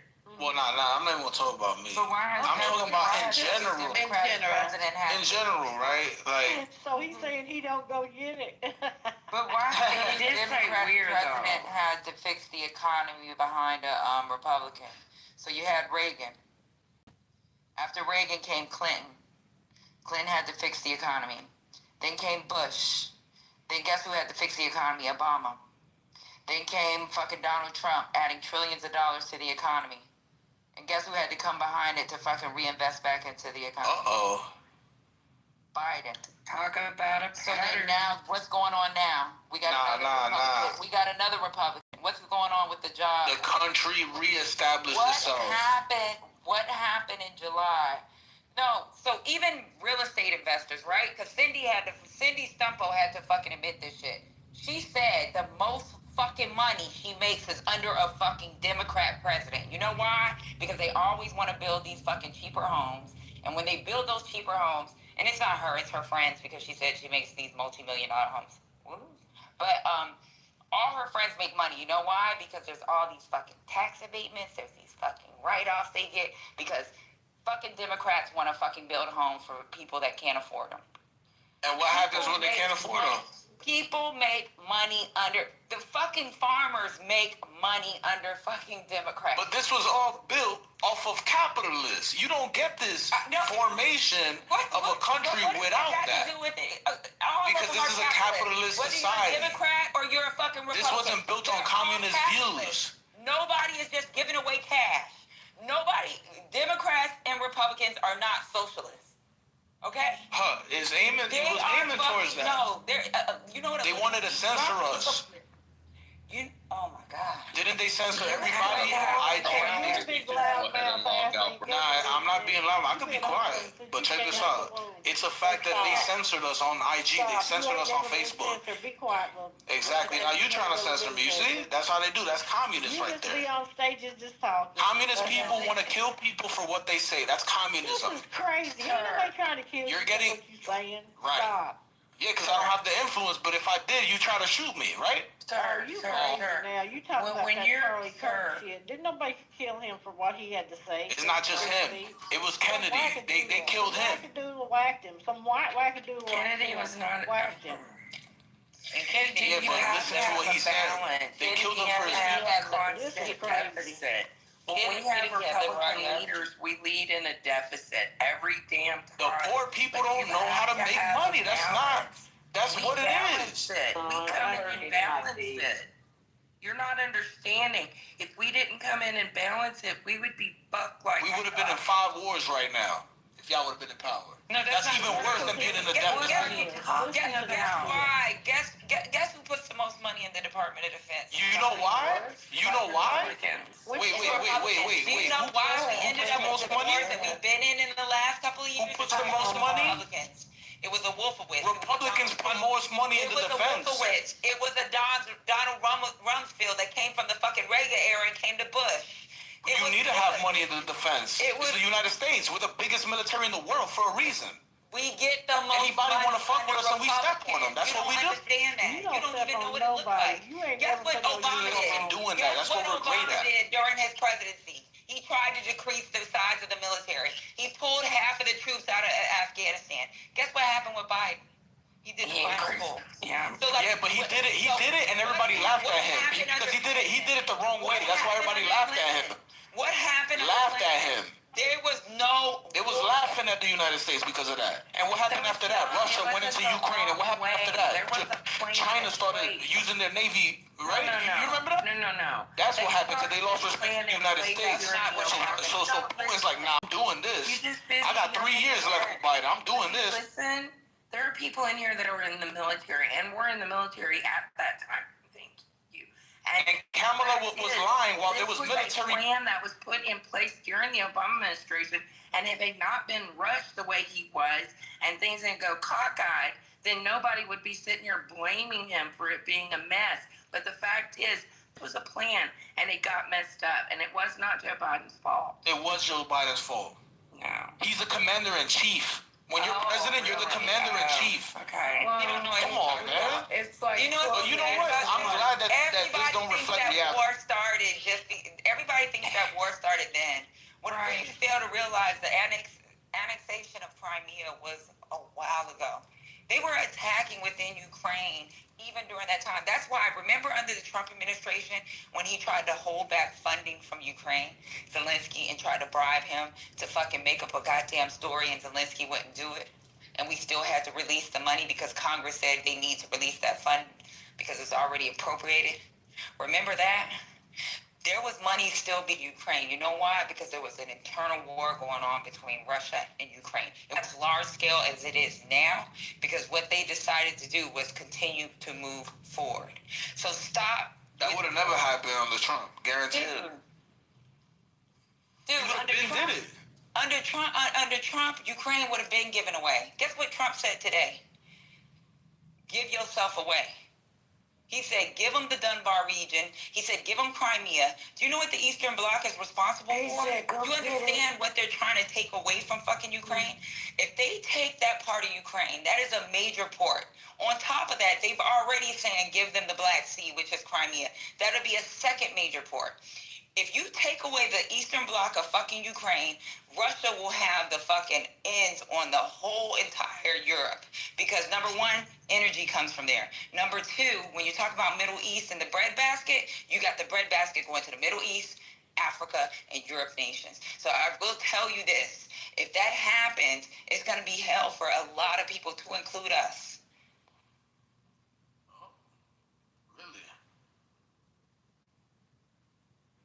Okay, so you said also, I'm gonna let that breathe a little bit. Yeah. But you said, that was great. But you also said that, I'm sorry. Nah, this weed is good as fuck right now. Oh my God, I'm sure it is, darling. We are gonna be in 5 wars. Okay, you talking about Ukraine? What are the other 4 that we would be in if Kamala was president? What are the other 4? Yo, if Kamala was president, yo. Just questions. I'm not trying to challenge you. Just questions. You know, something little like what? Korea? China? China. Have you been to Korea? Come on, man. Look at what China was doing with their navy. Pushing up mad close to our fucking navy. Cause they didn't respect the commander in chief. They was fucking pumping they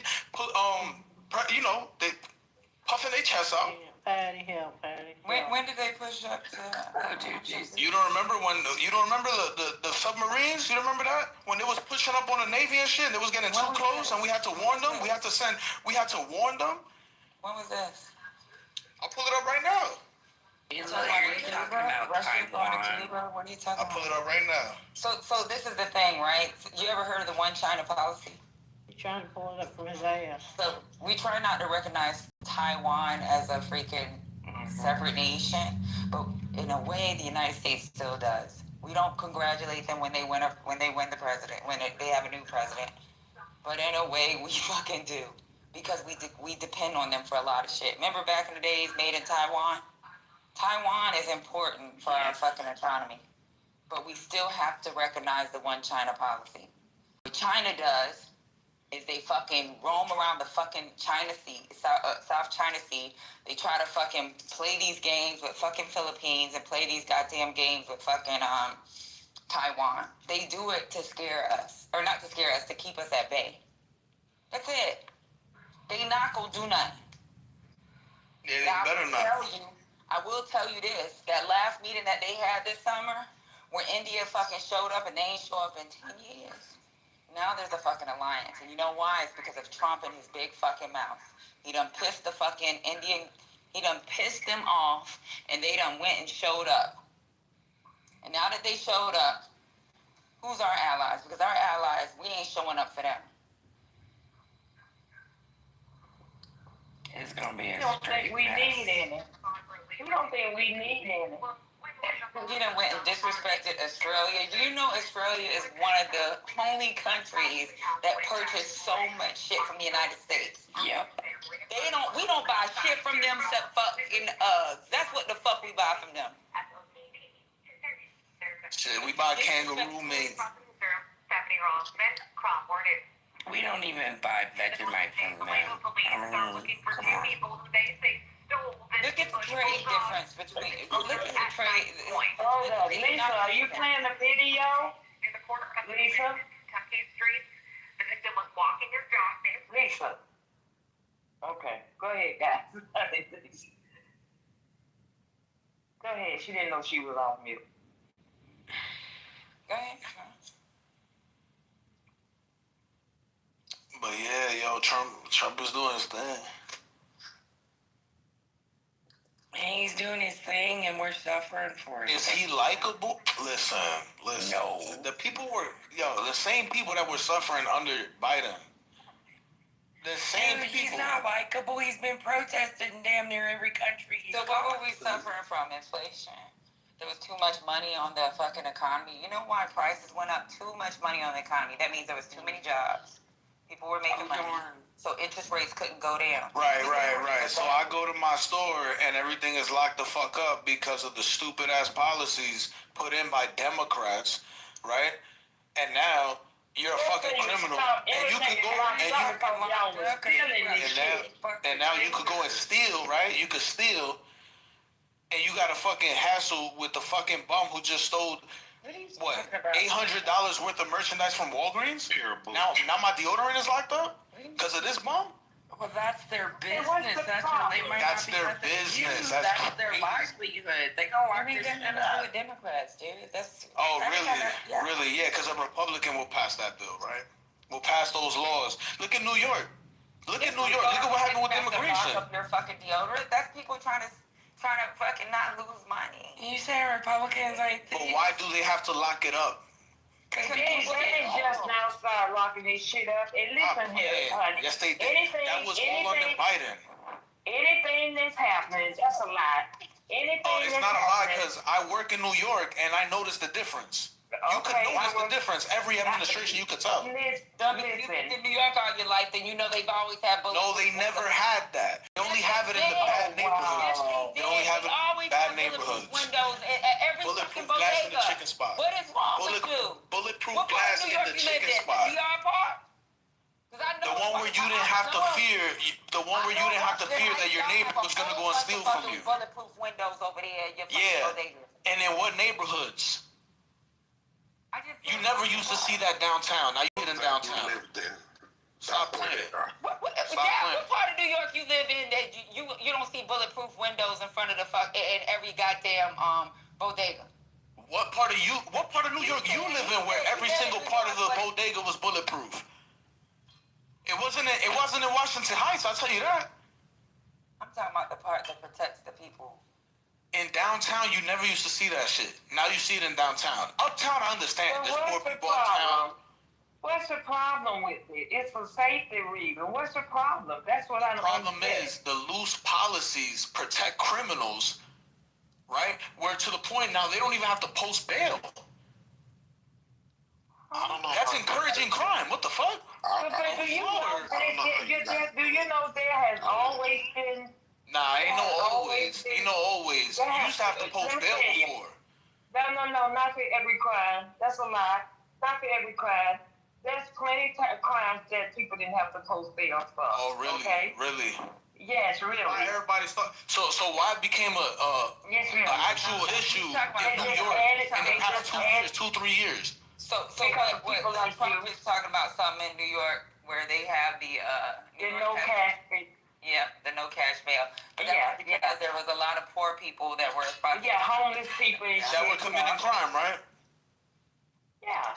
So let them out, right? Sentenced too. Let them out. You from New York? Yeah, let them out. Let them out. So you from New York, right? You said you from New York. I'm from New York. Right. So how many times? They always stereotype y'all black males. You know that. Even with the fucking cabs, niggas don't want to stop for you. You know that. I wonder why. And you grew up during the stop and frisk era too. Remember when they used to gather niggas up and then take them down to the precinct and say, "Oh, we just gonna." He's not black. He's not black. And you're gay. You're very gay. Hey, super. Lil Trump. Well, whether you yes, you know at least one black person. Go ahead. This has been a decent state all night long. We're not doing that name calling shit. Well, that guy right there, he's always kicking me out, and he has a vendetta against me. Listen, you're not getting kicked out. You're talking, but you're not going to be doing no name calling. We're not doing that. We don't give a damn what nobody's sex is on this goddamn state. But he better be on his best behavior. No, you better be on yours. I'm going to be on my best behavior. I'm going to be on my best. He better be on his best behavior. You better hush. You don't dare nobody on this stage. Now, you can keep talking about Trump, but don't come up here with that name calling shit. Ma'am. Go ahead. Yeah, and he wasn't talking shit. He was clarifying to her point. Right. But if you lived during stop and frisk, remember when, because this happened even to my brother, they used to like stop niggas, bring them down to the precinct, and they like tell them, "Oh, we're just gonna use you for a lineup." He's young. He didn't grow up. He don't know that part of New York. I'm not that young. He's not. He doesn't. I'm 29. Know. That's not that young. He doesn't know the part of New York. Well, you would have probably been like 5 years old. He would have been in the house. None of that was happening. And you could tell, like anywhere in New York, in any city up north, that the whole when you go out, it's bulletproof. And that's like that here in Atlanta. When you go in any part of downtown, it's been like that for years. So that's for safety. That's for safety for crazies. Not around my area. You're not talking about just crime. You're talking about people that are just crazy. Like it's crazy people that are out there. Not even just talking about criminals. It's people, and crazy shit just happens. You know, like friendly fire. That like bulletproof glasses for those type of things too. So if there's a gunshot across the street, or if the cops are doing something and that bullet bounces, it's so you just don't get popped just living your life. It's for those type of things too. Y'all act like y'all never lived in an urban place. He sounds street. He knows what Only spot you should go to a bulletproof glass. was the And chicken then, spot. yeah, remember they used to keep all the good shit behind the bulletproof glass? And they've been doing that for years. They've been So doing that now for they years. got fucking little cases that they could put it in, and that's a new thing to you? No, they've always That's been all old the as good hell. shit. My daughter's 25, and she called me when she was 16 saying, Mom, they got the condoms locked up. What the hell? Yeah, but that's condoms, though. They don't, No, I don't make a damn. It's still condoms. But I don't they don't want you to understand. protect yourself. But I don't understand what the problem is Playing outside. when it comes to safety, little Trump. What's the problem? When The it comes problem to safety? is the surge in downtown. I get uptown. Downtown areas where you're But supposed it's to get. everywhere. No, it's not supposed It's to in be. the It was suburbs. never like It's that, though. everywhere. In And uptown. time's changing. It's And that's the everywhere. problem. It's changing, but worse. Well, not anymore because we got it's time to regulate now. Yeah. Crime has actually gone down. Crime in New York has been low for years. That's what I'm saying. Well, guess what? It's gonna get even more lower, brother. It's gonna Yeah, get but I don't Up with understand. your colon. If you think you're gonna live in a crime-free city, call me and let me know where it is. I'm not saying completely rid of crime, but why are we gonna make it easier for the criminals to commit crime? Bulletproof glass should be your last. Can I ask a question? A salute. Anyone, Wu-Tang Clan. Anybody? Ain't nothing to fuck with. Go ahead, Wu-Tang Clan. No. Wu-Tang Clan. It's levels to conversation. Okay, go ahead. Look, I literally heard y'all through people talking. Literally. We're going to keep it breathing and smiling and prayed up. Because poor folks, we're going to survive anyway. Politics is different to us. That's why we hustle. It's a fact on that one. 1, 2, 3, and well, Dr. Solo. Let it finish, Ramon. Yeah. And you know what? I made a decision to travel the AOL zone. Somebody's phone. If you don't, Powder bomb. no. If you been Blogs don't do this. look at this, nigga. Nigga, 321s can't. No. 321s can't help but to interrupt truth. The truth ain't never been considered disrespect. Do you have anything to add to the conversation? Do you have anything? I just added it. If I was allowed to speak my opinion without interruption. Okay, Candace, hold on. Can you hold 1 second? This hold on. Man, let me ask you a question. No. No, are you single? No, married for 35 years. Exactly. So you should learn how to be quiet. AOL. Nobody tells me, because I be quiet when the Lord closed my eyes, closed my mouth, and that's the only time I'm going to be quiet. Otherwise, I'm going to talk to that man in that next room over there. That man over there in that next room won't even tell me to be quiet. Because I cuss his ass out. I was allowed to. Listen, you are, but I'm trying to say something to you, Mr. Wu-Tang. Mr. Wu-Tang. I was trying to say somebody in the audience say, I know it. Somebody in the audience said you really are one of the Wu-Tang members. So I'm giving you. I might be related to the Wu-Tang Clan member, but look. Oh, the Wu-Tang. Nah, he related to the Wu-Tang. Now, hold on. Can I speak? She trying to figure out. Look, I hear voices. Do a rap for me. I hear voices. He's not related to May I speak? May I speak? Look, I guarantee 1, 2, 3 warriors in the. Nah, don't let Wu-Tang talk. He's said enough. Ma'am. One thing I know, I love my mama. I'm never gonna disrespect no creation with the essence of her voice, especially if you married. You understand commitment. It's a fact on that one. So, if you allow, I got invited up, man. I follow protocol. 1, 2, 3. Keep it breathing, smiling, prayed out. Wu-Tang Clan. This was the conversation. This must be the first level. Look. This nigga's a bitch ass nigga. Oh no, we're not doing that. We're not doing that. No, we're not doing that. No, sir. No, I'm sorry. No, If you was down in the audience, no. if you was down in the, no. Are you talking to me or you I'm talking to you. I'm talking to you. We're not doing that. We're not calling no, yes I am. We're not doing that. We're not calling no name. We're not, if that's what you came up here for, you can take your ass back down there to the goop. We're not doing that. Now if you want to have a conversation, let's have a conversation. I thought you was talking to me. Yo, the solo, I am talking to you. He interrupted us. I don't care, but you're not gonna call names up here. I don't care. It's up to me to tell him to go on mute. It's up, I will. How about I can tell, I'm telling you. Alexander just told you to stop calling. Relax. Go ahead, Mr. So, what do you want up here on this page? You have anything to add? I'm giving you a chance to talk. I apologize for me attempting. Accept it.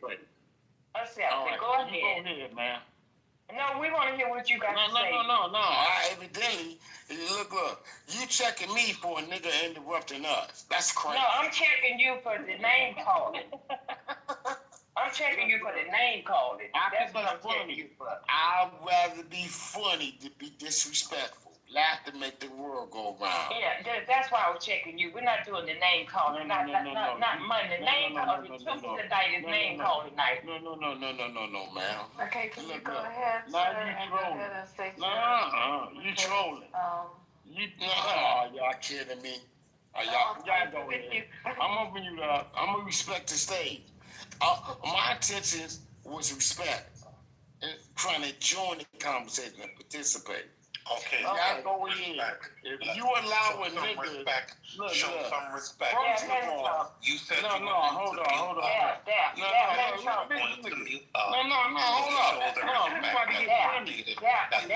We about to get funny. No, hold up.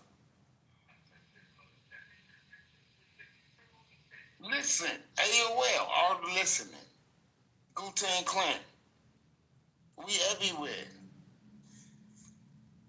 Respectfully, my sister, if you asked me a question when you came off that mic and you talking to Doc Solo, you said my name, and then the extra voices get on the mic and you ain't checked this nigga about it, it's gonna be a conflict. Literally. You better let that one sizzle. I gave you respect. Is that a threat? No. Why would it be a threat? Why would you even? Oh, okay, because I did. Everybody heard what I said. No. You heard it. No, everybody heard what I said. I asked him to go on mute. No. I asked him to go on mute so long. I asked him to go on mute. Everybody heard me tell him to go on mute. One mic on the solo, because right now this conversation's not moving. Go ahead to solo. I'm going to answer the solo if he say something. See, you from the projects, right? Never have. Okay. You from the suburbs? Solo. No, hold up. No, I'm talking to the woman that thinks she's smart. This ain't about me. I'm literally lining people up right now. 1, 2, 3, 5. Not Solo, she's late, and she's also a mod, and she's trying to be nice. Look, I feel appreciated. And this is not ODG. You don't bang like that in here, okay? Ramon, let him talk. The longer we talk, it's gonna get him to get out what he got to say. So let him talk. He's a dominant figure in this room. She is, and this is not like ODG. We don't bang like that, and I get it. I understand that. So why? Look. If you ain't banging like that, listen to the conversation. I'm just trying to explain. When you call names and get upset like that, come out yourself. That's why she checked you. She checked him too, but you didn't hear that. Yeah, him too. Oh, okay. All right, so let's relax. Look, error corrected. Yes, sir. AOL. Remember? Thank you. Thank you. I'm gonna mute up. Let's relax. Look at that. Watch the adjective stuff. The solo. It's the solo. It's God solo. whatever. The solo. Is one mic on you? Because for the last 6 minutes, we've been having a conversation about having a conversation. So it's one mic on you. Everyone's going to be quiet. Go ahead and speak so we can move past this point, okay? It's one mic on you. Literally, I came in the room because whoever put that title up, I read it. Literally. I thought about it, I read it, and then I was like, you know what? Let me see if I can have an opinion. Let's see if people got their opinions. It's a fact. They say Trump plantation, Kamala, what they say? You got two missing. Anyway, black freedom. I'm pro-black, 70. That, literally. Niggas, look, I'm finna get real 3, 2, 1. Even though I supposed to keep it forward. I know about the Black Fist, the COINTELPRO. Read before I enter a room. If I get invited up to the stage, I hope everybody understand this 2025 shit. Hey, what already listening. So one mic on this. So we one mic in. Look at this. Look at this shit. Ain't nobody gonna tell this nigga to shut up though. What? Man, What? Wait, I guarantee you. Hold on. Look. This all The main mod, which is Lisa, hold on, just hold on. The main mod, who is Lisa, said, let the solo talk. So let him just sit there and talk. Let him talk. Lisa said, let him talk. I'm trying to share knowledge. Go ahead. I'm trying to go off the room. You got your knowledge. No. Shut the fuck up, nigga. Nigga. Already listening. Look, just based on your energy, I can base where you from, nigga. No, I'm supposed to have it. Because creation said you do not come from a mother. You're not. No, hold up. I don't give a fuck who you is. Interruption is real. In real life. Are you kidding me right now? Y'all gave me permission to speak. When I feel like I'm being interrupted and I know I'm saying some real shit, nigga, I get real. Okay, I tried my best, and that's like getting late. So what we were actually speaking on was Lil Trump's started this stuff about, oh my God, we had Lil Trump and we had the other guy, which I don't even remember. But what we were just trying to talk about is, once again, like the title, Trump plantation, Kamala Black freedom. So we're just trying to figure out, well, I don't need to figure it out. The conversation was going to be had that Trump, everything that he's done, everything that he's doing, just letting people suss it out. Because I already have my views. You guys know them well. I don't need to come in here every night and fight. I'm giving everybody else the opportunity to either refute that we haven't heard from, because you notice the regulars are not around, refute it, or to build on it. And Trump has done all the articles that we've, excuse me, I complete the sentence. Trump has done everything he can to put you guys on, to put us, not you guys, back in plantation mode. And Kamala was offering freedom.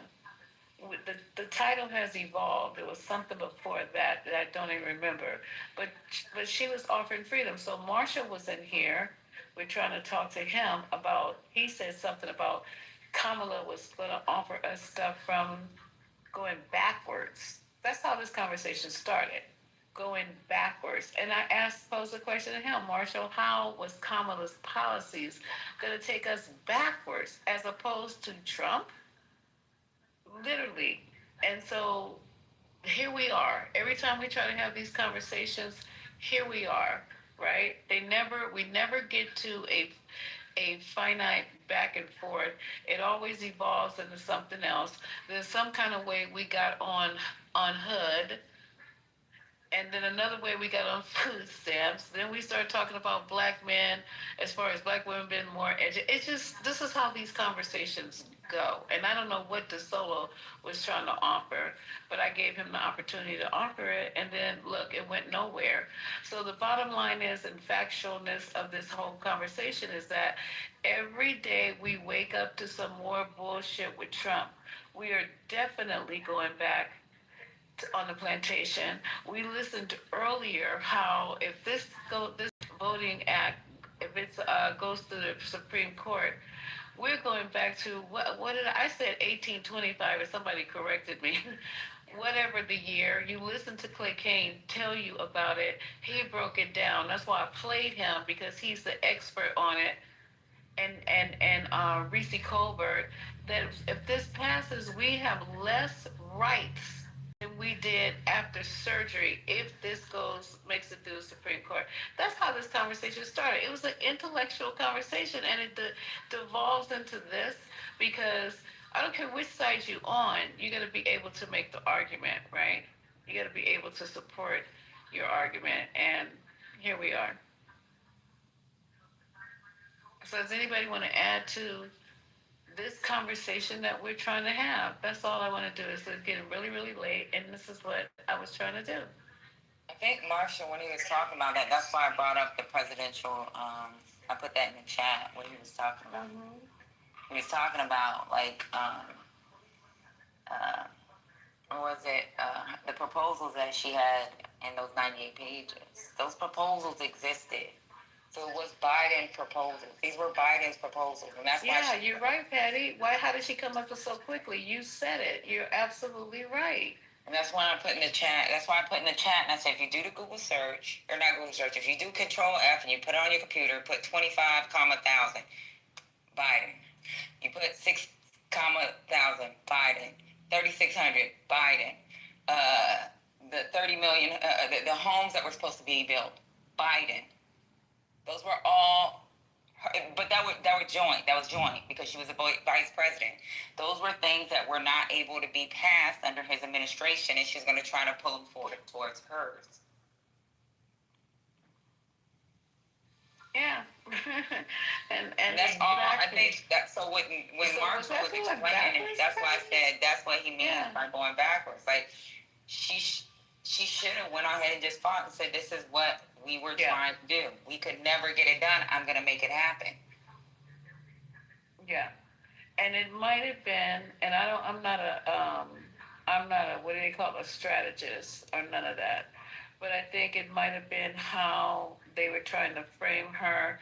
Now she's cussing, saying the MF word and all that. And I know we gonna say she couldn't say that while she was while she was campaigning, and maybe so. But there could be other words that could be used, to show how this is what I mean, and this is what I meant, and this is what I'm gonna do. Boom, boom, boom. Right? And now we got our president today showing videos of shitting on people, standing up telling the ambassador of Australia, I never did like you and I never will. I mean, just so far out of control with his language, with his verbiage, with his behavior. So we complaining about me saying her should be a little bit more aggressive, a little more spicy, whatever the case may be. But we got this on the other side. We never know how it would have turned out. None of y'all know how it would have turned out if she just would have been herself and present these things in basic form and basic English. This is what's going to happen, y'all. If this goes on, that goes on. I'm giving you this, and this. They want free giveaways. They want to be told that they're going to get some type of something free. If you're saying I'm wrong, I disagree. I'm right. Every time you say free to this country, even though they don't want the immigrants to have anything free, even though they don't want the black or the white poor to have anything free, but say free and see what you get. Look what's happening in New York. Say free. Just say free. It's just so crazy and basic and elementary where we are now in this country with elections and with our political stance. All you gotta do is be a basic bitch and say you're gonna get this, you're gonna get that, boom, boom, boom, and everybody's gonna be behind you. So I don't know. We're gonna see with Mandami. I think he's gonna win, hands down. And they got people with their fucking hair on fire. But oh well. Yeah, we're gonna see what he do. You have no choice but to see what he do. But do you want to go to Commerce? Or you don't live in New York? He needs to steal. I live in Jersey. I work in New York. He needs to steal Cuomo's playbook. That's what he's gonna have to do. Yeah, definitely. 100% definitely. He needs to get that and read it twice. Mm-hmm. He already got the numbers. He already knows where he's gonna move money from, and then it'll still look like his plan. Right. Exactly. Exactly. You know, Trump is getting credit for 2025, and he said he never even knew it existed, but he's getting full credit for it, and they love it. They love it. Listen to these black people coming here and talk about how they love it. The abuse. They like oppression. I don't. Exactly. They love it. Some of these niggas came from oppression, so they want that. They need to stay in that. I don't want it.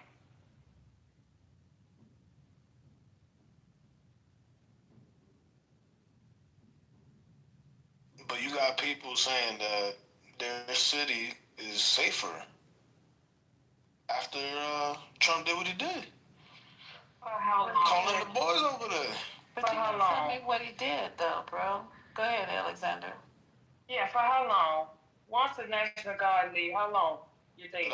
That's up to the people who live go out there. and commit crime? That's up to the people who live there. Then you will see that it's a problem internally. The people, your neighbor is robbing you. Your neighbor is fucking up, the kids outside, bullying them. Your neighbor is doing that. Your neighbor's sticking up the stores. National Guard wouldn't So that's how you're gonna know who the problem is. When they leave, exactly. That's gonna be up to the people. Your children. It's up to the parents to protect their children. It's not up to the National Guard. It's not up to Trump. They weren't doing their job. I got a question. They weren't doing their job. And you're 100% right, Alexander. I got a question. So, what do we all think is going to happen when this big beautiful bill takes effect? I mean, it's already starting to, but when the people that are homeless right now, that are currently living off of, food stamps, even low income families that are living off of it, that are likely to be displaced, what do we think is going to happen with the crime rate when all of that does take effect? It's gonna go crazy. And guess what he's gonna do?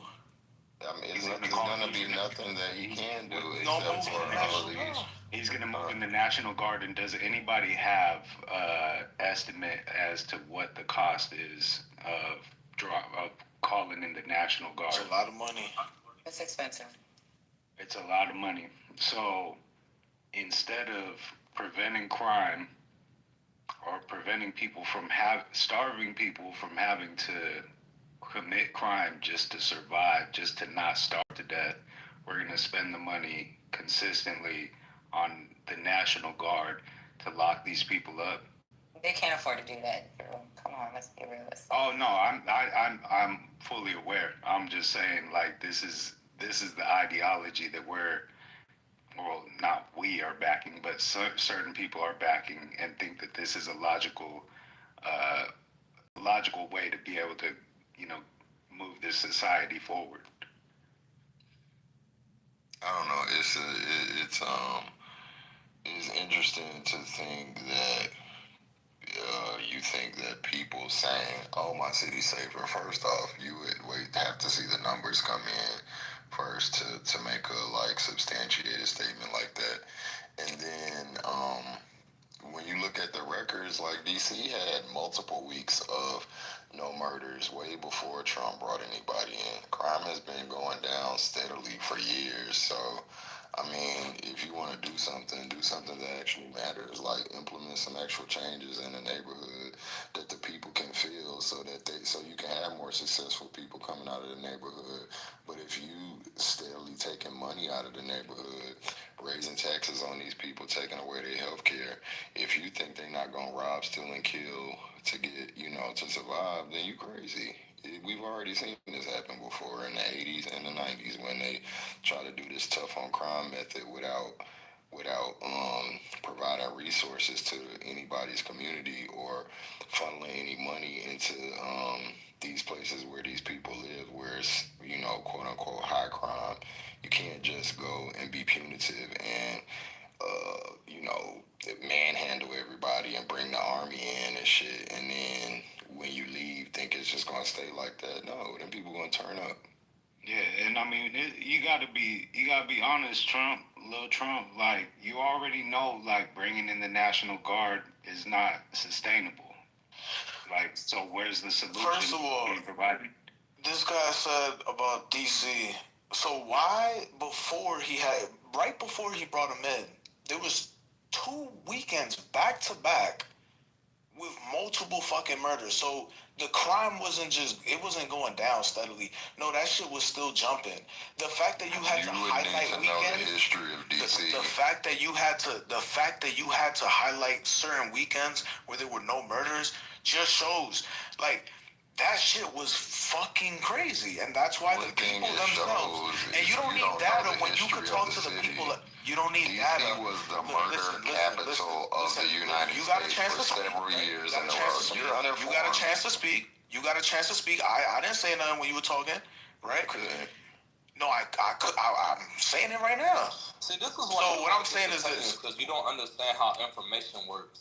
What I'm saying is this. Why are you going to wait till there's a piece of paper with a number on it when you could go outside and talk to the actual people who live there? Fuck your data sheets. They live there. And they're telling you they feel safer. Not you. They live there. They gotta go to the stores. They gotta work at the jobs. They gotta take the public transportation over there. They gotta bring their kids to school. Not you, not your data sheet with your little numbers on it. Talk to the people, and that's exactly what they say. So your words, your data sheets means nothing to the people that actually live there. The survey is when they went outside and spoke to them. You should have seen that. Go and YouTube that. Fuck the data sheets. Talk to the people who live there. Talk to data sheets. Because you say left and right how data is skewed by the Republicans and all this bullshit. How they're fake data, right? So why do we gotta listen to your data? Why don't we listen to the actual people who live there and pay taxes there, right? That sounds a lot more logical, right? The data is collected by the census and the look, luckily for us, we have people who live there. You said that already. I got it. I'm responding now. Our opinions don't matter. Their opinions matter way more than ours. And you should accept that if you're logical. The way math works in a city. The way that the people talk to them who live there. I'm talking to you real calm. You already get one mic for the last time. So the way that you actually get to talk to people. Lil Trump, go on mute for me for the last time. So the way that you going out and conversing with a few people is not a large enough sample size. One. Two, that's not how crime is recorded or statistically put out to the public. So you saying that you saw some people say a couple of things or whatever, it's great. That's great. But that's not, that doesn't prove anything in the overall scheme of a large city like DC. And when you talk about these things in such a small window of time, it shows that you don't understand anything about crime. Crime has been going down steadily for like 40 years. So if you look at 1992, 93, 91, 94, DC's crime rate was astronomical. And if you don't know the history of the city, if you don't know how it's been was the first black city in the country, if you don't know that, then you can't really speak on what it is now. I can speak on what I want. Okay, cool. Lil Trump. Yeah. I'm about to land here. And so when you have you going after? Hold on, Just. Drew, can you go on mute to just finish and then you could? Yeah, Thank you.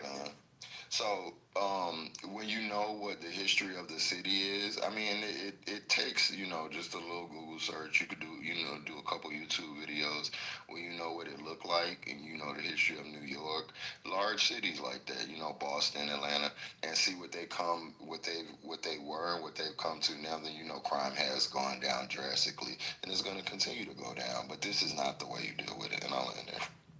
Yeah, and I would go back to my question that I just asked. If you know it's not sustainable, then why would you even consider this a possible solution to the problem?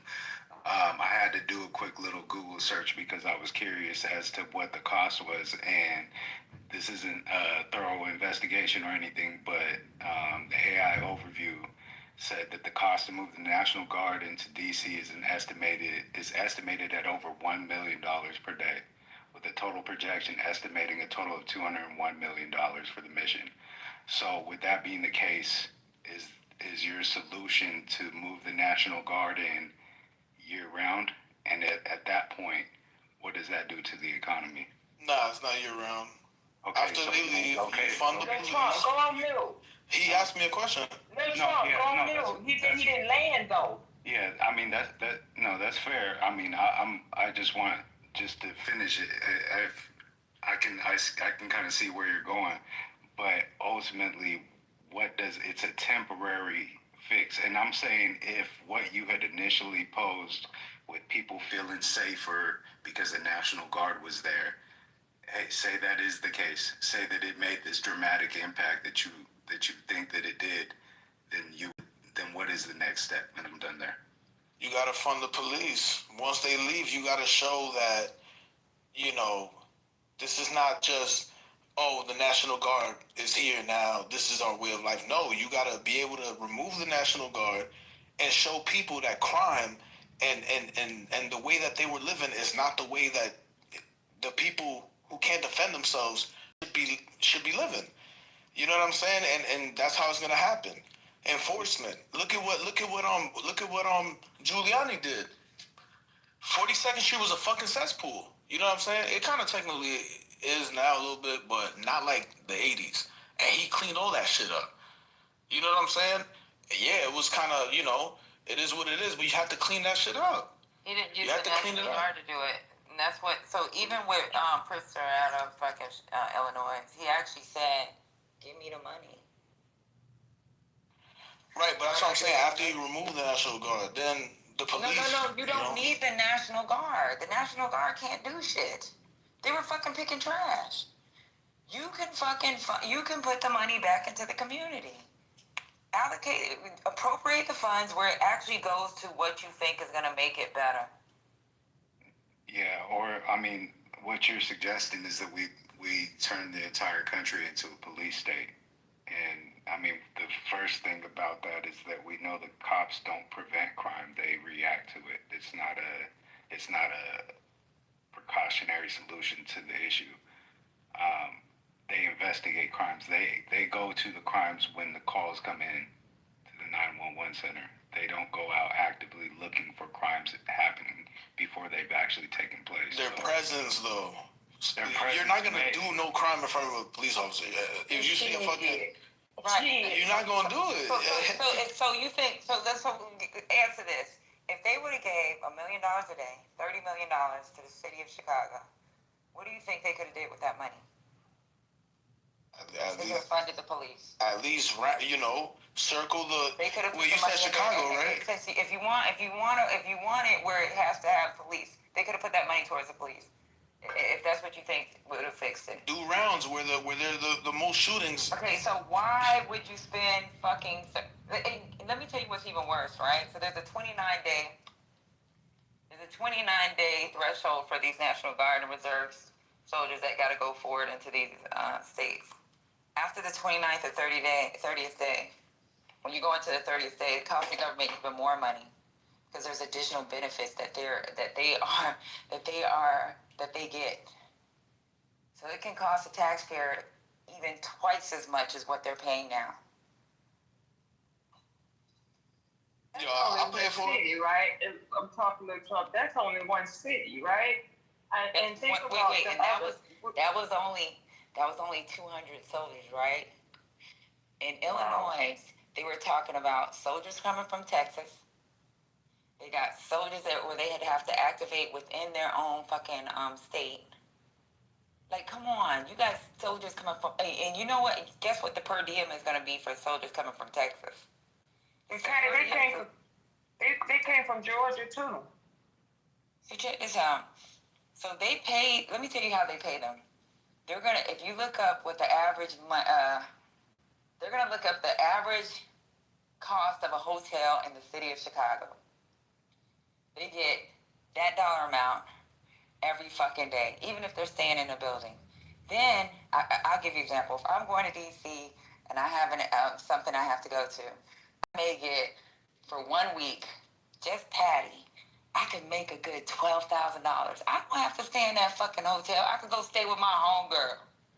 I don't have to buy lobster for dinner because these motherfuckers are gonna give me $150 for fucking lunch and dinner.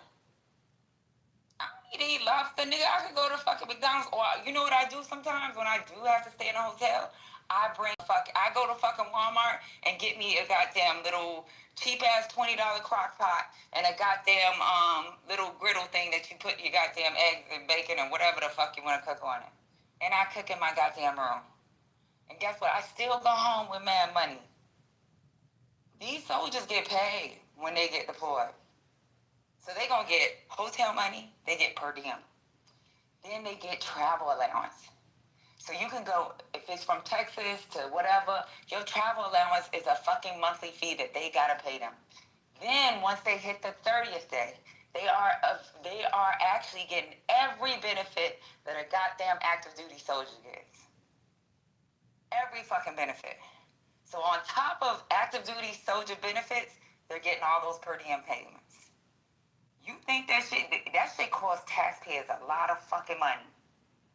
That's why they try to keep it at 29 days, because they know they're going to drain the fuck out of our fucking our funds.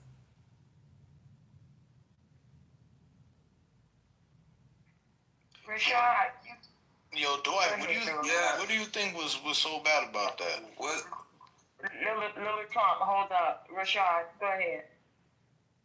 Oh no, I was saying but I think both people make good valid points. I think I see kind of both sides, but I understand I'm from Virginia, so I know a bit about the crime in DC. You know what I'm saying? I had a brother that was killed in Baltimore, you know? So and then I had a cousin who was killed in DC. So, I always thought, the crime was an issue. I think what Trump is doing is not sustainable, but we're not gonna pretend like it doesn't give results. Thank you. I think I think the bad part about it is that both sides kind of make a valid point that it is giving results at what cost though to the taxpayer. And that's the problem. That's when the community got to be held accountable. You're putting a Band-Aid on a bullet wound. You know that shit's gonna leak. Because the community. It's not gonna. So, Rashad, you are in the military. You know how much money we get when we fucking go TDY. These soldiers are fucking pretty much getting TDY money. That fucking TDY money that they getting, that shit could go into the fucking city. Facts. That shit don't need to go into no goddamn soldiers' pocket. A lot of them soldiers are leaving their families, and they got real fucking jobs. They're not fucking active soldiers. Okay, so what would you do with the money in the city then? You know there's a way to appropriate funds where you can strictly earmark money just for this. If he wants to say, I want this money to go to soldiers on the ground, I call them soldiers, but police on the ground. Guess what? They can say, this is how much you're going to get, and you got X amount of time to spend it. Or it goes right back to the treasury. So they could do a mass hiring of fucking getting cops. But the people, the communities has to change the way they live. The community. Know what Giuliani did, since you want to talk about what Giuliani did? You were probably 5 or 6. But you don't remember what fucking police on every fucking corner?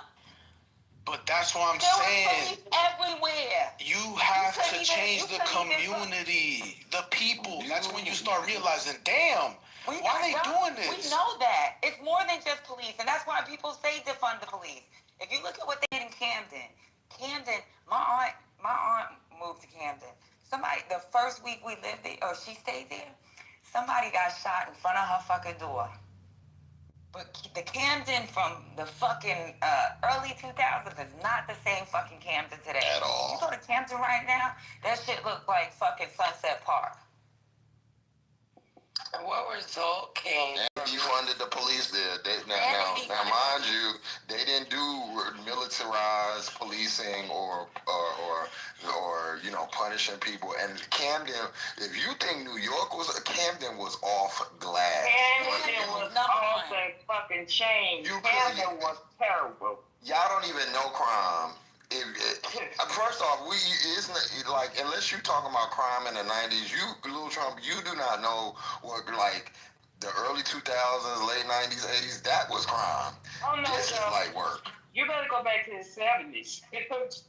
When New York was really, really in a motherfucking cesspool. Camden was you talk about chain. Comparing it to them and to then and now. But even you talk, the cops are funded. They got a whole police academy city, fake city they building here, to do drills and shit with cops. They don't want to put. They need to put money in the schools. They need to put funding into programs like they had when I was there, like Young Sciences and shit like that, and STEM programs, and get people interested. The way is not. I grew up with cops on the corner everywhere, and that wasn't good. That didn't do nothing for me. And you couldn't walk, and every Tuesday and Thursday you might get arrested or whatever. That's not gonna do nothing but make niggas institutionalized. That's why New York niggas is like they are now. That's why all of them, you see how we see all these New York people on this app and they be so crazy. It's because we grew up like we was in fucking prison. Don't nobody want to live like that. And I agree there are limits. The police worked. You know that chief that they put in charge? He was from the hood. He grew up with a lot of black people. He knew what the hood looked like. And it was a white boy. He fucking fired every fucking police officer and made them come back and and this is what they call defund the police. Made them come back and do a whole new resume, looked over their records to see if they could be rehired. And then, not only did he do that, if you grew up in certain neighborhoods, he made it that you would police that neighborhood. My brother-in-law did that. Yeah, and I was just gonna say, I can see the point, of your reasoning, Trump, with you saying that police, their presence, may prevent crime, and then you go to it's up to the communities to, essentially police themselves and fix things. But how do you expect the communities to do so when at the very same time they're being stripped of all their resources? I agree the money could be used for the communities. I'm not saying that it shouldn't. What I'm saying is right now, in certain cities, you do need that presence temporarily. And I'm not saying permanently, because obviously it's not sustainable. But that should be the next conversation. All right, look, now everything has settled, the dust has settled. How do you start the rebuilding of a community in its core? Yes, how culturally inappropriate said, schools, programs. I remember when I was in school, there was a robotics program, things like that. But it has to, unfortunately, just like how the deportation is going on, unfortunately, it's time to clean up. Unfortunately, temporarily. Okay. But the community should gain their, the courage to be like, you know what? Now that they're gone, we're gonna make sure they don't come back. And these are the things we have to do. Okay, but you're aware that the resources are actively being stripped away right now. Right, but schools lose funding, right? If they score, I remember schools used to lose certain funding when they didn't, meet certain criteria. The test scores were low, attendance, all that. When you show that you are doing better, you know what I'm saying? More funding, more allocation goes to you. You know what I'm saying? And unfortunately, it's kind of backwards because the ones who are in more need of the resources, they're not able to perform, and then that doesn't reflect the ability of them getting funding. But if there's an effort they will eventually get funding again.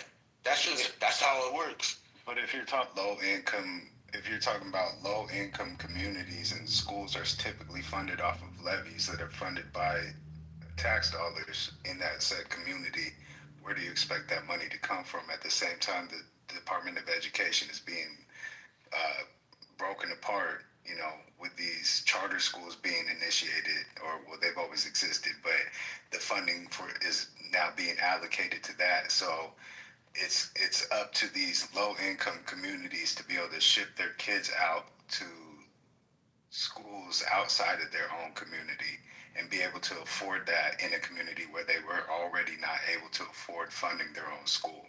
So the logic in that there isn't any logic. But look what has been going on in the Department of Education, though. You understand? What's been going on? Tell us. First of all of these little kids, right, were having to hear all this crap that was being taught to them. Things that don't even belong in the school, in the curriculum. So I'm not funding that as a president, What happened at the Department of Education? That's the state. What happened at the Department of Education? The Department of Education has to do with civil rights, Title I funding, where you get your FAFSA, and then they may have like oversight of what the states look like when it comes to education. So what the fuck are you talking about? Yeah, there's no talking about CRT. Fucking locality. He's talking about CRT, but why don't why do you not? Nah, not CRT. I'm talking about the transsexual stuff. I knew that's what he was talking about. The fluidity stuff. What? The gender transition. Sir, what school has that as a part of its curriculum? So there weren't drag queens reading to kids? That never happened? Hold on. At Barnes and Nobles? No. Yes. No, I'm telling you. It was. Yes. There's videos of fathers. I'm trying to inform you so you don't have I'm trying to inform you. There's videos of fathers going into a classroom. I know. And exposing them and saying, I didn't sign up for my kids to be taught this. That wasn't at Barnes and Nobles. That was at a school. You know where that was? That was in the UK. No, that was in the United States. No, that guy was American as fuck. No, it wasn't. He speaks English in the UK. All right, you know what? I'll pull it up. Okay, I'll pull up the one I'm talking about. Okay. They also had a public library program, but that had nothing to do with the school system. That was public library. And you still had to show up for it. So what's going on? And that's also not a part of the curriculum. Even when they were reading regular books, and that is optional. You didn't have to take your kid to that. So I don't know, like, one thing, the thing is that gay people, drag queens, what is it when you can look like a man or a woman? What's that? No. No. So you don't need to. Androgynous, non-binary, androgynous. Those people exist. So, and they're not going away. So hiding that from kids, it's the same with hiding race, the racial history of this country doesn't do nothing but produce idiots. And that's why we're in this situation right now where people don't know what's going on. They're scared of everything. They see a drag queen or a gay person and they're like, oh my God, like it's contagious or something, when all you got to do is just keep walking and mind your business. Like y'all make these things into issues when they're not, because guess what? After y'all do all this hooping and hollering, it's still gonna be trans people that exist. They still gonna be around. All y'all gonna do is make them go back into the shadows. Why not just learn how to deal? Why not just understand this is a part of our, whether you agree with it or not, understand this is a part of our society. This is something that we have to learn to deal with. Same thing with the race issues. Why do Republicans act so scary about everything? Everything that exists outside of their norm, they want to fight and demonize it. That shit is weird. But the thing is, just nobody know how their child gonna turn out. That's the thing they get. Right. Nobody know how their child's gonna turn out. I don't understand why people can't just mind their business. As long as a person, I feel like if a person don't come up and touch you the wrong way or approach you the wrong way, and mind your business. again, live and let live. These people, gay people been around for as long as I've been born, and they gonna be around when I leave here. And you too, little Trump. So I don't understand what the issue is. I think it's the issue is my kid doesn't have to know what sex is, this, that, and the third. I'm a woman, I'm a this, I'm a that. Who cares? Let them grow up. Who's teaching If you really want it to be normal, you don't have to shove it in their faces. You know what I'm saying? Nobody. New York City. Are you serious? Nobody's shoving that in your kid's face. Nobody's shoving. No teachers. Rashad, can I make it? No teacher is doing that. So you can stop that. We had a couple of teachers. I think we might have one still in the room from the New York City school system that when they started that a couple of years ago, started that talk and said that never happened in no school in New York City that they had been in. So I don't know. I know there were certain schools that in some states that where a parent had to sign paper if they wanted their kids to be taught certain things. But that's not something you can go into a classroom every day and just sit down and it's part of your curriculum. No, sir, it's not. And that's sex education. Why you wouldn't want your kid to, if you sign off on sex education, and your son, my daughter's non-binary, if she gonna be licking some twat, I want her to lick it properly without catching something, okay? If she gonna be sucking a dick, I want her to suck that dick the right way so she don't fuck around and get caught up in some bullshit.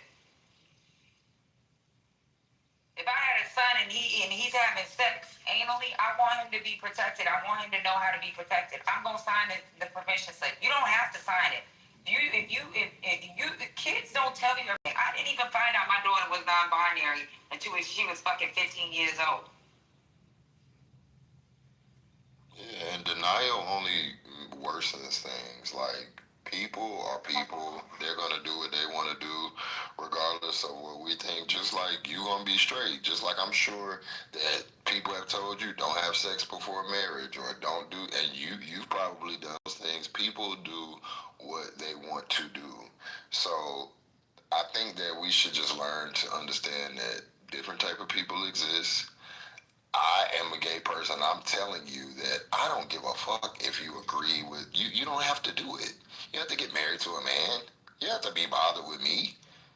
All I'm saying is stop trying to make it so I can't get health care. I can't marry the person who I want to love because that doesn't have anything to do with you. So those are the things that it's the same shit with anything. Stop trying to I don't want to stop you from getting anything. Nobody's trying to stop you, but kids are very impressionable with transitioning. I have a problem with the transition. The kids are not. First off, if you're talking about what is it that where they do the gender? Yeah, that's exactly my problem. Those aren't when it's for children. It doesn't involve medication at all. They're not doing any surgeries on kids. It involves therapy.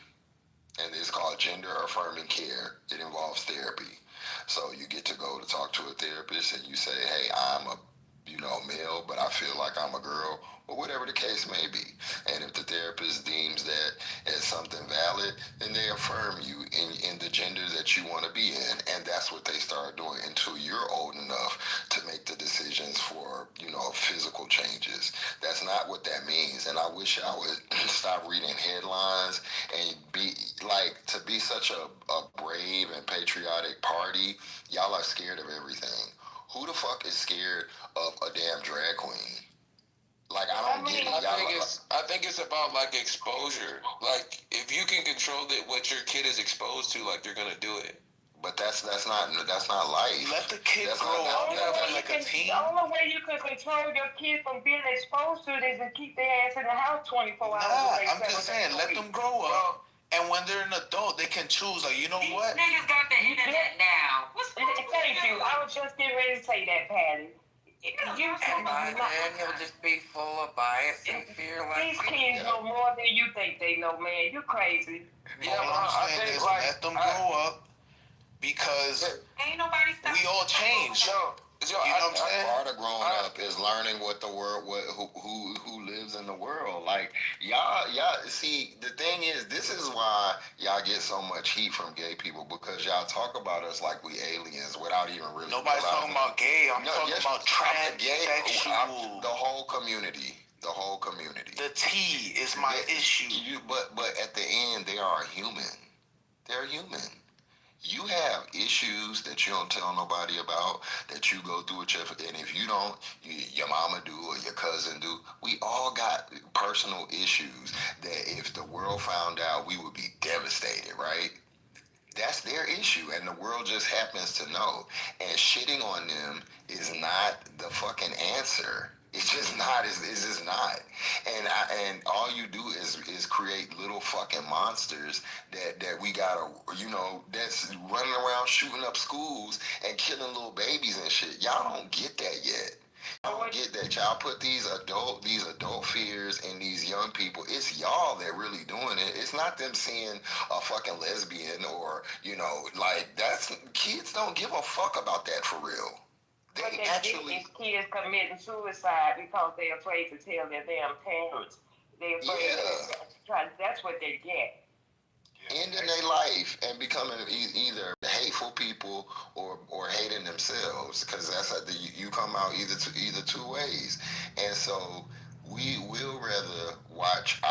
What's way more concerning to me is the rate at which, and I don't even have kids, but the rate at which people are walking up into schools and shooting kids. That happens every day in our country. But y'all are not concerned about that. Y'all are concerned. Just let that go, baby. Let that go, please. I think Jessica, you know why I'm telling you let it go? Because it makes me sick at the stomach that for the last couple of years, they've been talking about this trans stuff, and that's what they're afraid of for their kids. And how many schools been shot up with all these kids getting killed? But that's not number one on their goddamn mind.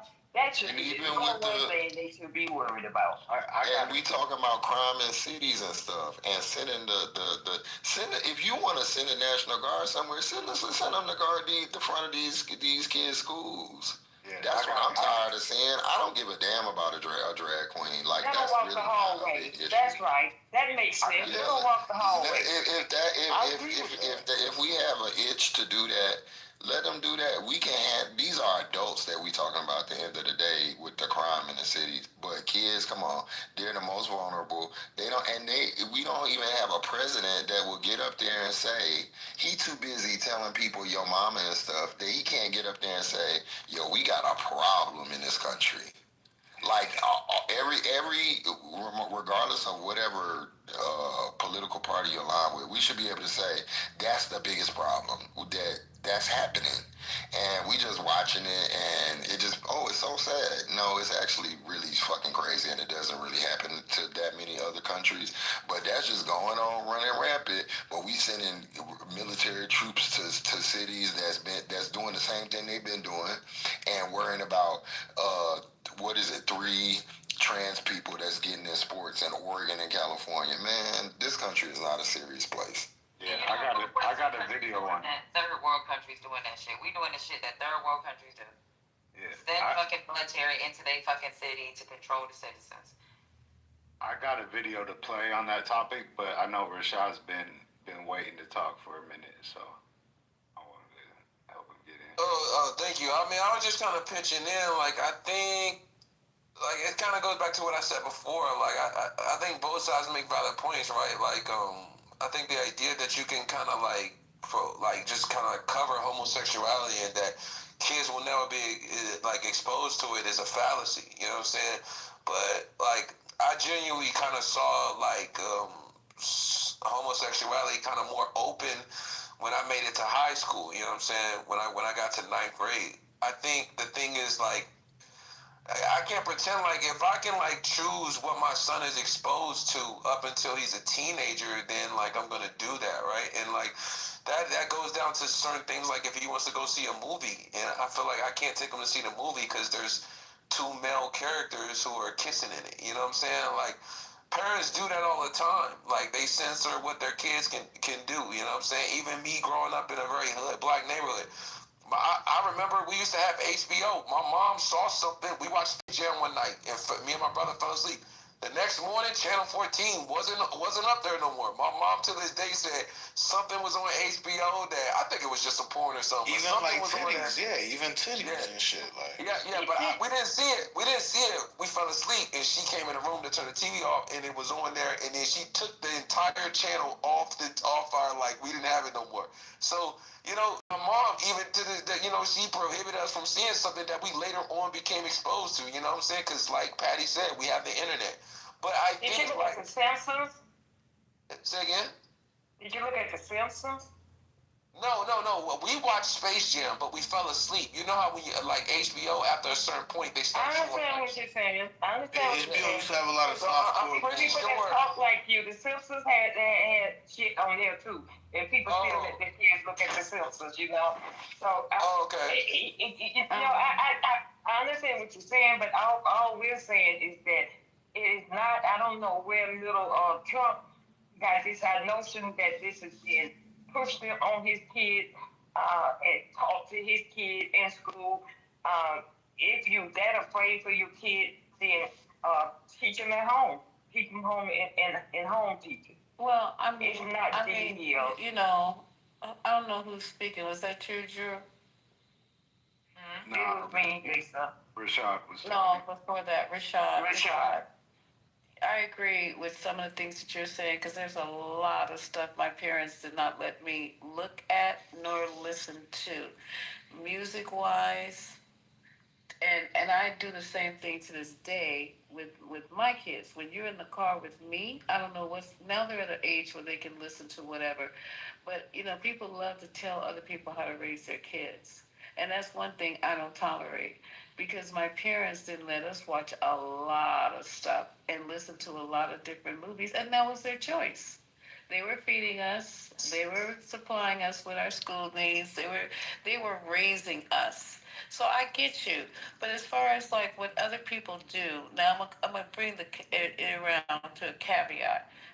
Just like you want to be responsible for if your kids are exposed to and what they watch and what they're again exposed to, you gotta let other people live. And if they can't coexist in your world, then you have to make a decision how you're going to not prevent them from expressing themselves or them from living, but how you're going to decide how you're going to keep your child going down the path by which you feel is proper for them. I never tell people what to do with their children. That's the most insulting thing ever, to have somebody outside of your house telling you how to raise your child. It's insulting. Did anybody do that in this room tonight? Okay, I'll go on mute. Y'all got. No, I was just wondering because you were saying that. I was just wondering. A conversation with him. This is not. Oh. Okay, I don't want to. Okay, you guys got. I'm just saying what. Never mind. But I understand what you're saying, sir. That's the only thing I'm saying. I'm not trying to tell you. I'm not trying to tell anybody else what to do with their kids. But when you start telling, well, you should do this, well, you should do that, and you don't do this, and maybe you should figure out how to, you know what I'm saying? So I'm just going to go on mute. I said what I had to say. My argument is this. If they really are who they are, because you're born like that, right? Then what difference does it make letting them, waiting for them to get to the teens, right? Older, right? They're less impressionable, right? I thought I wanted to skateboard when I was a kid because I seen a bunch of kids skateboard. And guess what? Yeah, I sucked at that shit, and I didn't want to do it. Yeah, so that wasn't me. So let them get a little older, and if that's really who they are, because they're born like that, they will be that regardless. So one of the things I want to say is it's kind of I guess because the argument is kind of like, if your kids are going to grow up or be exposed to gay, the homosexuality, then it will find them, right? You know what I'm saying? But the thing is, my mom, I had a brother was killed in Baltimore, right? And it was gang violence. So my mom moved us to the country. She moved us to Southern Virginia, in the middle of nowhere.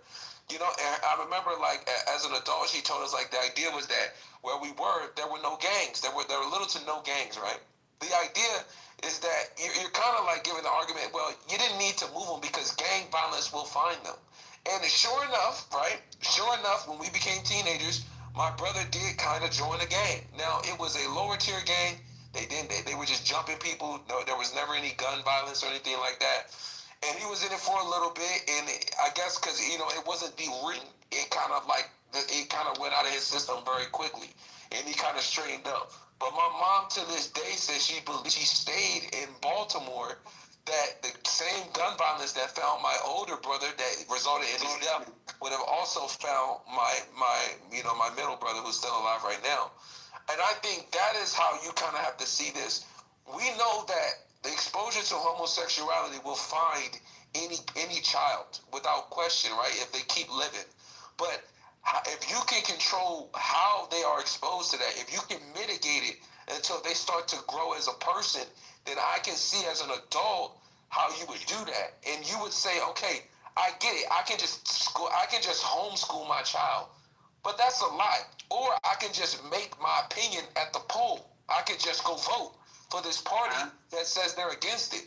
You know what I'm saying? And I understand the other side of the table because they're saying, yo, we have a certain way we want to raise our kid, where they are exposed and are able to make a decision. You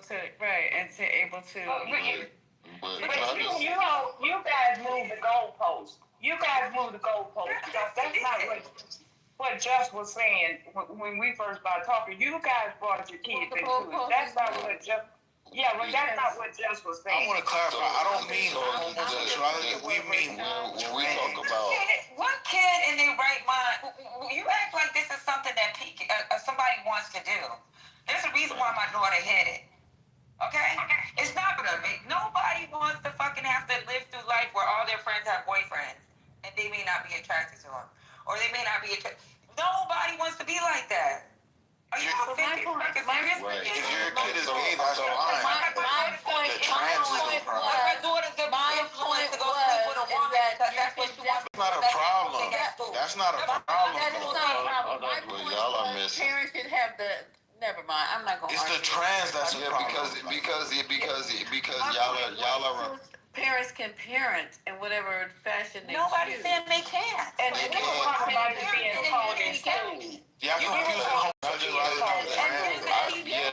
The teacher told me. The teacher told me. The fucking teacher told me. The part about the teacher told them. So what? Let me just try to. So the thing is, yes, people can parent and do whatever, but the reason why I keep bringing it back to humanity is being gay is not just about like having sex with a man, kissing boys. You could just be gay, be feminine, and you don't even do, and you're still gonna get the heat. So what I'm saying is exposure to maybe a feminine man, because there are feminine men that are straight. So when you're not exposed to things or know how different people show up, you can become phobic and not even compassionate to other humans. So it's not about telling people how to parent. It's about having to coexist in this world with other humans. So, because y'all are thinking about y'all kids, and I get it, but I'm sure Patty can feel this. I got a mama too.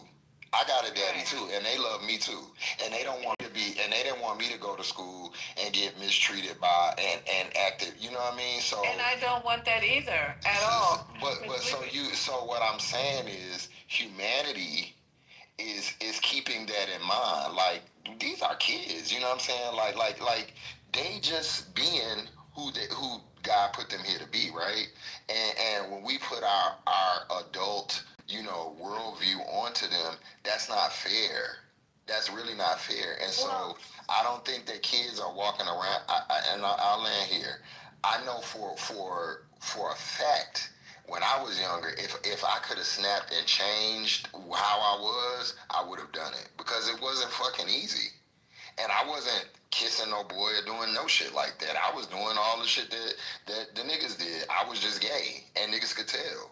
So, but because people had homophobic parents and, you know, weird ass beliefs at home, they was treating me, you know, adults and kids alike was treating me weird, and it made and for a while it made me into a very, very nasty person, and I was the one beating up y'all stray kids, and I don't want to do that. But y'all have to understand what you're creating on both sides. You're gonna create a whole lot of the gay men that y'all hate and that y'all think are nasty. Those were created.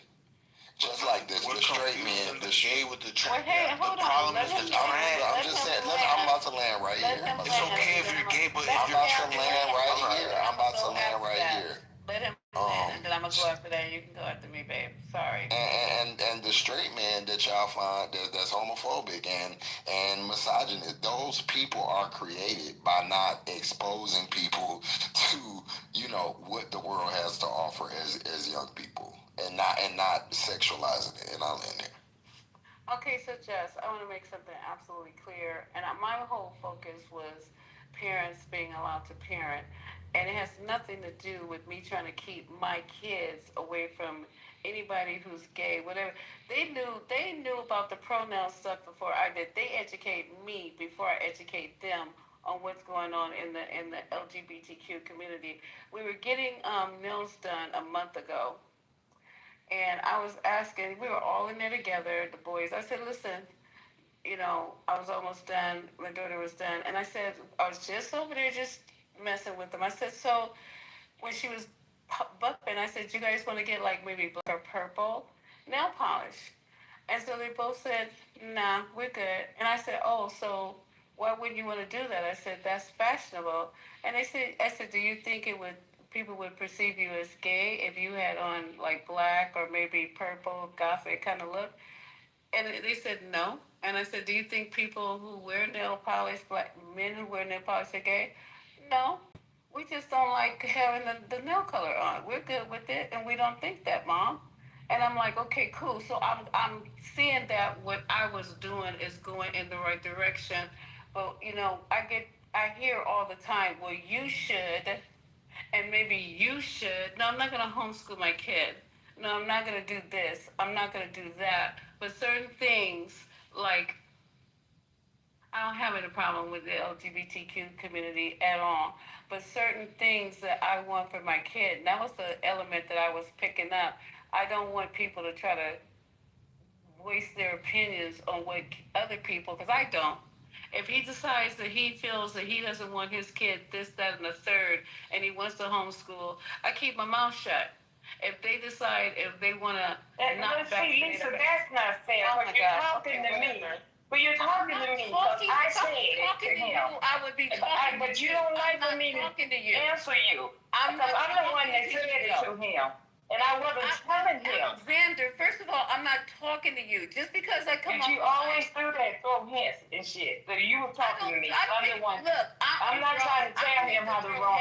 Lisa, I was not trying to tell him how to raise his kids. No, when I told him he needs to homeschool talking his to kids. you. I don't need to throw hints. I'm the one I said. don't. Okay, well, I'm the one You said. said it. Okay, so if you said it, you said it. But I don't need to throw hints. I'm not no kid. I can speak up. I know. We got each other. Yeah. But what I'm saying is this is what I'm saying. Can I speak on me? Can I speak on what I would do and what I would, that's me. Everybody in here is talking about their own personal experience. Everybody's talking about what they would do. I'm not trying to throw hints at anybody. No one. So that's the only thing I'm saying. I'm gonna bow out of this conversation like right about now. But my main point was I didn't really even hear you say that because I've been dozing on and off. But when I came off, I heard somebody, it could have been you. And I jumped in, but I don't need to throw hints. I don't. You said that, Alexander, I'm not cool with that. Okay, you said it 3 times. But I'm the one said it. And the only reason I said that to him, Lisa, because he said he don't want his kids around those type of kids. That's why I said that to him. And when the conversation, him and Little Trump brought their kids into it because the conversation was originally about it being taught in school.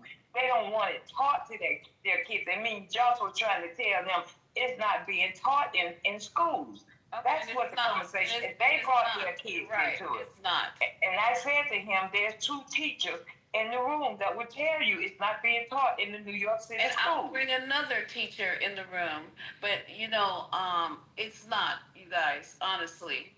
I have a family, a brother who is an educator where is he teaching now? At Washington High School. And it's not being taught in the schools. It's not. Yeah, that's what that's what the conversation started out. Oh, well, I apologize, because girl, if I was talking to you, I'd be talking to you. I don't have to beat around the mulberry bush. Yeah, you know what we do. You know what we do. Yeah, we do it. We do it. And we'll do it again, so nobody gets confused. Okay. I got you, babe. I'm sorry. I wasn't trying to make it seem like I was talking to you. That's just my own philosophy, And little Trump, Trump, you got kids? I think he left. He left. But he don't even have kids. I thought he was like 20-something. Well, he sounded like he talked like he had kids. He's 20 years old. No. He doesn't appear. Never mind. Let me be quiet before I get in trouble again. I was about to say something. He don't. Yeah, what a young mom look like. Mature enough. I'm just saying, mature enough. Never mind. Let me be quiet, because I'll be getting myself. They're the ones that have them, Lisa. Yeah, and that's probably why I'm saying. I was a young mom. Yeah, I was too, but you know what I'm saying? I guess once you get I was pregnant my senior year. I was pregnant my senior year of high school. Well, not that young, but I look back, and I guess when you get older and you look at younger people, younger parents start to talk, I was like, he's not even mature enough to have kids. But that's my bad. I shouldn't even be saying that, because I don't know his life, and I just stepped in maybe at the wrong time. But apologies, I'll go back to dozing. I think that Just brought up, a great point about it, just through his own personal experiences, just, how other people had treated him. And, and honestly, from my perspective, I'm not necessarily, and I don't want this to come off wrong, I'm not necessarily on board with the whole transgender movement or however you frame it. But at the same time, I'm not against it. I'm at a stand. My stance is it doesn't have anything to do with me. And I think that the biggest thing with what was being discussed as far as it being involved or being in the schools and all this is that we have to remember, one, there's a very small percentage of people that even fall under that category. And I think the point of it is for inclusion, so that those kids aren't ostracized. We know that anybody that's, whether they're gay and I don't know much about, transgender, of course, because we were never taught it growing up, but I'm sure that people grow up with these feelings from very, very young ages. So, the point of it is so that they can, grow as any other kid with some form of identity.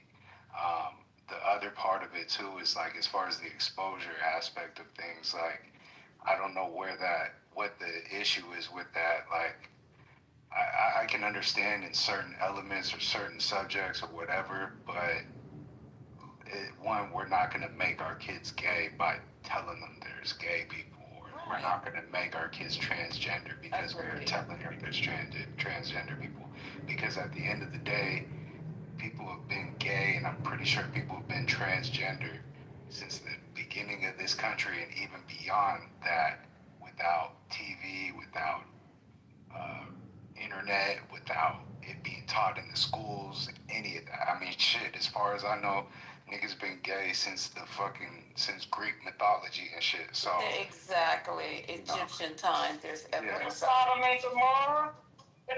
Yes.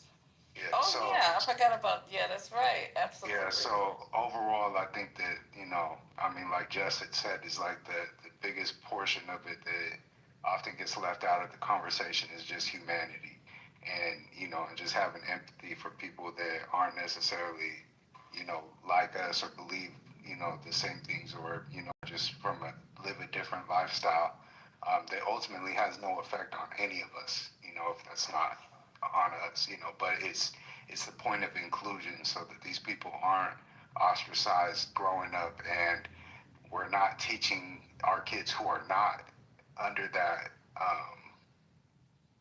who don't live that lifestyle, that those are, like Justin said, aliens, you know, and we need to attack them. Because I also remember, you know, when I was young, seeing the story about that boy out in, I think it was out in Texas, Blackboard, where they tied him up to the fence. Yeah, tied him to the fence. I remember that. And that's based off of, like, you know, how our society had treated people that, you know, were gay at that point. I want to go when you finish. Go ahead. I want to go when you finish. Go ahead. Yeah, I'll land right here. It's just, that's just, you know, that behavior was formed based off of how, you know, gay people and how the gay topic wasn't even included in the conversation. We can't have that on TV. We can't talk about it. We can't see it, you know. And it was basically alienated to the point where it allowed the people that hated it to be the loudest voices in the conversation. But I'll land there. Amen. And yeah, I don't want to change the subject, but you made me think. Did you guys see those little kids? I think the oldest one was 10 that raped that little 5-year-old girl, took that girl out in the field and raped that girl and used objects on this little girl. No, that they probably learned from home. Yeah. No, I did not see that. It just happened a couple of days ago. I'll pull it up. But they did horrible shit to this little 5-year-old girl, little kids. And the thing about it, Alexander, 99% of this begins at home, and maybe the parents need to be better educated, because just the same way we're trying to prevent any damage and harm or coming to our gay community, the same way you need to the communication with your kids is what's important. To talk about subjects that even you are uncomfortable talking about. You'll be surprised how your kids will probably educate you and make you feel better.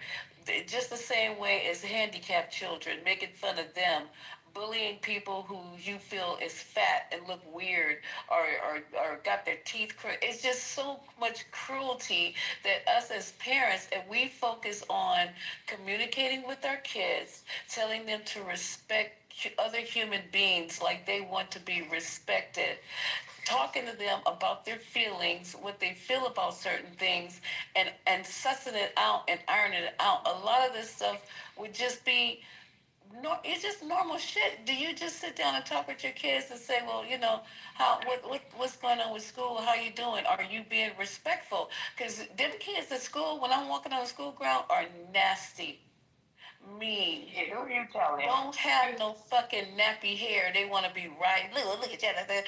I'll just be going over there going, you know what? You guys need to stop. This is ridiculous. What if this was you? You're hurting this person's feelings, da-da-da-da-da. And after I talked to him for a while, I said, it's not nice. If this person turned on you, I said, look at your socks. Your socks are, you know, I mean, what if we just focused on you? So just like talking to these kids, they have to have some guidance. They have to learn empathy very young. Because they turn into stupid-ass adults, you know what I'm saying? So that's what I have to offer.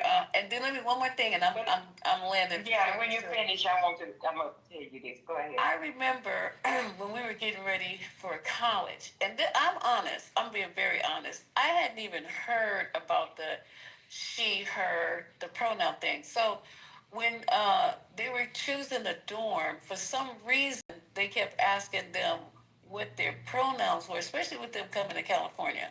I said, well, okay, wait a minute, pronouns.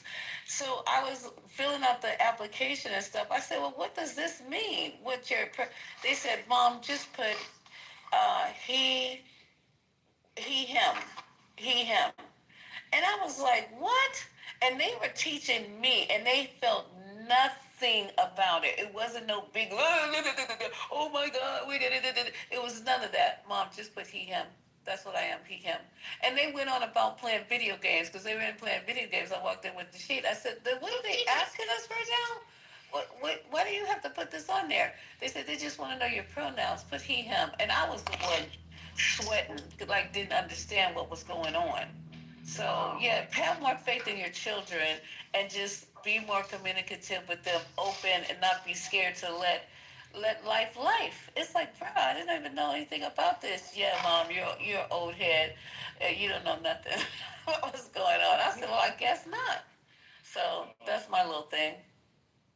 Okay, guys, listen to this.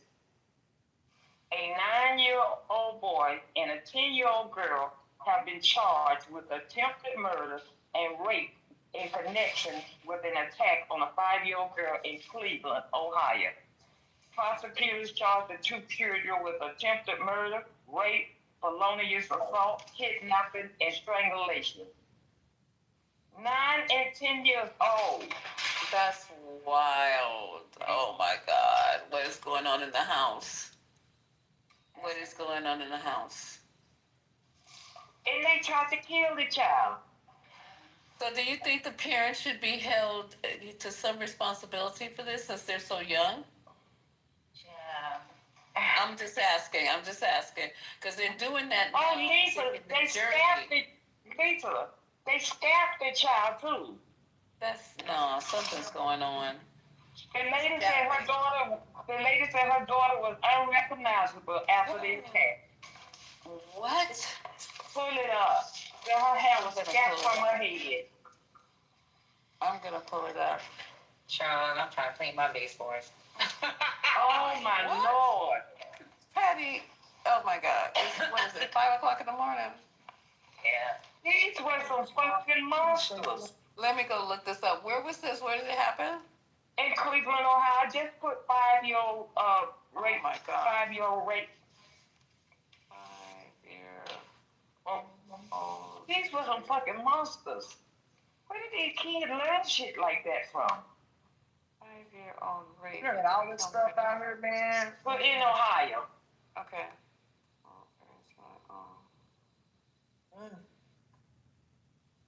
Go ahead, Ashley. Wait a minute. Are they African American? Yeah. Now I'm You shocked. remember that story in Chicago? So I listened to this NPR thing back in the day. And they had these little kids that they gave this radio to or something. I don't know, some kind of recorder. They got it on NPR. It's pretty good. It happened back in the day, I think like in the early 90s or something, or in the mid 90s. But it's, they followed these kids, and it was when the projects used to be out there. And I guess it was like some little 5-year-old girl that they hung from a building. They raped her. There's 2 little kids raped the little girl and hung her from the top of the building. This is insane. You guys. This is outside. This lady, this little That was back in kid. the day. They scalped her. This and then What? okay, so they black. Yes. Let me tell you something. They black, and your president's gonna be on the phone. I mean, on the TV tomorrow, calling them again animals because the way he was describing those other little kids. Now he gonna read this. Child, it's going like Donkey Kong. Where did it happen? Did it happen? Where did it happen? Ohio. And let me get the city. Let me get the city. Yup. I think it's Cleveland. I'm just trying to go back to my article. Isn't it Cleveland? I'm reading. Wait, hold on a second. 2 young Ohio children. That's terrible. Attempted murder, scalped. 5-year-old girl with bloody scalped, and 5-year-old girl 10. At Saginaw County. I don't know where Saginaw County is. Hit the laundry list of charges. September 13th. Attack on a girl in. They actually said they were not black. They're not black? Girl, I see like those people who be looking at stories going, I hope they're not black. I hope. It was in Cleveland. Yeah, Patty, it was in Cleveland. Yeah. It was in Cleveland, Ohio. I No, think they don't somebody. have pictures of them. They're too young. So you sure they're not black, whoever said that? Omar put it in the chat, Patty. God damn. Those are some. Yeah, we need to. They want. Oh, she said the little girl was black. The little girl that they did it to was black. Get And what, they were the hell out of here. Yes. Child. Oh, You ain't Lord. gonna hear shit about this. Trump ain't gonna talk about that. Nope. It's gonna be You swept talking about under them the white boys carpet. out here Wow. messing with our black girls. Yeah. God damn. Just like they didn't talk about that black girl who went on that date with that white guy and he chopped her up. I don't know. I gotta go back and follow that story. Oh yeah, you know, one of the people that used to work with me in Hawaii, that was his damn. He was related to him. Get out of here. Yeah, he had to go home. He had to Did go y'all hear home. about the heist? Yeah, in the blue, yeah. Did they get him? Of course they no. They never got those people that stole all that money from that bank, that place in California, did they, Lisa? What bank? You remember that it wasn't a bank, it was where they take all the money to be counted, and they. Was you this an remember? unsolved mystery? No. No, we saw it. It would happen last year, and they cut a hole in the wall and went in there and stole millions of dollars. What? Wow.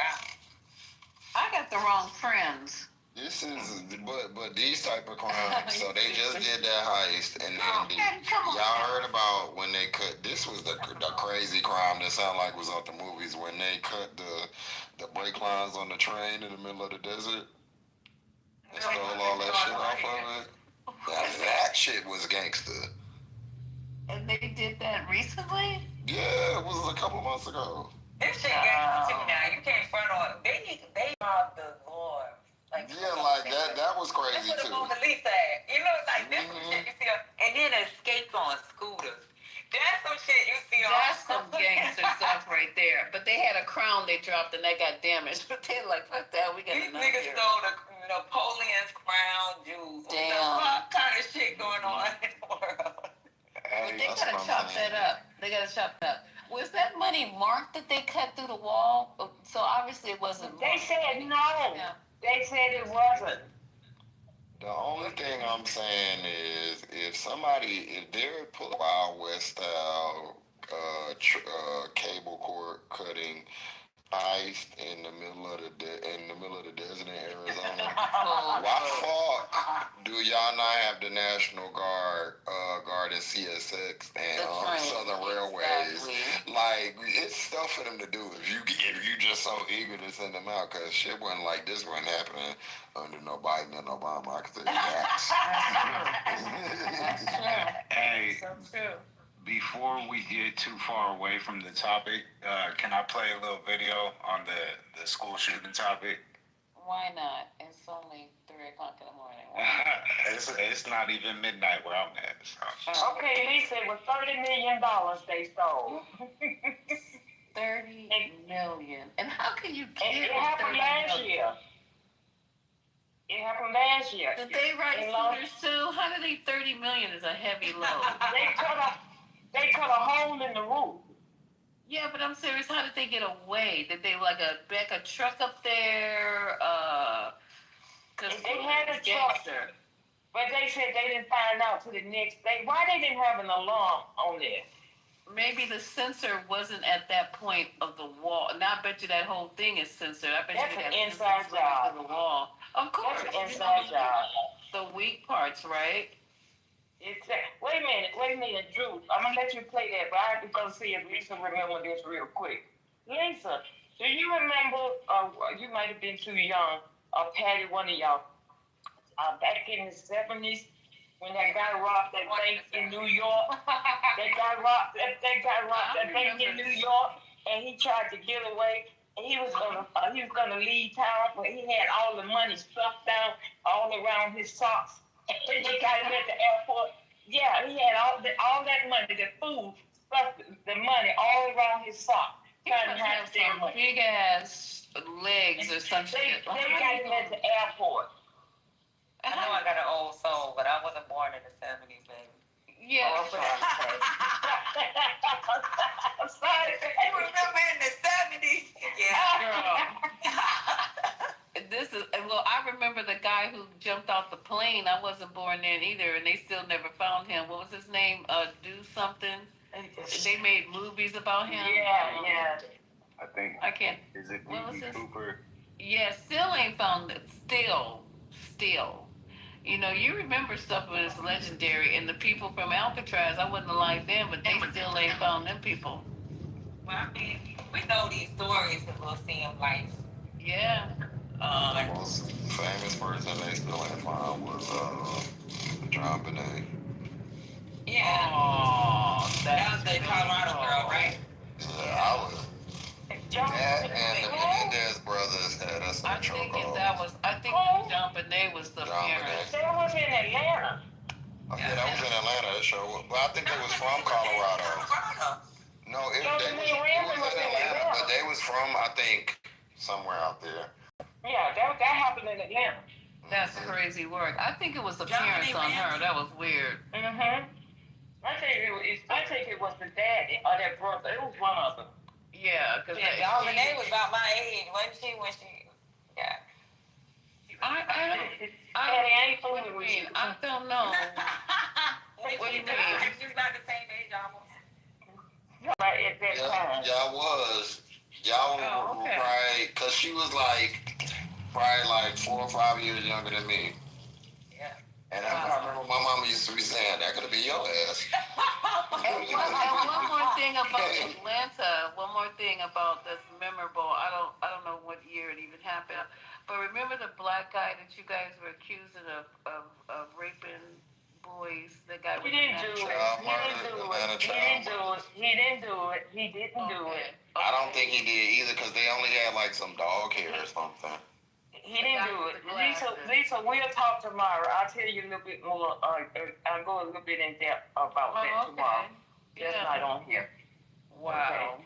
And them children never solved those. And his father was my science teacher in high school. Good Lord, that was crazy because they never solved the crimes. Just, black kids missing don't matter. Y'all be surprised. Have you guys seen the Ebony Alert or whatever they're calling it? Has it showed up on your phone? No. I don't. The Amber Alert? No, it's either Ebony or something. It's for black kids. When black kids that's in California though. I don't think that's a federal. Oh, okay. Because I know it showed up on my phone one day. I was like, "What is this?" Yeah, and then somebody told me that's for black kids, and I was like, "Okay, I love this. This is cool." I guess white people just keep driving. But it's for black kids and black women. And black women also. Good. Good. Okay, y'all, let me be quiet. Go ahead, I'm sorry, who was it playing the, Yeah, it was me. All the ones that, y'all gotta let me know if you can hear this. He has something he wants to say about school shootings. Here is his extra point. Another high school shooting yesterday, this one in Florida. 17 dead, the last report I saw. And everybody sends their thoughts and prayers again because that works so well. This is the 18th high school shooting in America this year, and we have 10 and a half months to go. We've had 290 since 2013. We average about one a week, but there's just nothing we can do. If it was a Muslim or a Mexican doing the shooting, how many new laws and how much money would we spend then to stop the madness? But since it's almost always a white kid, there's just nothing we can do. America has 5% of the world's population, and yet 31% of the world's mass shootings. We're worried about people coming to this country. They should be worried about us going to theirs. Australia had 4 mass shootings between 87 and 96. They passed stricter gun laws and haven't had a single mass shooting since. And here I thought, guns don't kill people, do. Is this the people we are? Last time I said we need to find a way to stop a nut with a gun, and that's all I said. I get an email saying, I'm saving my last bullet to put it right between your eyes. Just another responsible gun owner in America, and I'm taking all bets he's a white guy. So there's just nothing we can do. I'm Dale Hansen. It's getting harder to enjoy the day. Amen. It's nothing we can do. Amen.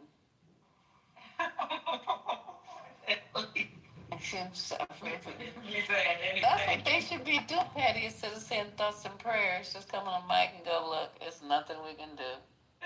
Amen. Amen. You know, Amen. How about them Lakers? It's like, why are we even playing games anymore? Mm-hmm. Yeah. But when y'all was talking about people stealing money, my friend of mine who is now deceased, he he used to work at Dylan's candy store in I think it was Times Square, and he quit, and but he still had the key, I guess, to the store, and he stole $75,000 out of their like quick drop box. Oh my God. In cash, though, right? And like 5 10s and 20s at once. Damn. And this bitch was like, pick me up from the airport.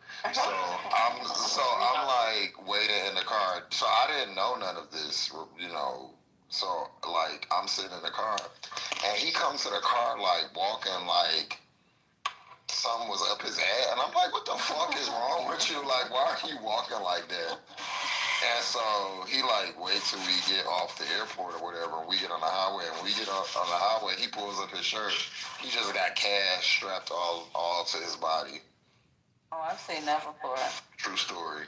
I've seen that before. How did he get through the X-ray machine? They didn't know. I have no idea, but I know that he got in drag to steal the money because the store was on. The store was on. Crazy. Was on. It was over there by Broadway, and there used to be a whole bunch of like dancers and shit. Mm-hmm. And he said, and my friend, he kind of like androgynous looking. He always was like that anyway. We always say he looked like a girl. And so he just always was crazy anyway. And he was like, yeah, I just dressed up like one of the dancers to blend in. And he was like, and I just took all the unmarked money out of the, he was like, it's like 2 safes. And one is unmarked money, and then like all the big bills and heavy cash is in another safe. He was like, I just took everything that was unmarked. You never found out? I've seen that before. Oh, but the bitch went paranoid. He got down here and was all scared and shit. I'm like, you already here now? Like, you done like, he like, they gonna try to find me. I'm like, the people not thinking about you. But he never got caught. Wow. Oh, he better than me. I'm scared. He was real scary. Like, he was acting real paranoid, but nothing ever happened to him. I don't think the paper is detectable. I had a patient one time come in, gunshot wound, and he did not make it, but when he came in, the first thing they were doing was, it was a drop off, like they just rolled up there and pushed him out. And we cut the clothes up the center to assess where the shots, the wounds were. And as soon as it was me, a resident, and another nurse, I'm not really sure, I don't remember. But I had the bandage scissors, so I was just cutting up the leg of the pants. That's what you do first, expose any, the arteries in the leg in case you have to use them to put IVs in, then cut up the middle so we can put the leads on. I got to the shirt, and literally I thought he was a big guy with like a big maybe abdomen. No, it was all cash. He had it wrapped around him in cellophane. That white resident's eyes got big. I looked up over him. He was looking down at that money. He didn't even see the patient anymore. All he saw was the money. I was like, don't even fucking think about it. So we're trying to actually cut the cellophane off and get the money so the phone rings. And the secretary out at the desk says, the family wants his belongings. I was like, belongings? Oh, I know what's up. So I go out, and it's some real mean-looking characters. And they said, just put his belongings in the patient bag. I knew exactly what they were doing. I said, they know what I look like. I am not pussing around. This is not my shit. I put every bit of it. Maybe cuff $20, $30 got lost. I don't know. But we put every bit of it. for the record, we put every bit of it in that patient bag. It's like, what, 4 o'clock in the morning? I ain't playing games with nobody. And I took it out there. Now, it's a different day and time now. They have security and police stations. What do they call them? Mobile units or something in the ER. So that stuff can't happen anymore. But yeah, I've seen money wrapped around a person's body like that, and I don't think it's X-ray detectable. Like, I think you can go through an X-ray machine and not see it, right? Probably now, like King said, probably now they can. I don't think. Oh, okay. Yeah, but I mean, I don't think it will work now. it depends on how much it was. Who's to say it wasn't his? Yeah. Yeah, but it'd be so suspicious. You're trying to go through TSA, and you go through that thing to go, shh, and they see money taped on you. You know your ass is getting pulled out of that thing real quick. Yeah, you can question. You damn sure gonna get pulled out. Yeah. See what's up, Lisa? Shout it on. Uh-oh. I'm not looking at the phone. Lisa. I'm not even looking at the phone. Who is it? Lisa is wise. Oh, my God. Hi, Wise. How are you? What's up? Do you ever, sleep at night, or you just sleep in the daytime? Because you only come in the room at 3 o'clock. I barely come over here. No, I said when you do come, it's about this time. What do you mean over here? I mean, your room. Why? I don't get paid there. I mean, no, that's like, I keep making pages, because that's another story. Fuck that. I wonder why you're not getting pinged. I don't know. You just started back pinging me and shit. But I got something to say to that title, though. Okay, Wise. I know this is going to be closing us out. Go ahead, babe. Nah, I ain't even on no trolling shit that night. I don't know why people think, cool, you don't fuck with Trump, or why I think Kamala is an exit. I think they both fuck with each other behind the scenes. I don't believe that Democrat. That's cool. You can laugh at that. No, that's the most creative thing I've ever heard. No, I do. I think they fuck with each other, bro. Ashton, please stop. No, I think they playing good cop, bad cop. I feel like Democrat, Republican, left wing, right wing is connected to the same bird, and they playing in the master speech, bro. That's what I think. I don't think neither one of them fools. Be honest, and they all got an agenda. But which one did you vote for? Which wing of the I bird don't did you vote for? vote for none of them. I don't even think niggas. God, I don't think our vote count. I think the only time your vote count is when you about 5 doing hours it ago. locally. I only think your vote count is locally. Like when it comes to presidential votes. What's good? Look. Do we So hold on for a minute, okay? I'll give it to you. Ashton, I don't know if you're aware.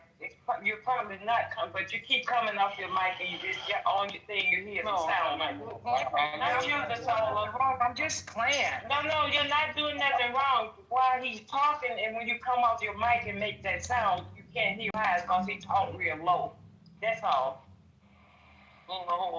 He talk low, or I'm just. So that's basically what I was saying. I think that the government, they play on the masses, and not just our government, not just our country. I think other countries do the same with their masses, and all these great leaders is connected with each other.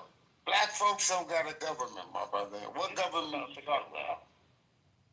I'm gonna let you go ahead and talk your shit. Man, I guarantee Blackstones, look, Chicago, and it is from anything from the 60s and up. If you got an afro pick in your afro, you need to understand that part. Did you understand that part? Is that you throwing me off, but you saying, I'm just saying somebody that That's my job. That's my job.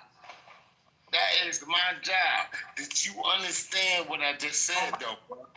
Nah, hold on. Repeat that. Repeat what you just said, yo. Look. If you got an afro pick, if you understand black power, you understand that. Sometimes it don't work like that, bruh. Do you agree? Yeah, I agree. All right. So, I understand I was aortic. It was like, when I say that, Willie, let me give you a little hint. Practicing art of listening. Everybody on this motherfucking clubhouse listening, because we already come off the mic, right?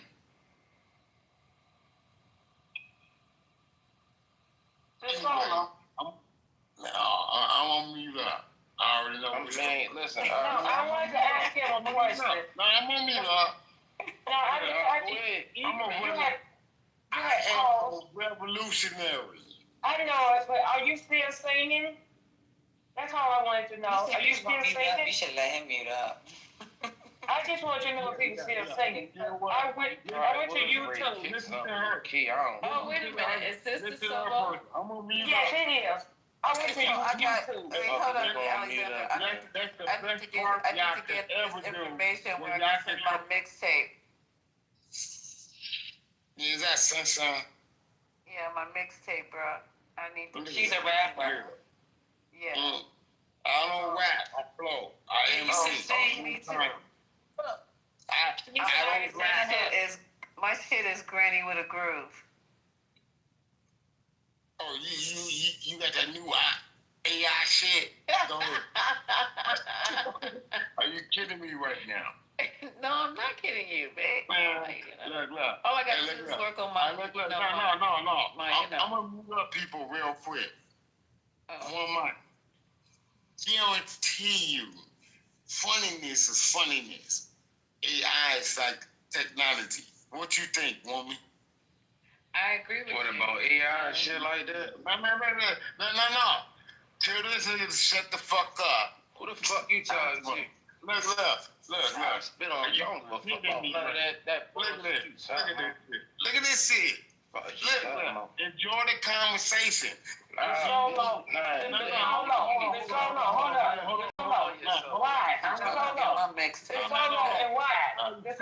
Why? I'm talking now. Hopefully you go on mute. Listen, we done had a nice conversation on this stage tonight. We're not gonna have that. Y'all can take that back across the street where you come from. You can take that back across the street where you come from. We're not having that. We're laughing. We're having fun on this stage, okay? How you pronounce your name? I got the two miss. Alexa. Yeah, Alexa. So what's the Wu-Tang gang doing now? No. This is level of conversation. Wu-Tang Clan is always real well. Fuck him. He ain't even talking about. Look at it. Why? You're not gonna curse the man out when he's not talking to you. Man, I ain't gonna curse that man out. But if he's not talking to you, why? I'm gonna put one of y'all in the audience because it's too late for this shit. Y'all getting on my nerves. Ask him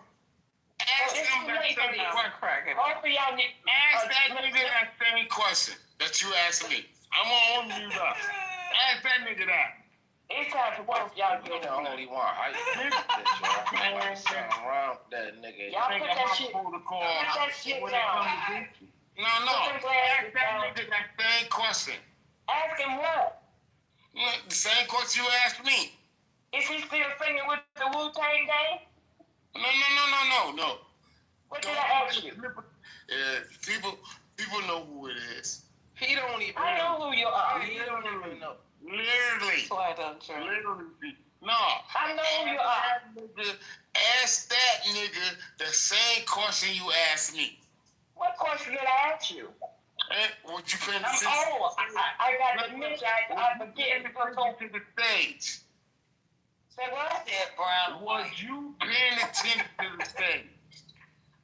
Yes, I'm looking right at you. I'm paying attention to you. I can't put my eyes on you. That nigga that asked that solo, that dumbass 3-2-1 bozo shit. Solo. No, okay. Solo. Look, I'm on mute up. I already know where it's going. Go ahead. Thank you. I appreciate that. You can't thank me. You thanking me, and you trying to figure out who the fuck. Y'all blocking my rap. I already know who you are. I'm not trying to figure. I know who you are. Look, you know what? Why? Who are you? He want me to ask who you are. Why? Ma'am. I know. Look, do you know about breathing and smiling and prayed up? Do I know about who? You talking this slurs and shit. Prayed up. Do I know about who? Look at this. Ain't no who. It's the essence. It's the presence. But when you're slurring, it's hard to understand, sir. Look.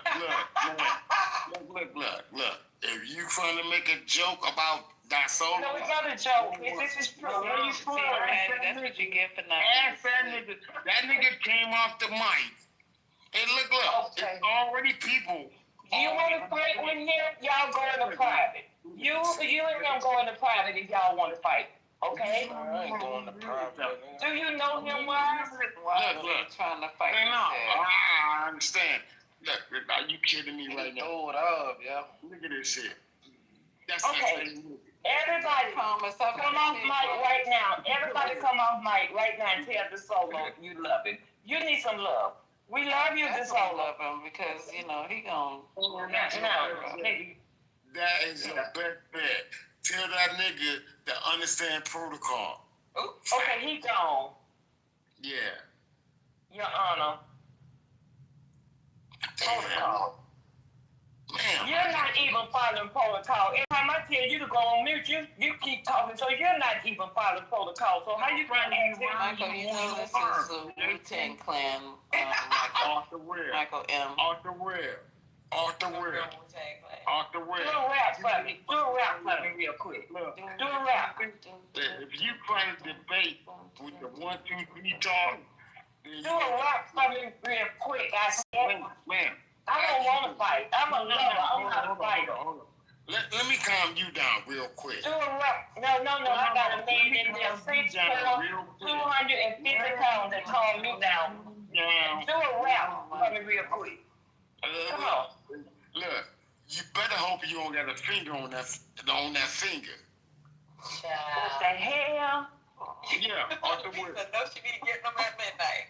Look good, because if you do got a ring on that right hand, you need. It's on the left hand. Nah, look at this shit right here. Look at this. Where the ring go on the left hand? Everybody, Yours is on the right hand. Anyway, I ain't never been married. It's on the right hand. It's on the right hand when they die. Ain't no.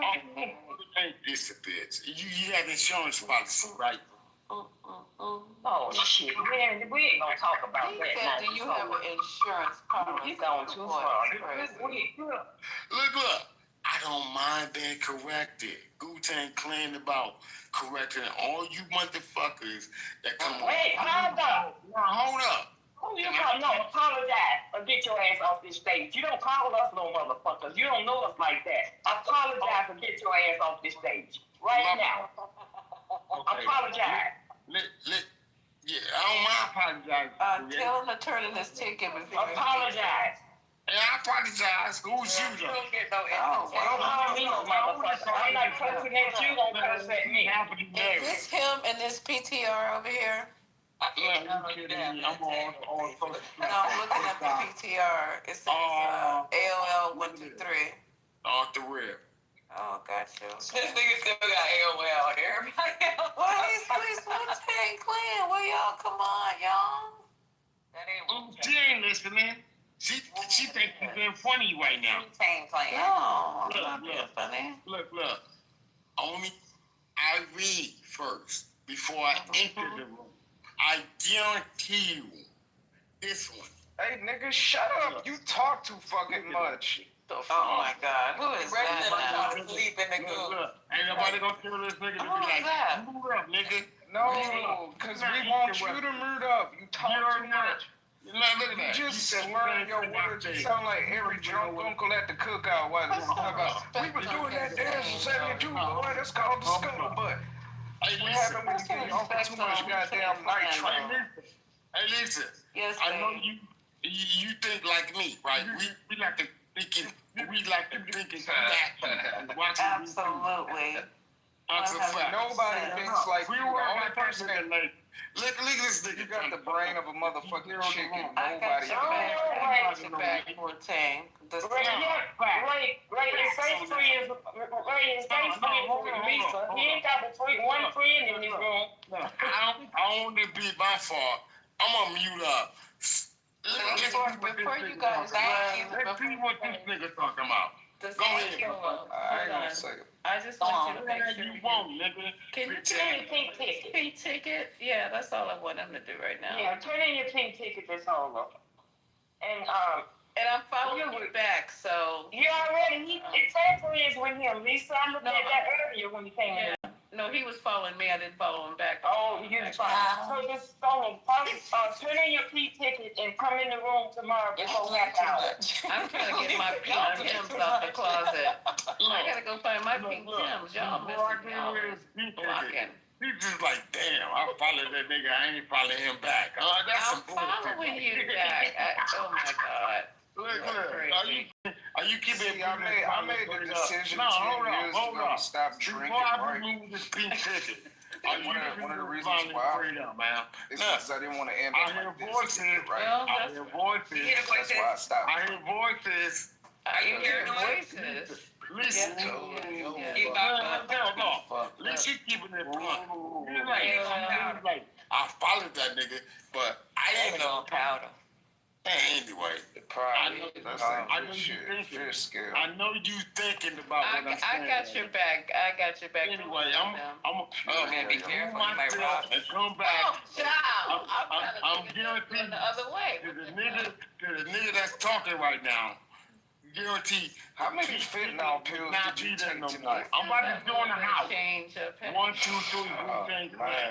Ain't nothing to fuck with. Some people need to get trolled on. I can go from 0 to 50 though, right? Why? He beat you. You said he did what? You was the biggest troll. All I want to know. He ain't not even trolling. Patty, all I want to know is who brought him up. Who brought him up? I promise you. It probably JD.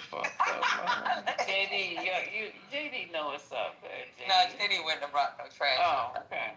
No, we were glad he left the first time. God damn. Don't just he found his way back home. No, I think he left and he came back right on stage. Right. No, he didn't. He came from the audience. I saw him in the audience. But I didn't bring him up.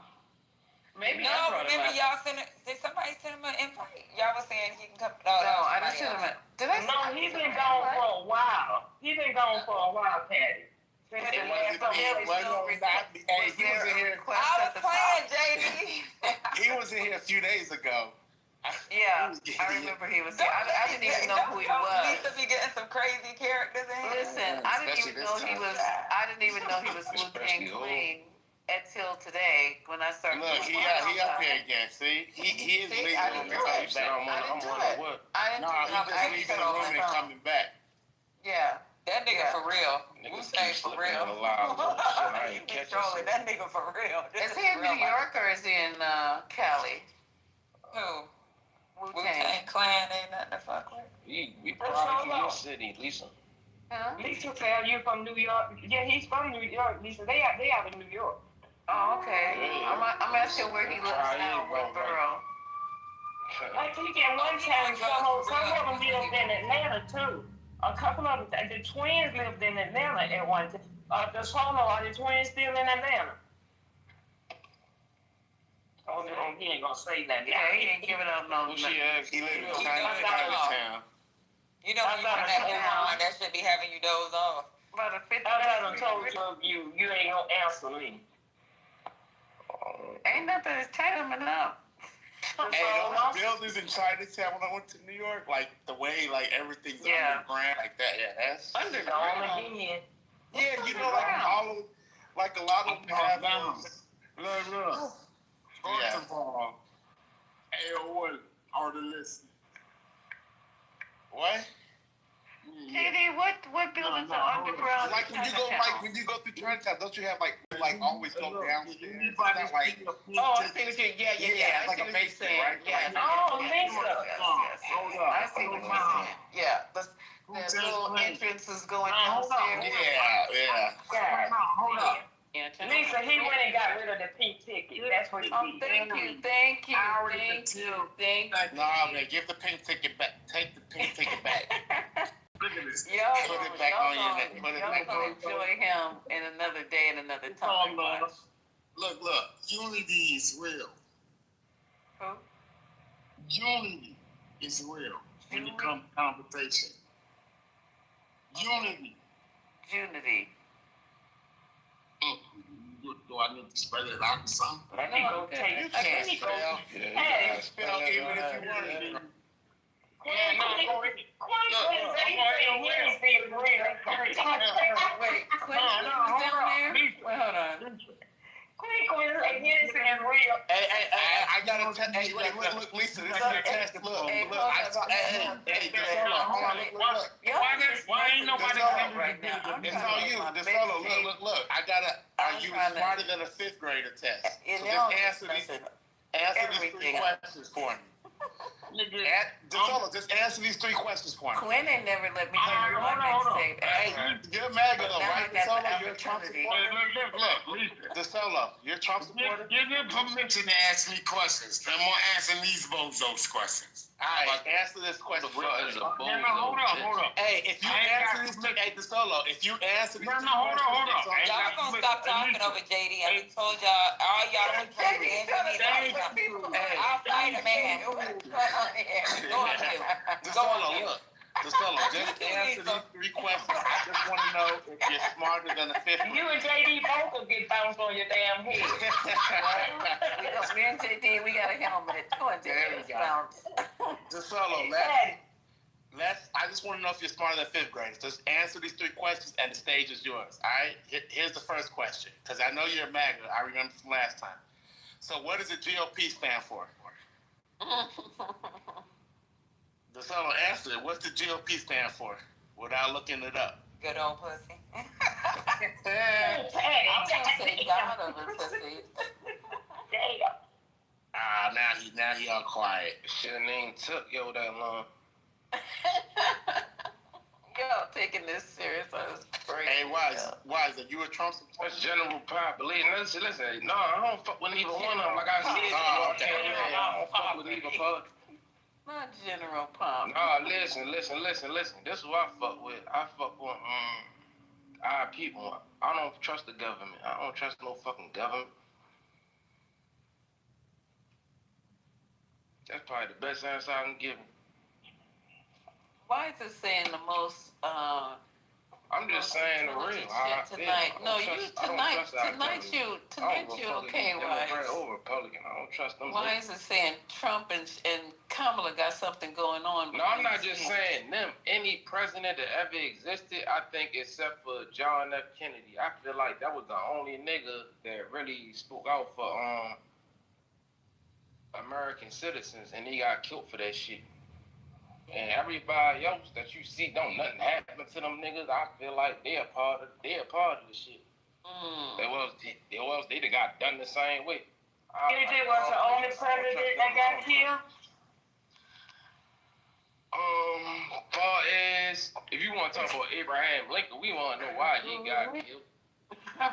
Because he talk about that. John Booth. But I'm talking about really for the American people. For I ain't talking about like slavery time. I'm talking about like in the most current times and shit like that. He was exposing a lot of shit that our government was doing. JFK in his last speech, and he got killed for that. And his brother, right? Because his brother got killed right behind him. And I feel like they do people like that when you really for the people. Why? How old were you when Kennedy was? Shit, I don't even think I was even alive. Okay, I didn't think so. Nah, but the thing is, just because I wasn't born don't mean you can't go back and do research on what was going on. You can't. It ain't like I can't go back and watch. If you go back and do research, you'll understand that the Kennedy was for the Kennedys. Yeah, it's like Rockford. DeSolo, man, you gotta answer my questions, bro. No. It's real quick, man. Why you into working women though? Just three questions, and I'll get out your way with the women. All right, go ahead. All right, what's the GOP stand for? What would you say? What's the GOP? Yeah, you know GOP. What does it stand for? GOP. Yeah, you know how they call the Republican Party GOP. Got some bitch ass niggas. Next question. All right, so you don't know that. That don't even line up. Like, What's the sixth No. planet? Hold on.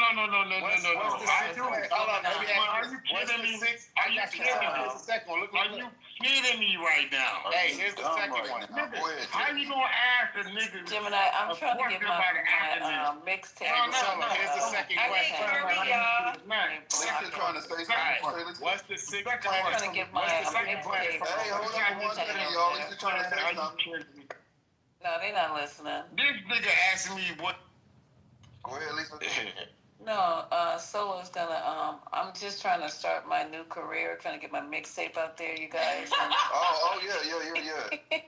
so Quinn ain't never inquired and tried to help us out. Yeah, right. You know what I'm Quinn saying? ain't trying to get your shine on. You know what though? Y'all need to come to Atlanta. Quinn be doing little things around. I'll tell you what's going on. Lisa, I got the idea to help you out. So I know you know that Trump said, well, there's a high-ranking White House official that said Trump was looking to commute Diddy's citizens as early as this week. I heard that shit, right? Right. So that's where you get in. You need to get in with Diddy. Okay. Yeah, you strike me as bad boy.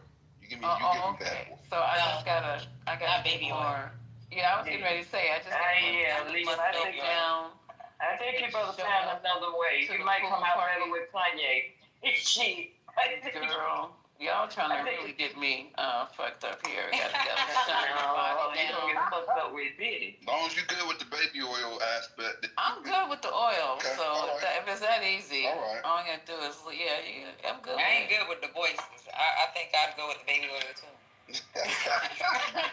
I ain't gonna lie, so y'all really think Y'all almost made me say something, but I just ain't gonna say it. I almost spit out my apple juice. I'm good.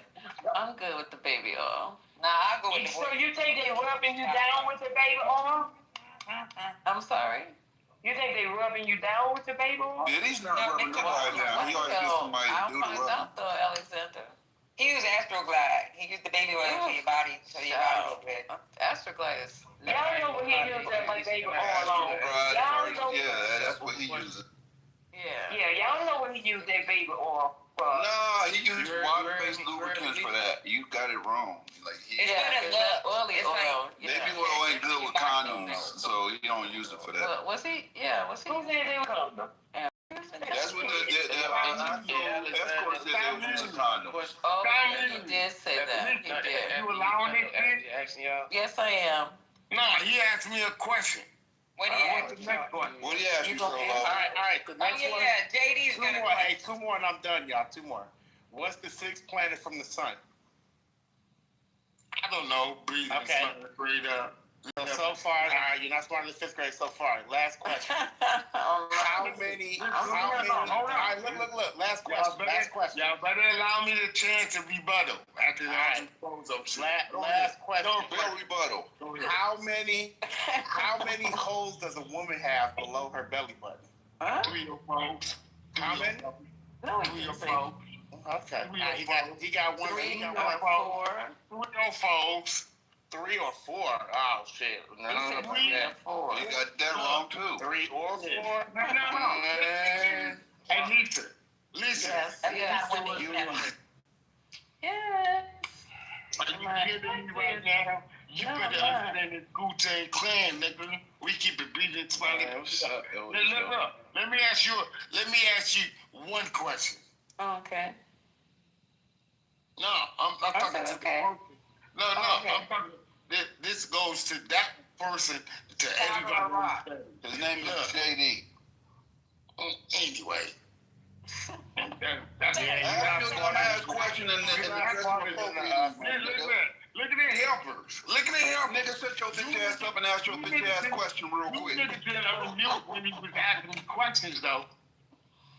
Go ahead and ask JD. Ask your bitch ass question, please. Let me ask the room. One question. Are you keeping it breathing, smiling, prayed up? Yes or no? Yes. That shit you just said, nigga. What you said, are you saying? Keeping it bean and praying up. All day, every day. Yes, sir. Facts. Lisa. Yes, sir. You, your turn. Anyway. Lisa, your turn. he said your turn. Shit. That was. Hey, Solo, what you sipping on? What you sipping on, Solo? AOL. I got a question. How many licks does it take to get to the center of a Tootsie Roll Pop? You will never The know. world would never know. The world shall never know. But you can find out. The world should never know. You have an ex. Come on. The woman that asked that question, you have an ex in your life. Literally. What? How the fuck y'all be understanding? No, hold on. AOL, are they listening? AOL. Get the fuck up. AOL is You better America look at that Online. PPR right there. I got a whole lot of them. I'm on TikTok, on all social platforms. I'm guilty. How many followers you got on TikTok? No, hold up. That nigga got One thing like about that 15. solo, no, hold up. How many followers you got on TikTok, gang? Look. Like Hey, 15. Lisa. Yes, I respect the AOL. moderators and the greenies and colorful niggas. But please do not interrupt me when I'm making sense. That's all you talking about. Making sense. What you talking about, colorful niggas? My shit is black and white, bitch ass nigga. What are you talking about? Nigga, You know that's what all old Nigga, people I'm on talk Facebook. about. nigga, send me your Niggas ass, fucked up. location ass nigga. Both LAX, nigga, pull up, nigga. We ain't witnessing nothing. No violence. No violence. Smack the dentures out your mouth, goofy ass nigga. No violence. We ain't doing no violence. Cause I'm telling you, I'm gonna have to tell the truth and nothing but the whole truth. We ain't doing no violence. Listen, y'all. After that Birmingham room, we ain't doing no violence. Listen here. ain't no violence. Verbal. Yeah, well, don't be talking no asking for no damn ass. We know What else you going there for? What you going there for today? Ma'am, we keeping the beat and smiling, afraid of Wu-Tang Clan. Okay, no violence. I know you know how to cook. How you came out that mic like that.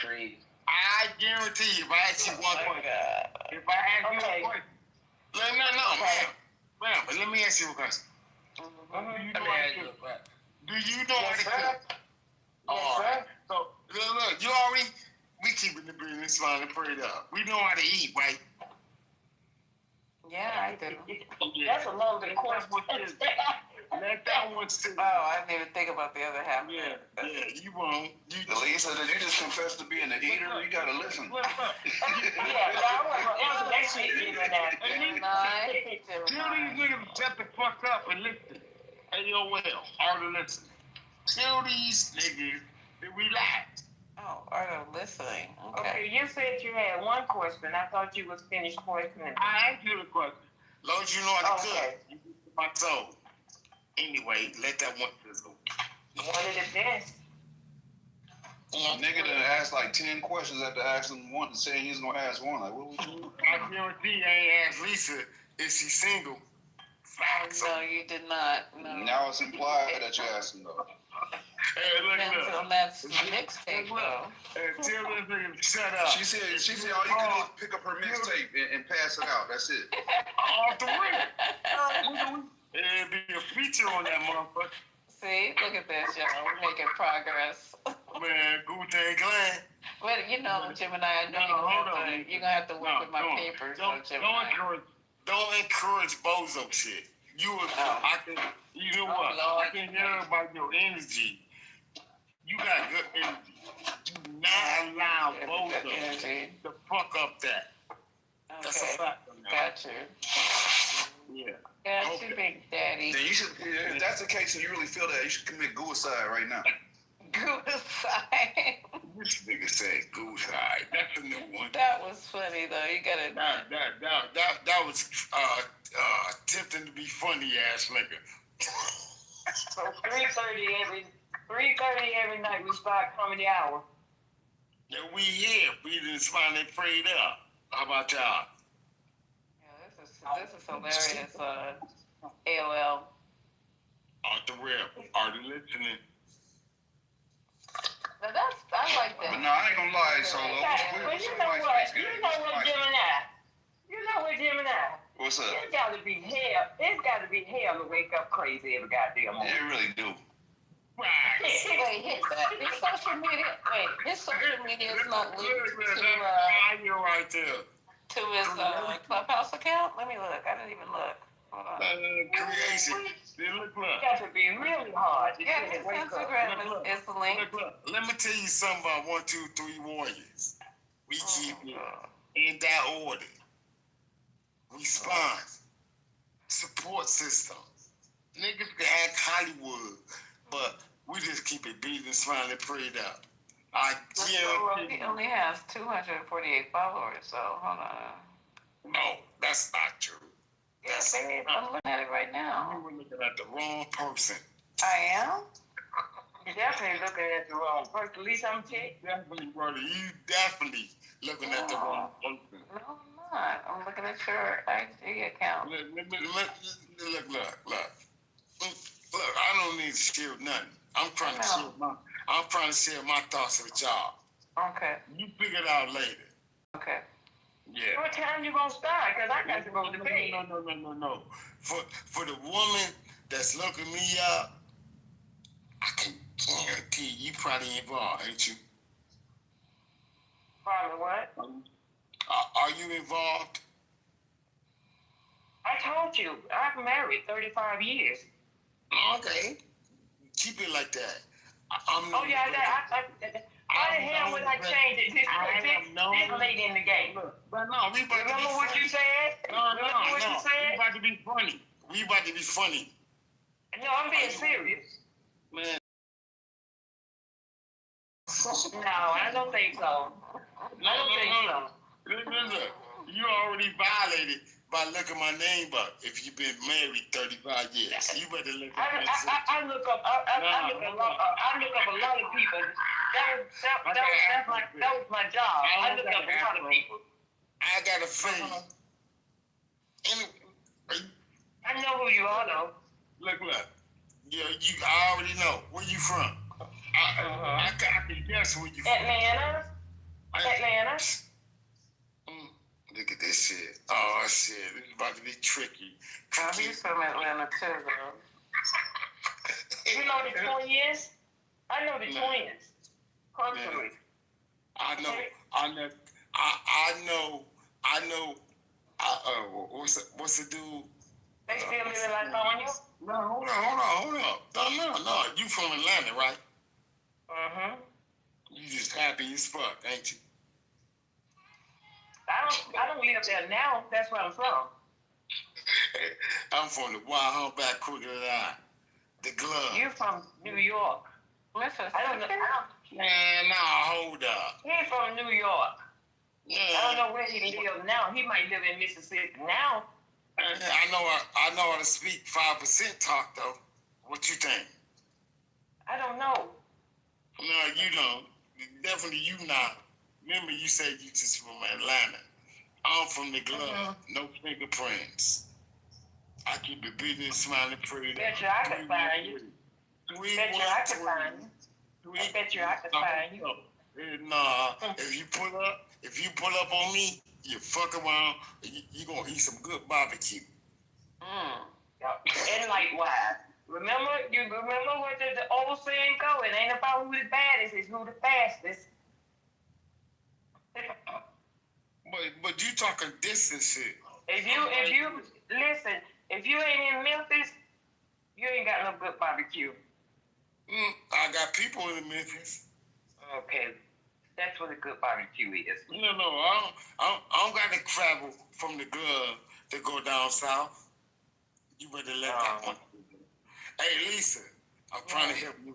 I'm trying to help the stage out. Wu-Tang Clan, 1, 2, 3 Warriors. Yeah. When you see this Wu-Tang Clan right here, we get your numbers up. Look, most people, instead of yapping, you need to, written words matter. Written words matter. That's the truth. Written words do matter. It does. I guarantee this fact.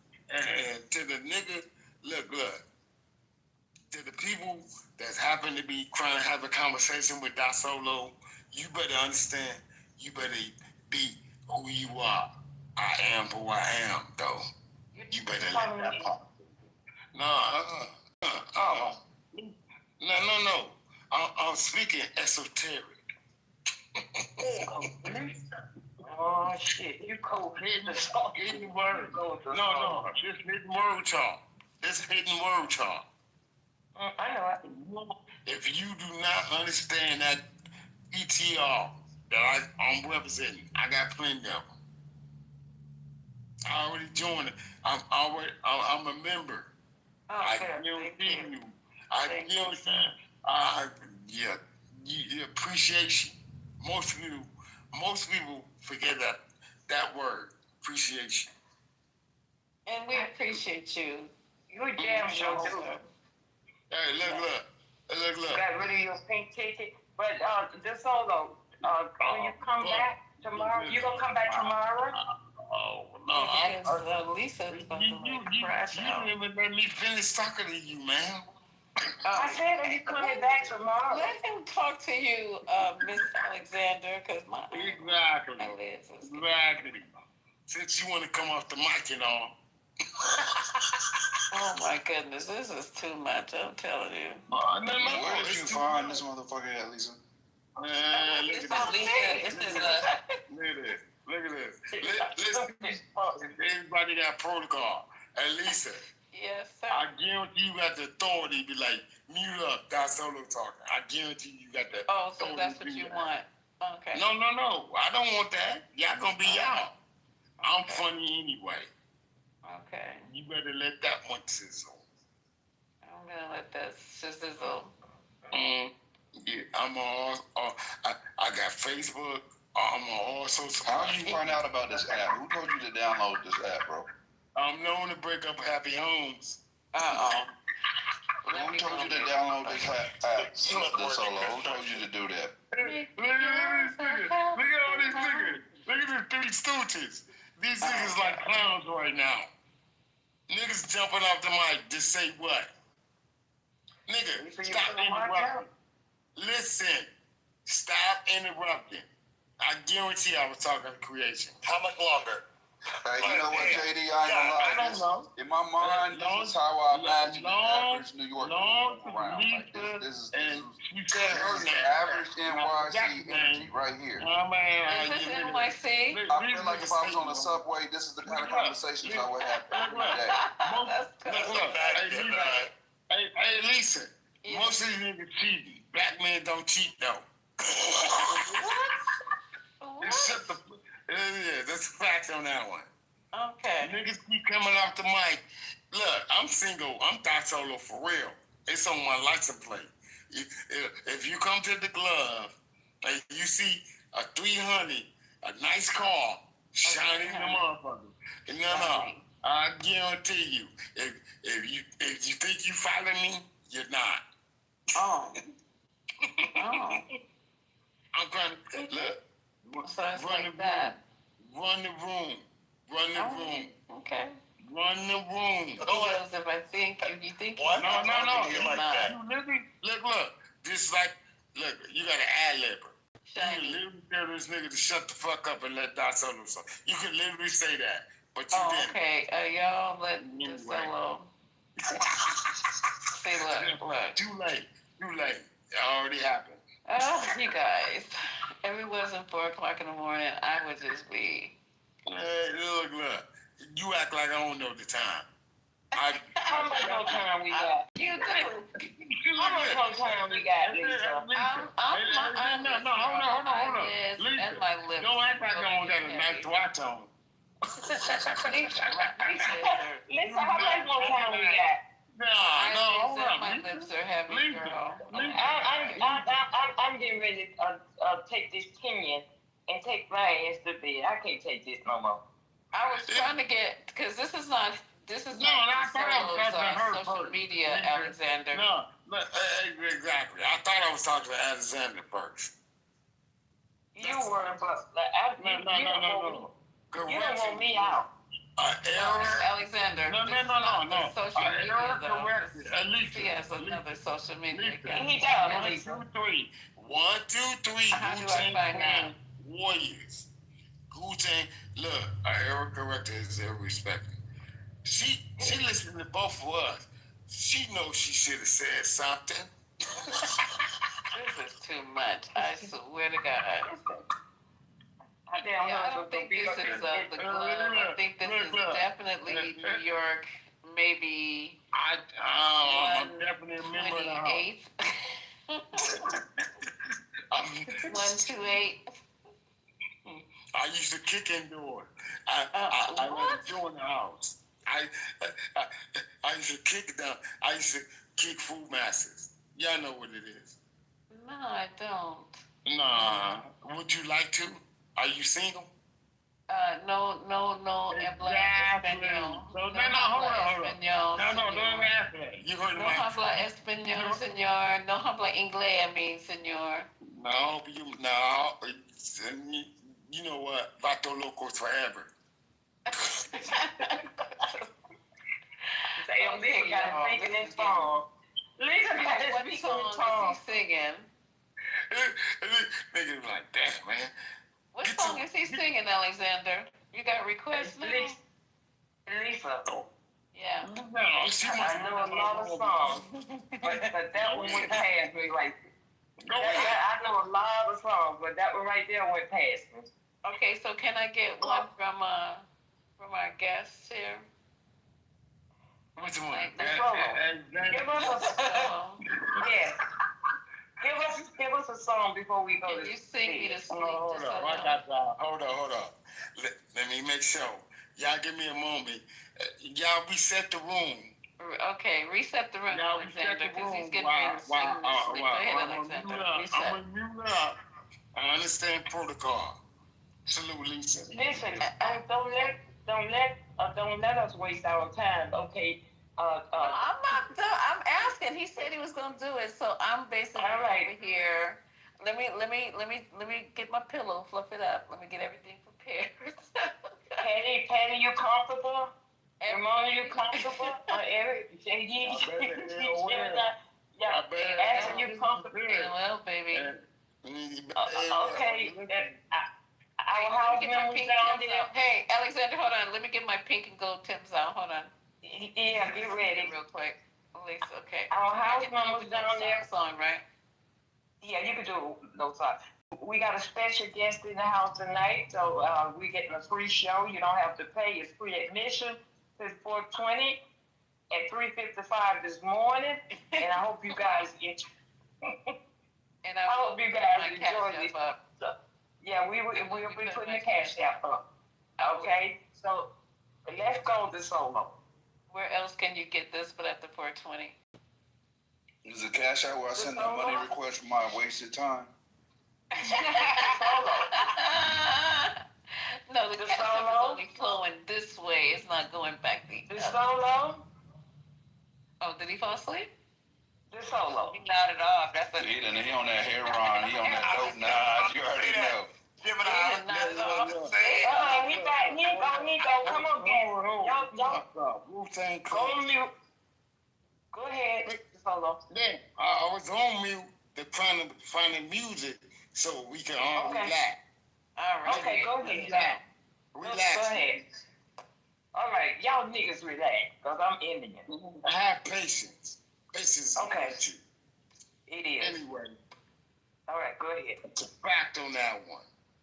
All right, go ahead. Protocol. Damn it. The Subway versions. I got my Tim's on now. Y'all better stop messing with me. You got your Tim's and your rag on? Lisa. Yeah. Lisa. Yeah, You know Ray and them fix the coffee, right? Child. And I ain't even been to bed yet. Ain't even been to sleep. See, that's a problem. I ain't even been to bed yet. And he in there fixing coffee. That's a problem. Okay, I'm waiting. He gotta get his large cup that he normally knows. What is he about to do? Yeah, he gotta get his double cup. You know, he smell like Newport, Marlboros, and Black and Mild. And Hennessy. Oh, Hennessy. That ain't no damn Hennessy. Some shit stronger than Hennessy. That's some goddamn home brew. Yeah, this been going on for a minute. That's White Lightning. White Lightning I don't know how many bottles. White Lightning sound crazy. I don't even know what it is. White lightning sounds serious though. My granddaddy used to just. Brian, you had a white light. That's what that Exactly what white lightning is. We ain't never had no late night serenade from Quinn, no. Nah, Quinn, That's he's what I'm stingy saying. with the gifts. Quinn want money for his. Yeah, he's stingy with the gifts. She's stingy with the gifts. I got you, Quinn. Okay, let me go to the couch real quick. Yeah, Quinn, get your ass up here and sing something. Shit. Yeah, I got you, Yeah, Quinn. serenade the lady. What are you As doing, always. Is he still here? Quinn is out. They can rock the house together. I'm here. Just Lisa don't understand. Hey, look, I ain't hear no reset. What's up with you? I said reset the room. Babe. No, I hear a lot of bozo coming off the mic. Okay, Bozo's on mute. Bozo's on mute. Look, Okay, I could be we're ready a DJ now. too. Trust Can I me. be a DJ? Can I be a DJ? We don't want a DJ. We want a performance. No, we want you to sing. We want a performance. You can't DJ us. Mute up, nigga. AOL. Then perform, bitch ass nigga. Now I gotta be the bitch ass nigga. Damn. Go ahead and sing, okay, please.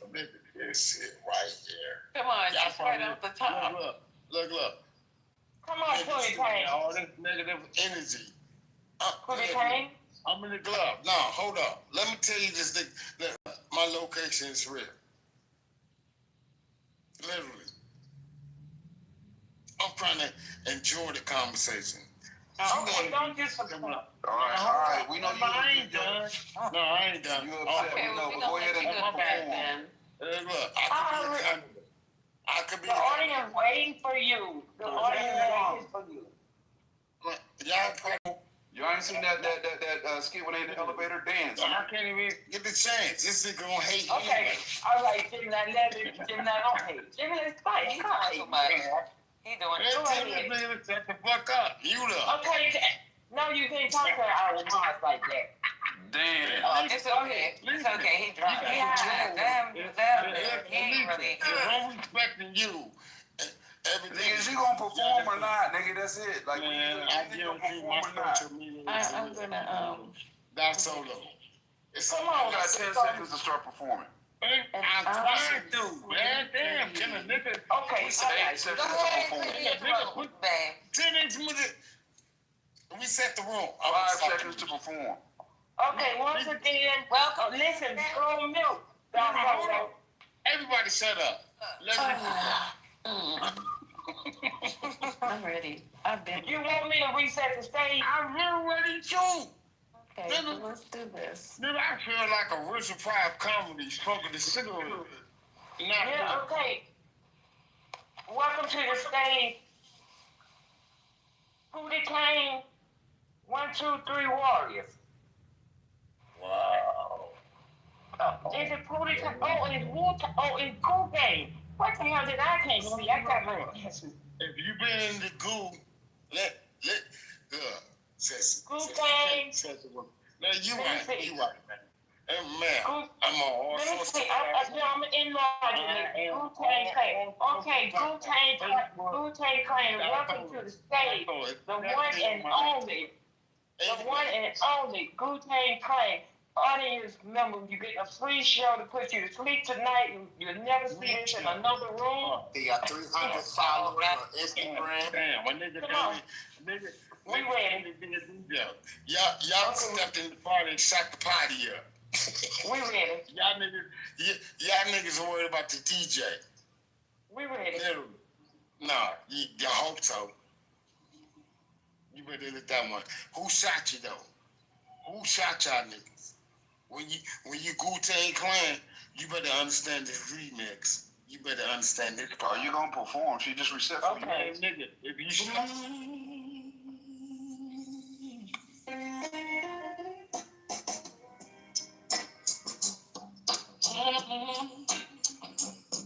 Shut your bitch ass up, nigga. Who shot you? Ooh. Spit something, nigga. Let me relax. Who shot you? Separate the weak from the obsolete. Hard just down Brooklyn streets is on it.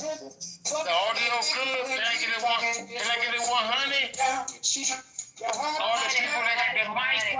100. No. That's that AI shit. We trying to hear you. I already heard that. That's AI. All right, nigga, shut your That's bitch him, ass up. Gemini. I already checked it out. That's him. Look, I'm trying to have a Blasian, East African, white, and black baby. So go ahead and play. No, that's him. I already checked him out when he first came in the room. That's him. You sure? I heard that AI version of Who Shot You. They got a YouTube channel for that. Wow. I'm gonna give you the YouTube channel that got this and all the other old songs. They take rap songs and they make it like sound like 60s. Man, nigga. It is what it is. We keep it breathing That's Spanish right now. Y'all asked me to play a song, nigga. Stop me, nigga. AOL, nigga. That's not you though. That's AI, nigga. You think I don't know? Man, shut up.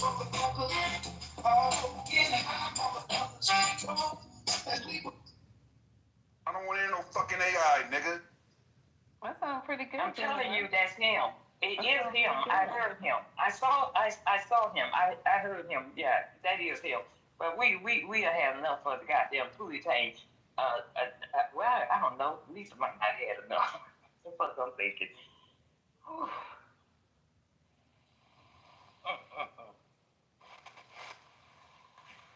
Mine is a terrible thing to waste. I'm getting so sleepy. I wish y'all was. Oh, where you get sleep? Come on. Wait, what? Where you at, Ashley? Nice, it's 81 degrees right now on a balcony. It is absolutely fire out here, man, folks. What? Oh, shit. What the? It's 75 where I am. So shit. Yeah, it's nice. Come on now. We can go swimming tomorrow. We're going to be on it. Let's go. The pool is going to be open tomorrow at 1 o'clock in the afternoon. We own it, y'all. It's good to have a good time. Shoot, live life. That's what I do. Get out and have fun until it gets cold. Alexander, I'm about to drop the link in the chat so you can see where he got it from. That is AI. That is not him. Hey. Oh my God. He probably been getting away with that shit. Motherfuckers don't be following music like I do. That is not him. Here you go. I'm putting the link in the chat right now. There you go. Links in the chat. It's AI. You guys play it. Yeah, because I was wondering why it has 300, 200 and something. If that was him, he had way more people. Yeah, that's AI. They got a whole channel. That's all they do is they reimagine like old songs and they make them sound like the 60s. Old school shit. Hold on. I'm going to play it real quick. What you said in the chat. I can't bring you up anymore. It's the same song? Is this the same song, Gemini? It should be. If not, I'll go find the right one. From the obsolete. No, I got the wrong one. Hold up. Oh, I be seeing all these on TikTok. They do a lot of Eminem songs. Yeah, they do a lot of songs. They do a whole lot of AI. I'm about to find the right one though. I got the wrong one. They do these all day. It takes away from it just takes away from real writing of songs. Ran the man off. Y'all should have let him be an AI TikTok, whoever he was. He's still there. He in the chat. A reason.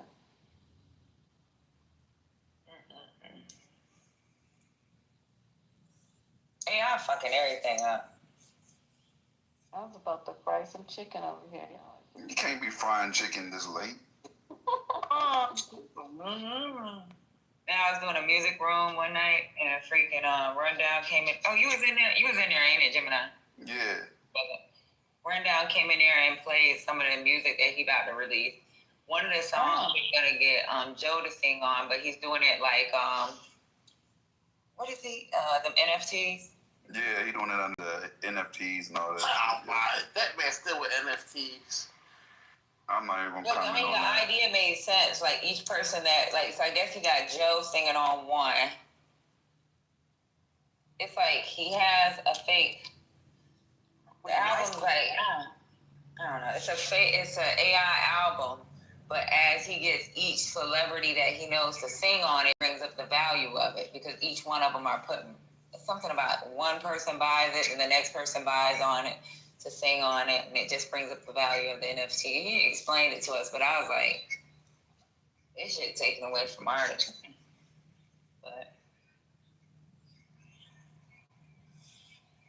legal to use. A lot of these artists are fighting back against that because they're saying their voices are being used in things that I don't know. It's kind of a weird. I don't like AI for those perspectives of other things that do not allow for original writing or other things. You have AI doing people's schoolwork. Teacher called a student using AI to do their schoolwork, and they said, "Brother, you didn't write this," and they had to start over, do the assignment over. It's crazy. You can't keep doing AI. You got to do the homework yourself, and a lot of folks don't want to do that. They're counting on these computers to do their schoolwork, and I think sometimes it can make people, I'm not gonna say dumb, but it can water down certain types of information because you're not taking that in at the rapid speed that you would if you weren't maybe using that kind of, assistive technology. I was against. Go ahead, Brett.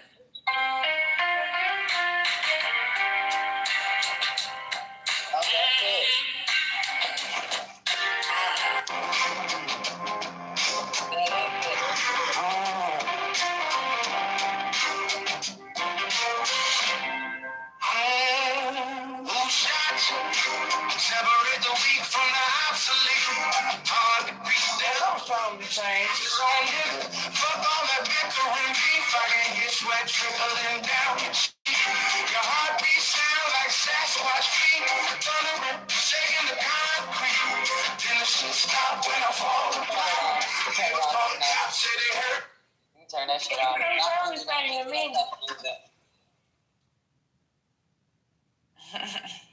Damn. If somebody was really saying, I don't like that AI shit, that shit would piss me off. Quinn said, the hell? Quinn, you not relevant no more, nigga. Y'all ain't right. Y'all would kick Quinn to Get up here, Quinn. Get up here. Get your boy band singing ass up here.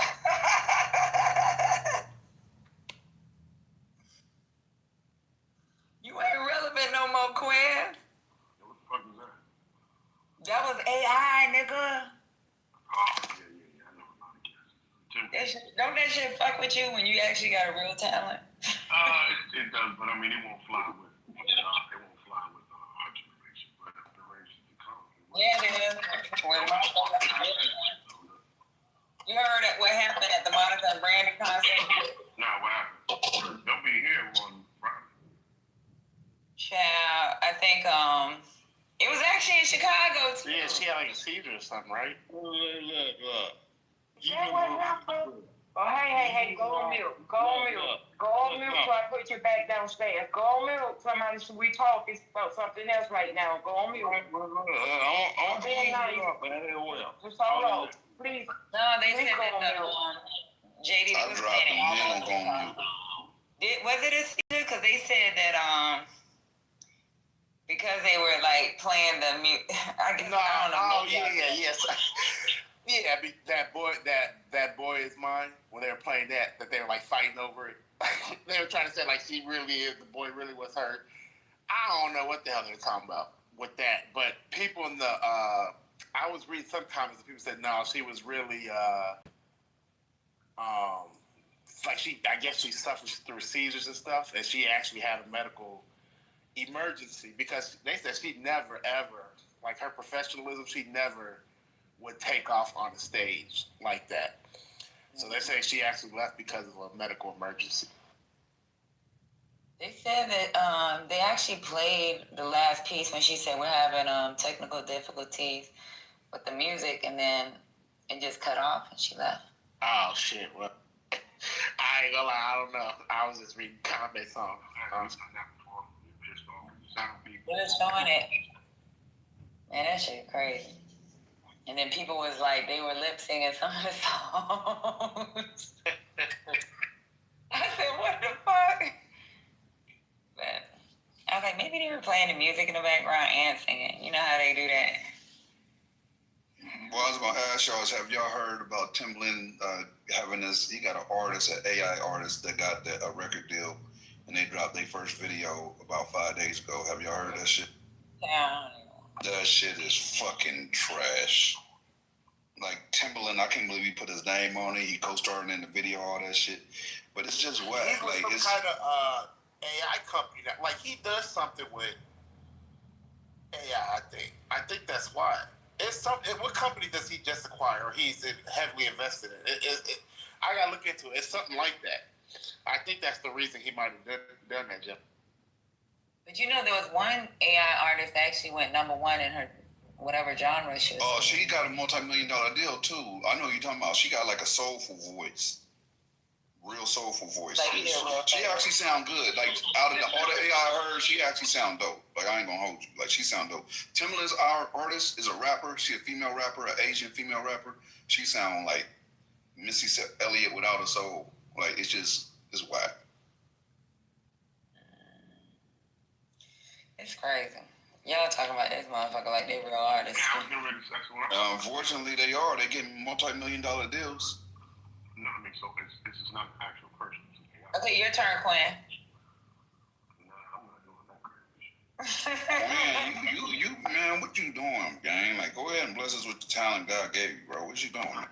Quinn want money for his shit. You gotta meet him in Atlanta. Put your cash app up, Quinn, and then bless us. In Atlanta, he gonna have a glass. He gonna have a little whiskey glass, and he gonna be drinking and singing at the same time. And him, Quinn.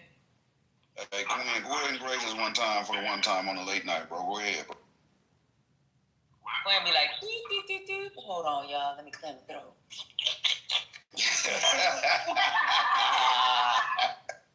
Hey, Quinn, bless us one time for the one time on the late night, man. Give us something, man. Oh, hell, man. You don't even want that after this one. A little teaspoon taste, you know what I mean? A little musical serving, man. If he ain't got no kibasi, he ain't doing it. That's hilarious. Kibasi.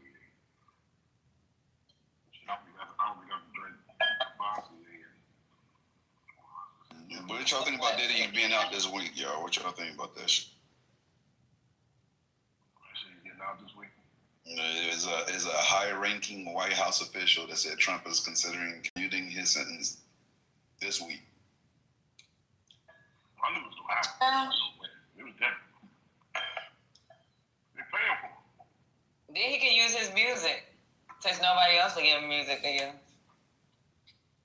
We talking about shit. Punk don't need nobody to do shit. I'm talking about Trump. Oh.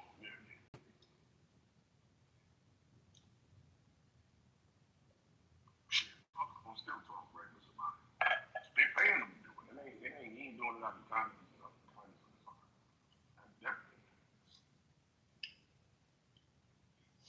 Man. He'll be back home this week. Firing shots. Need that. With baby oil and everything. Baby oil boys is back. He won't do that no more, but I guarantee you he's not going to. I mean, it's not illegal for having sex. On the controversy, he ain't gonna do that. Nah, he gonna have it more privately. Yeah, I mean, he'll do what he wants to do, but it won't be like it definitely won't be. It will be a very selective. I was doing that shit when he was on drugs. You will still get your invite, Quinn. You gonna get invited again. You ain't gotta worry. I'm not going to that shit. Quinn don't go to no parties like that, do you, Quinn? I went to his 50th. See, I told you, you over here co-signing and he done went. Nah, but I mean, the other shit was some other shit. That was after the party. Matter of fact, that was after the after party. That wasn't even the after party. Okay, so you went to the after party, but not the after party. Got you. Just the after party. That being a public space. Yeah. But the niggas were talking shit about it, you can guarantee. But this story's been outside, you know what I'm saying? Man, for a million moons. Yeah, but I'm talking about people that just kind of take advantage of, What he gonna do? We gonna fuck their ass up? How? Too many niggas been talking crazy while that nigga was That's what I'm about to say. He ain't gonna do shit. He gotta do shit. That nigga got goon. Man, anybody scared of a nigga in the music industry crazy as fuck. I wish a nigga, I'd blow a nigga down. I ain't scared of no dancing baby oil nigga. I think a nigga would, just cause he got an S curl. I'm telling you, bro. There's so many more dangerous people. Like we got the cartel here. Fuck, we worry about a puffy. Hey Quinn, have you heard this? Tell me if you heard this before.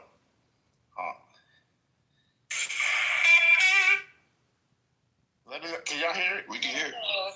We can hear it. Chris been using that crazy shit. Well, somebody actually, here's his cat on Instagram and does it.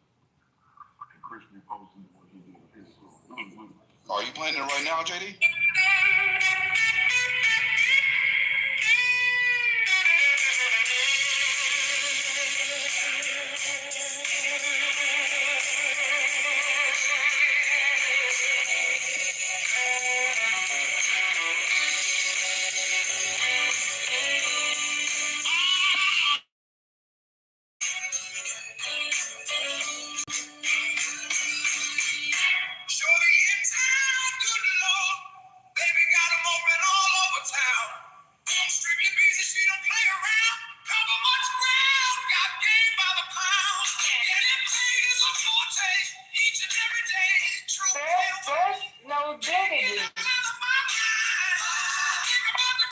Is this more AI? Yeah, I figured it was. I could tell. They be slightly off beat on the AI. It's kind of weird. Like they rhythm so off. Yeah, because it don't sound, I knew it by the words.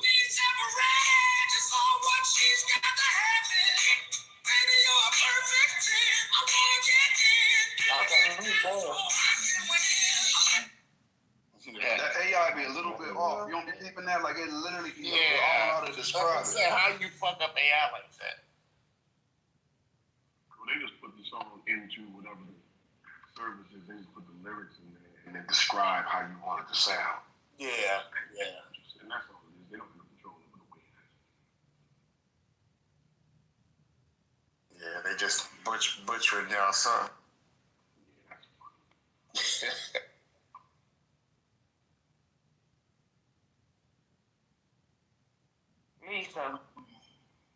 Lisa. You want my roll call? Lisa? Yes. You got it? Oh, yeah. Okay, everybody, thanks for coming to the I think it is about 4:20. Come on, it's 4:20. It's exactly 4:20. 20. Yay. 4:20 and 4:20. And thank you for that beautiful, it just sung me right, she just sung me right to sleep. I mean, and didn't y'all come back in here and wake me up? I don't know what's happening, but I appreciate you, Dolo, for singing me to sleep or talking me to sleep. Whatever you did, it worked. So I will see you guys tomorrow. Excuse me, my voice. I'll see you guys tomorrow at 6 or 6:30. And the PT's down at the bottom. Please turn your pink tickets in, y'all, so you can grace us with your presence tomorrow, and I don't have to ping all the way down to the red meat. So, y'all, peace out, and remember, the struggle continues, but to God be the glory. We be out. Amen. And Quinn, you owe me, baby. You owe me, baby.